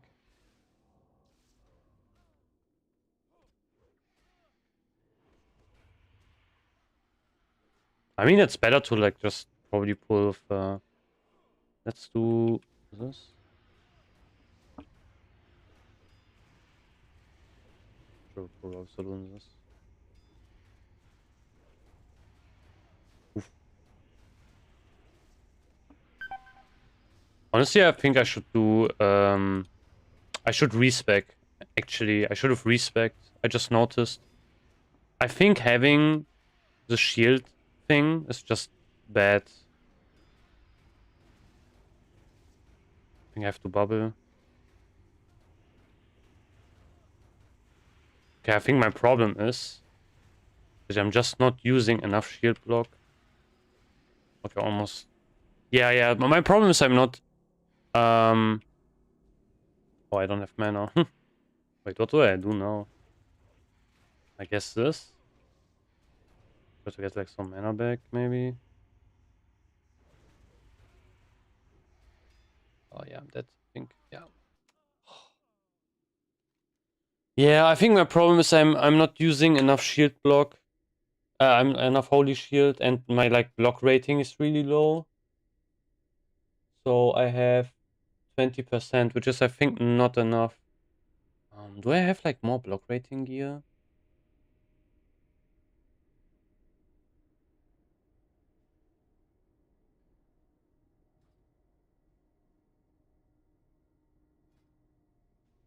Yeah, I mean, you know, doing it not not in a really stupid way like me. That's basically where the cap is coming from.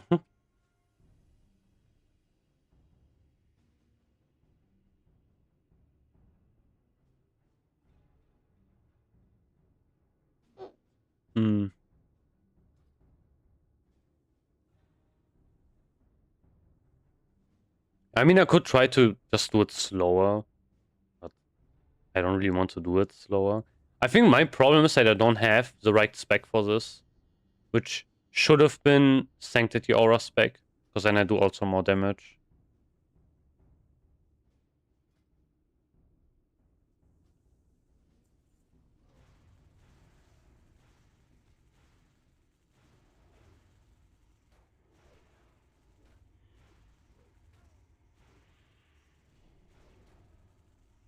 Oh, these mobs like also hyper spawn.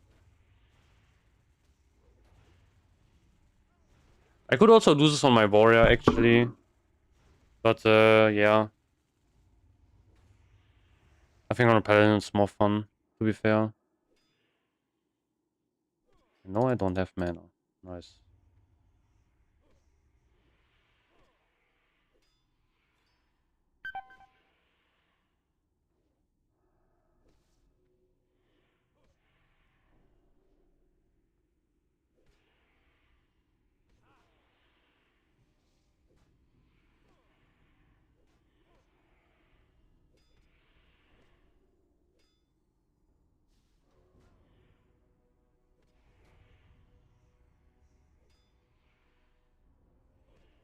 Come on. Please die.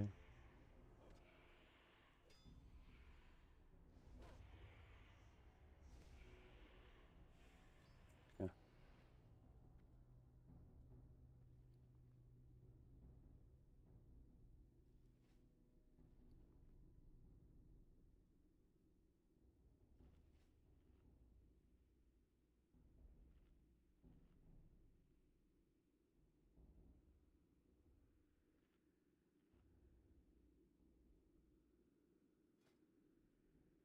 Yeah, I have to like rely on my raw avoidance.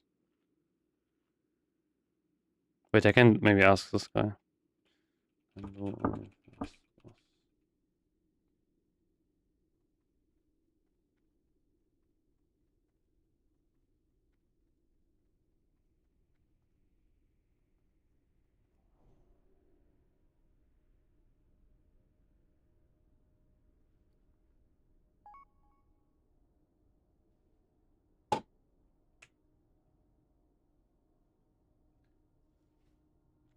Uh,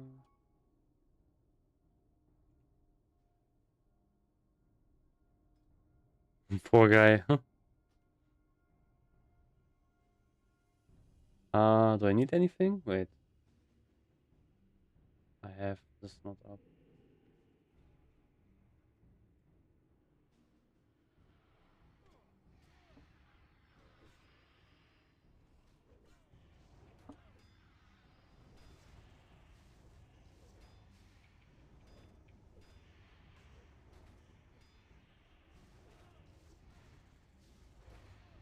I hope I can survive for like 15 seconds so I can bubble myself if I die. Because I don't have anything else I can use.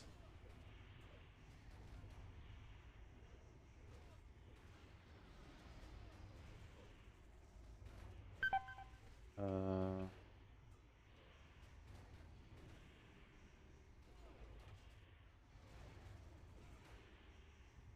yeah, then bubble.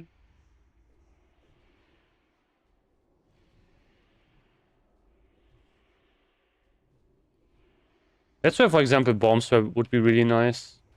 But since I don't have any, that's kind of the problem.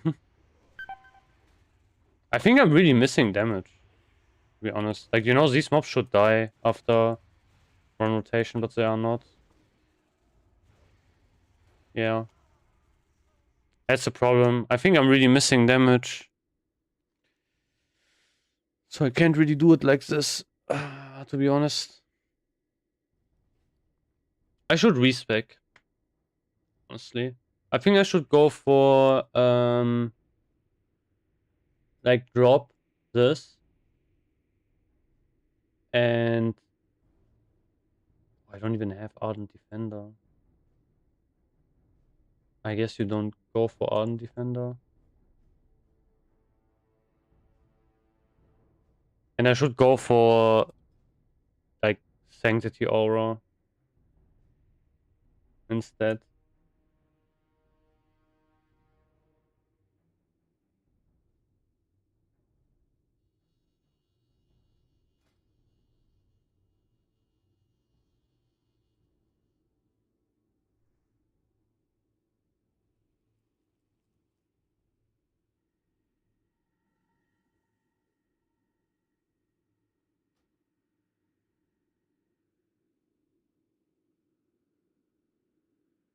This is kind of a shit position. But let me do this. Oh, never mind. Can rebuff.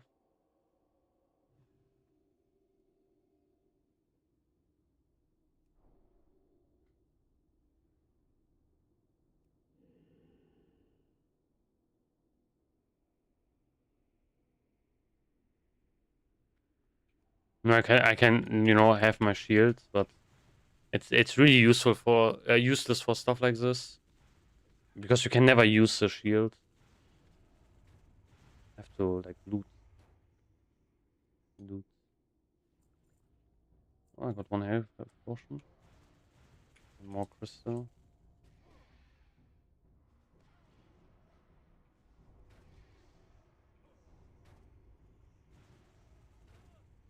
I guess it's good if you do like smaller pulls, things like this. I guess because you can at least use it in combat.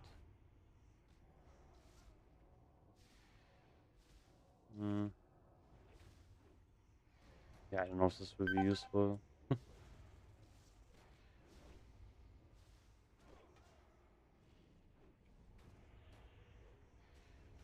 Oh, I don't have any mana.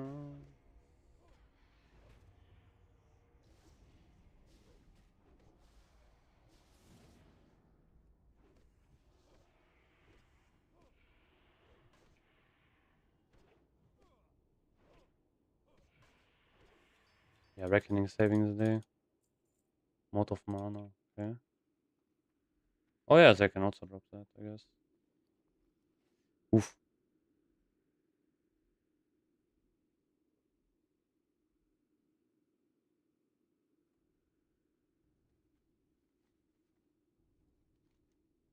But yeah, this is not really feasible. I have to like respec. And I think I'm also going to respec uh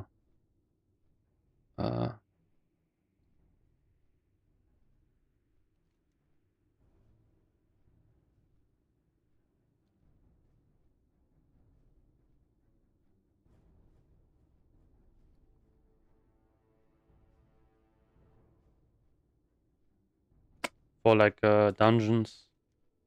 I mean, pulling with shield is nice and all, but yeah, I can also just run in, I guess. Get like more damage out of this. But I have to like look what the other 10 spec is. I'm listening. Going.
Then I don't have kings though, which kinda sucks. I don't know. I don't know if like hmm.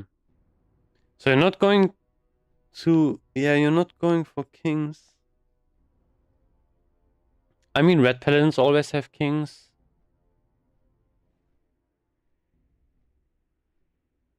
In dungeons I guess it's a different story. Hmm.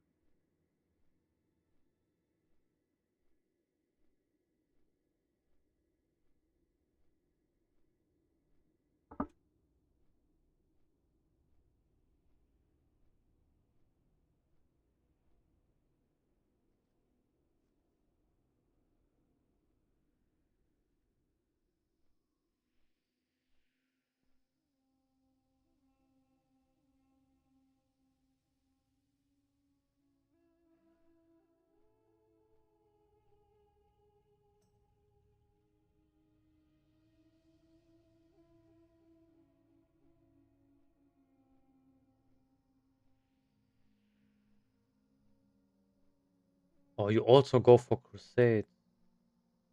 Okay, that's actually pretty big. Hmm.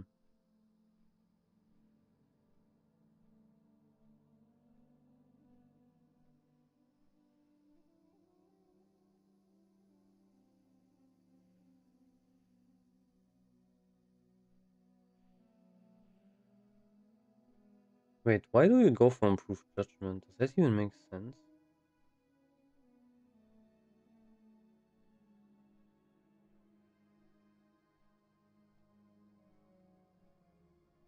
I mean, that's yeah. I mean, that's I guess more threat, single target.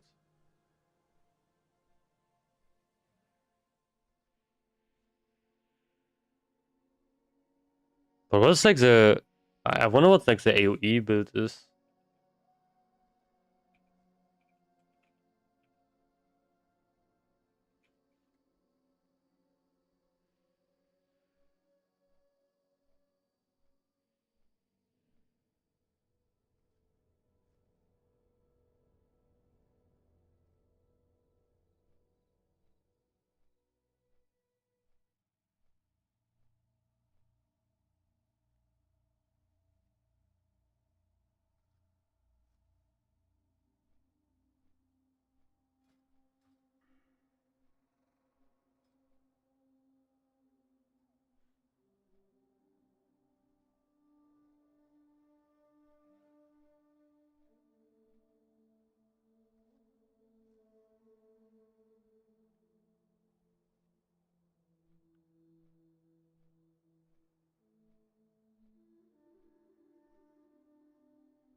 Hmm.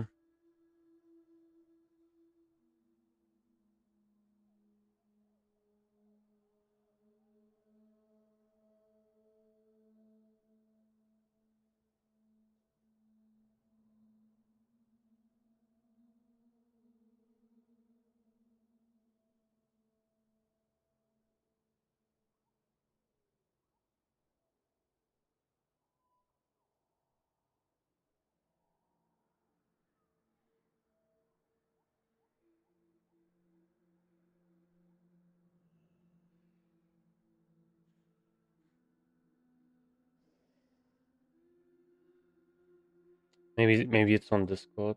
Maybe there's like a.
Uh,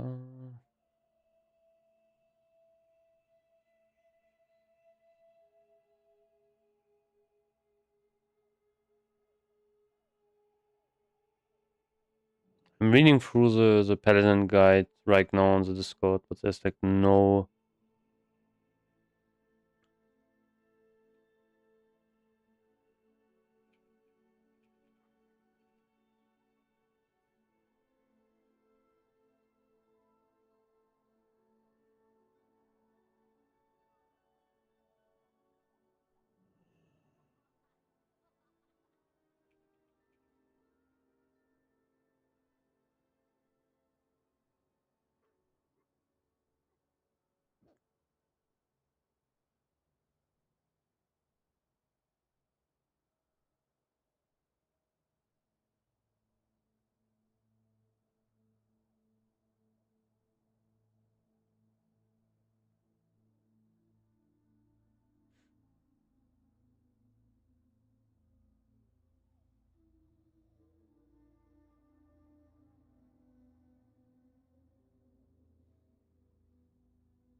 Hmm.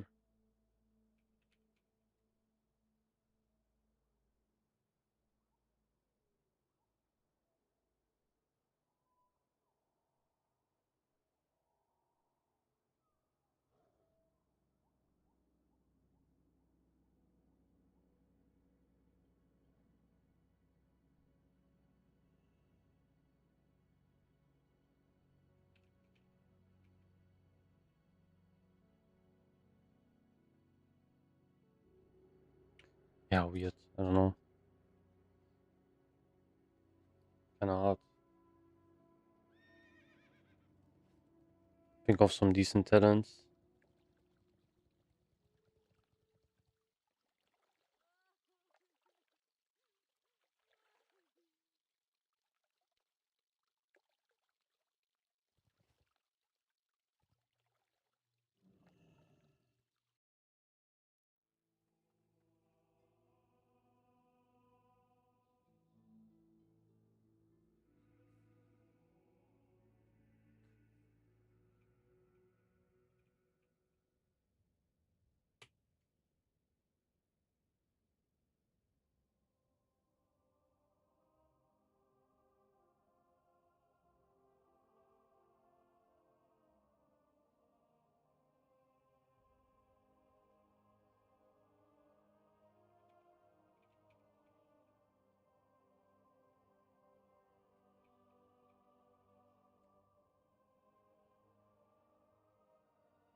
One guy having a video.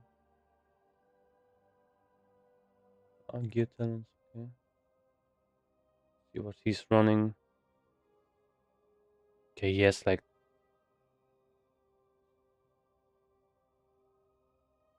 insane gear. Maybe I should go for I don't really don't want to farm rare scenarios.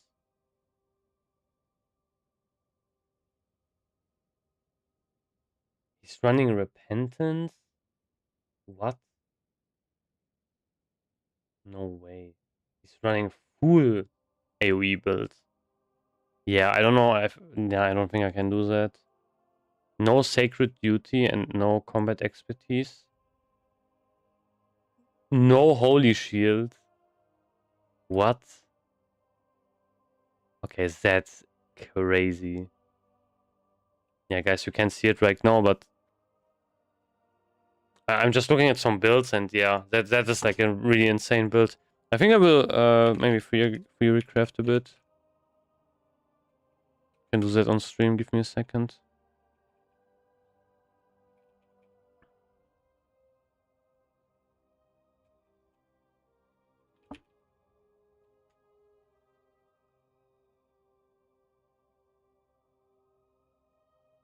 Let's do this. Let's do that.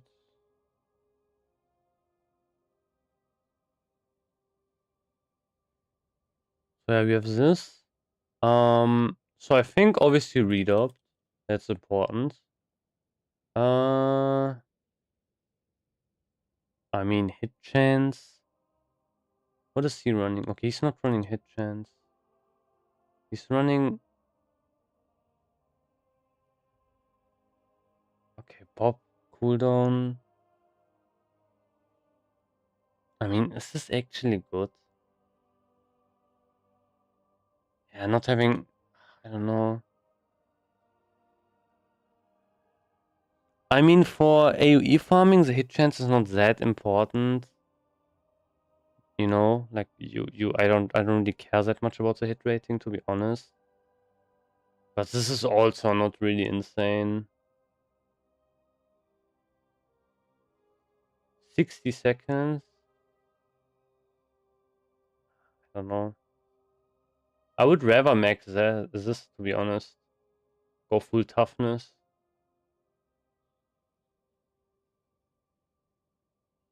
Probably something like this. Go full righteous fury. Full defense. Let's use this. I mean, I could still grab kings. He doesn't have kings. I guess if you pull enough mobs, you don't need kings.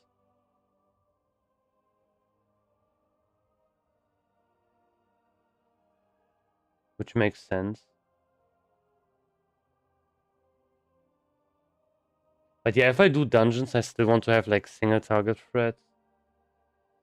I guess I do this? Yeah. I mean, yeah, Sanctuary, Reckoning.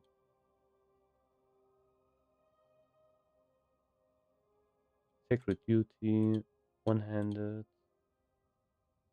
Holy Shield, Improved Holy Shield, max this, and then I max that,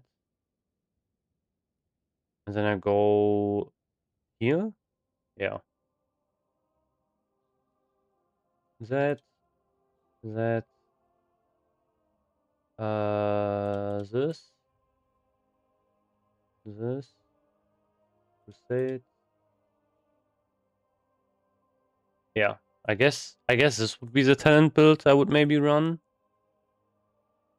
I mean, the problem I would have is that I only have 2 into precision and precision and 5 toughness.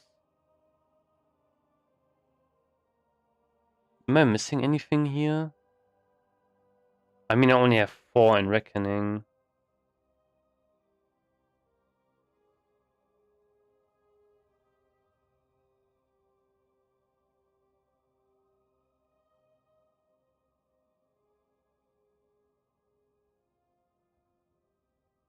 Only has 1 in Reckoning.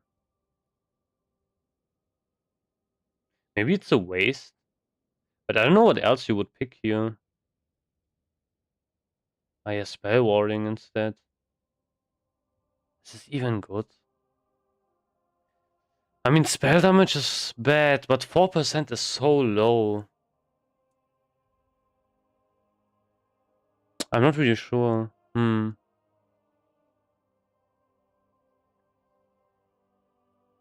I guess he puts most points into this one. Yeah. But yeah, he doesn't grab like Holy Shield, which is crazy to me. I mean, actually, yeah, Holy Shield is pretty useless for AoE. It's just way too much mana. You would just spam Consecration all day. But yeah, I don't think I can run this. I would probably get cooked. You know, not having Holy Shield up, it's like for dungeons and such would be impossible. I think pretty cool. And also, no Sacred Duty, no combat expertise. I'm not sure about that, to be fair.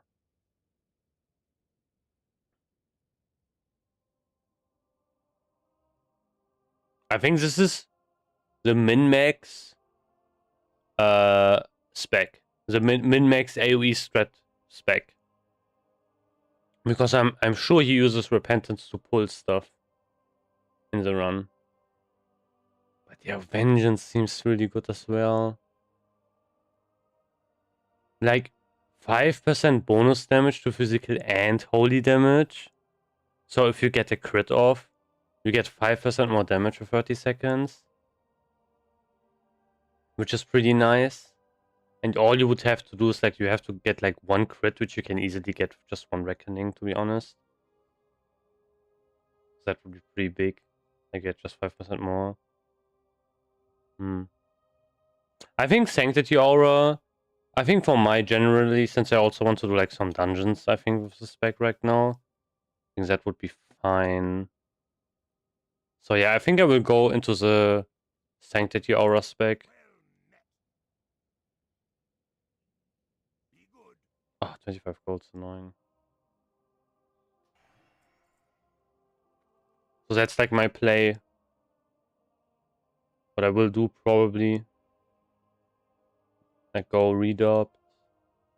But you can't see it. Let me switch over again. So yeah. This is this. So I go readopt. I think I go full toughness. Should I go Guardian's Favor? How much cooldown does this have? 5 minutes. So it would be 2 minutes shorter, I guess. Which is nice, but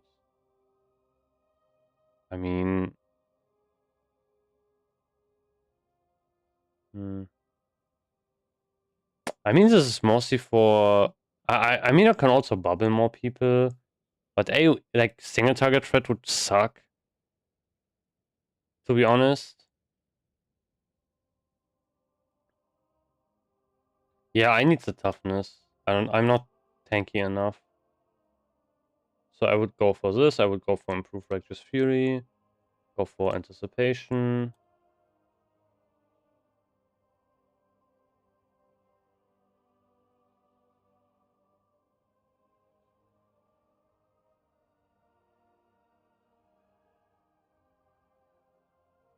I think I will still go for this. Just get like Kings. And then go 1 into Precision. Just to go down further down the tree. Honestly, I should have just did 1 in Guardian's favor. Whatever. Blessing of Sanctuary. He only put 1 point into Reckoning. Is that something you should do? Put 1 point into it? I'm not even sure.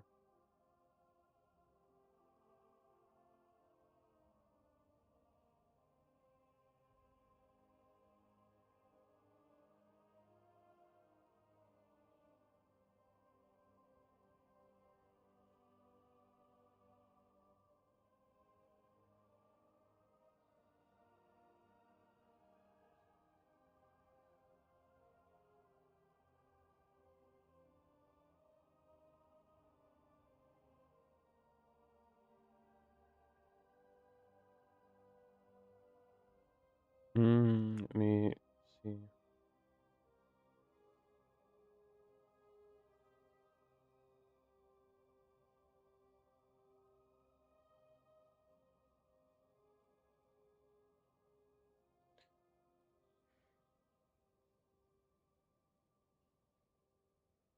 I mean, the question would be if I want to go for.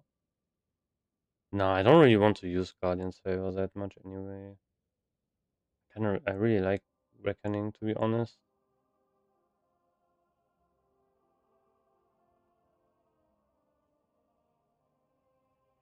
But yeah, for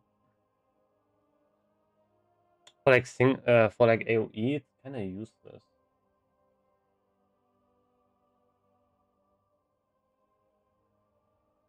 I mean, honestly, not really, because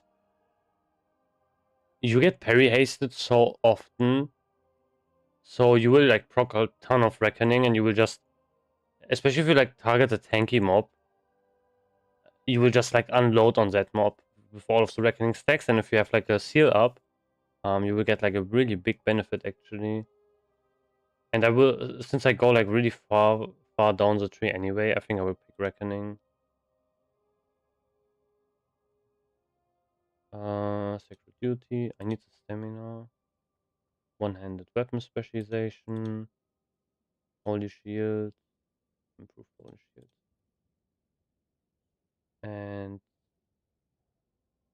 now I can already go into red tree. Let's see how far I can down into the red tree actually. So let's pick this. Let's go deflection. Let's go yeah, this one is big. Go conviction.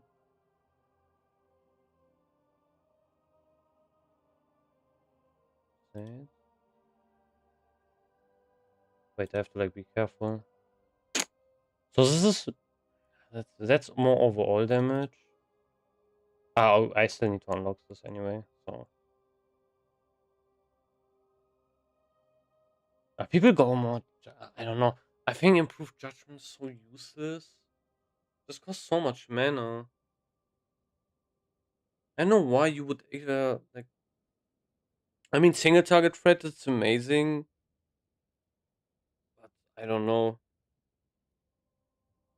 I think the mana cost is just so high, and honestly, I don't care about single target threat. Like, I just care about like more damage, basically. Hmm.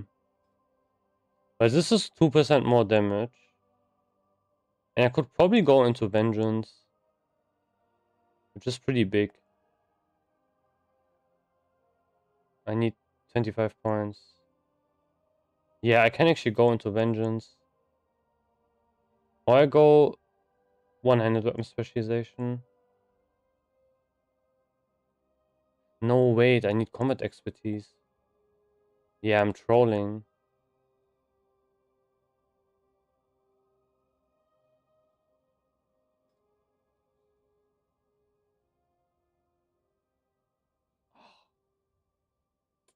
That's really hard actually. No, I need the stamina. It's 10%. It's really big. So I'm pretty sure I need this.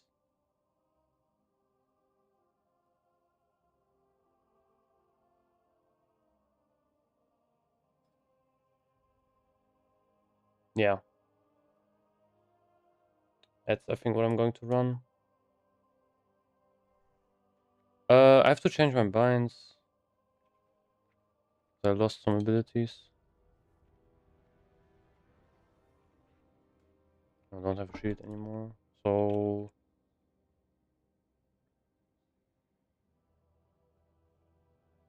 I don't know what I should run here. Shift R. What is an important ability that I don't ever use? See.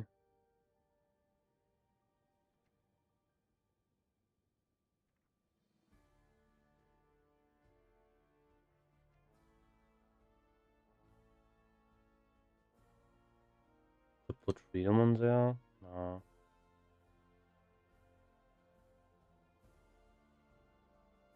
What is sacrifice?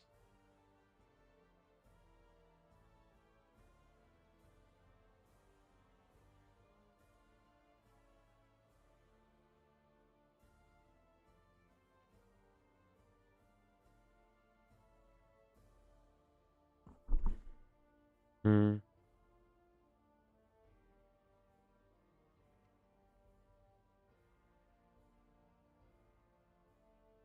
I guess I could put. I can put maybe Wings. Yeah, wings is probably pretty good actually. I don't have wings anywhere.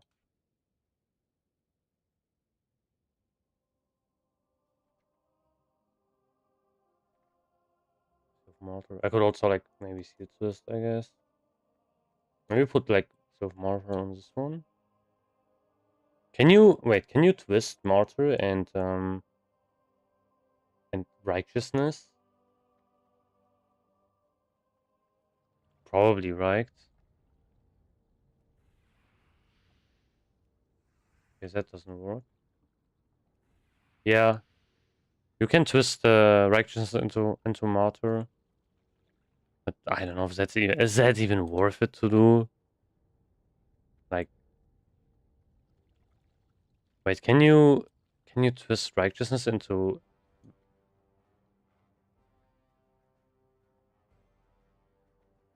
vengeance? Maybe. No, you can't. Oh no, you can. You can righteousness into vengeance, but not vengeance into righteousness. That's a one-way twist. Hmm.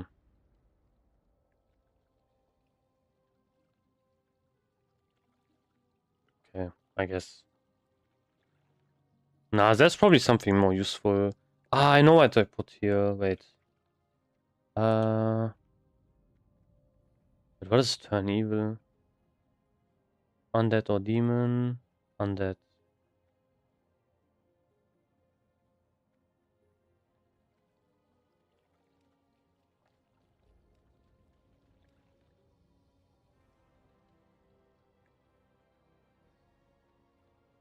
What?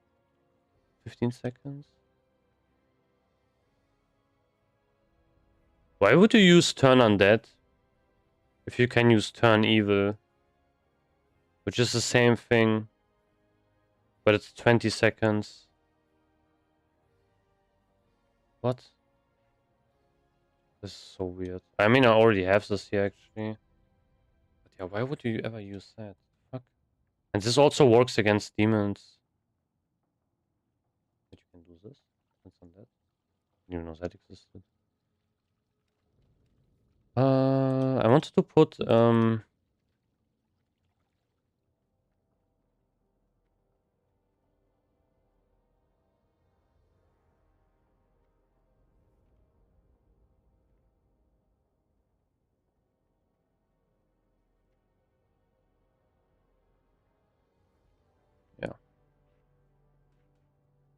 Okay.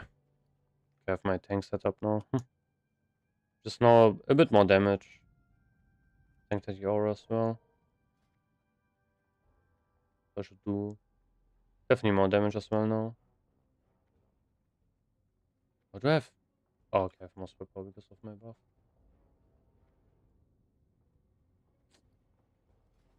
But yeah, I need more spell power items.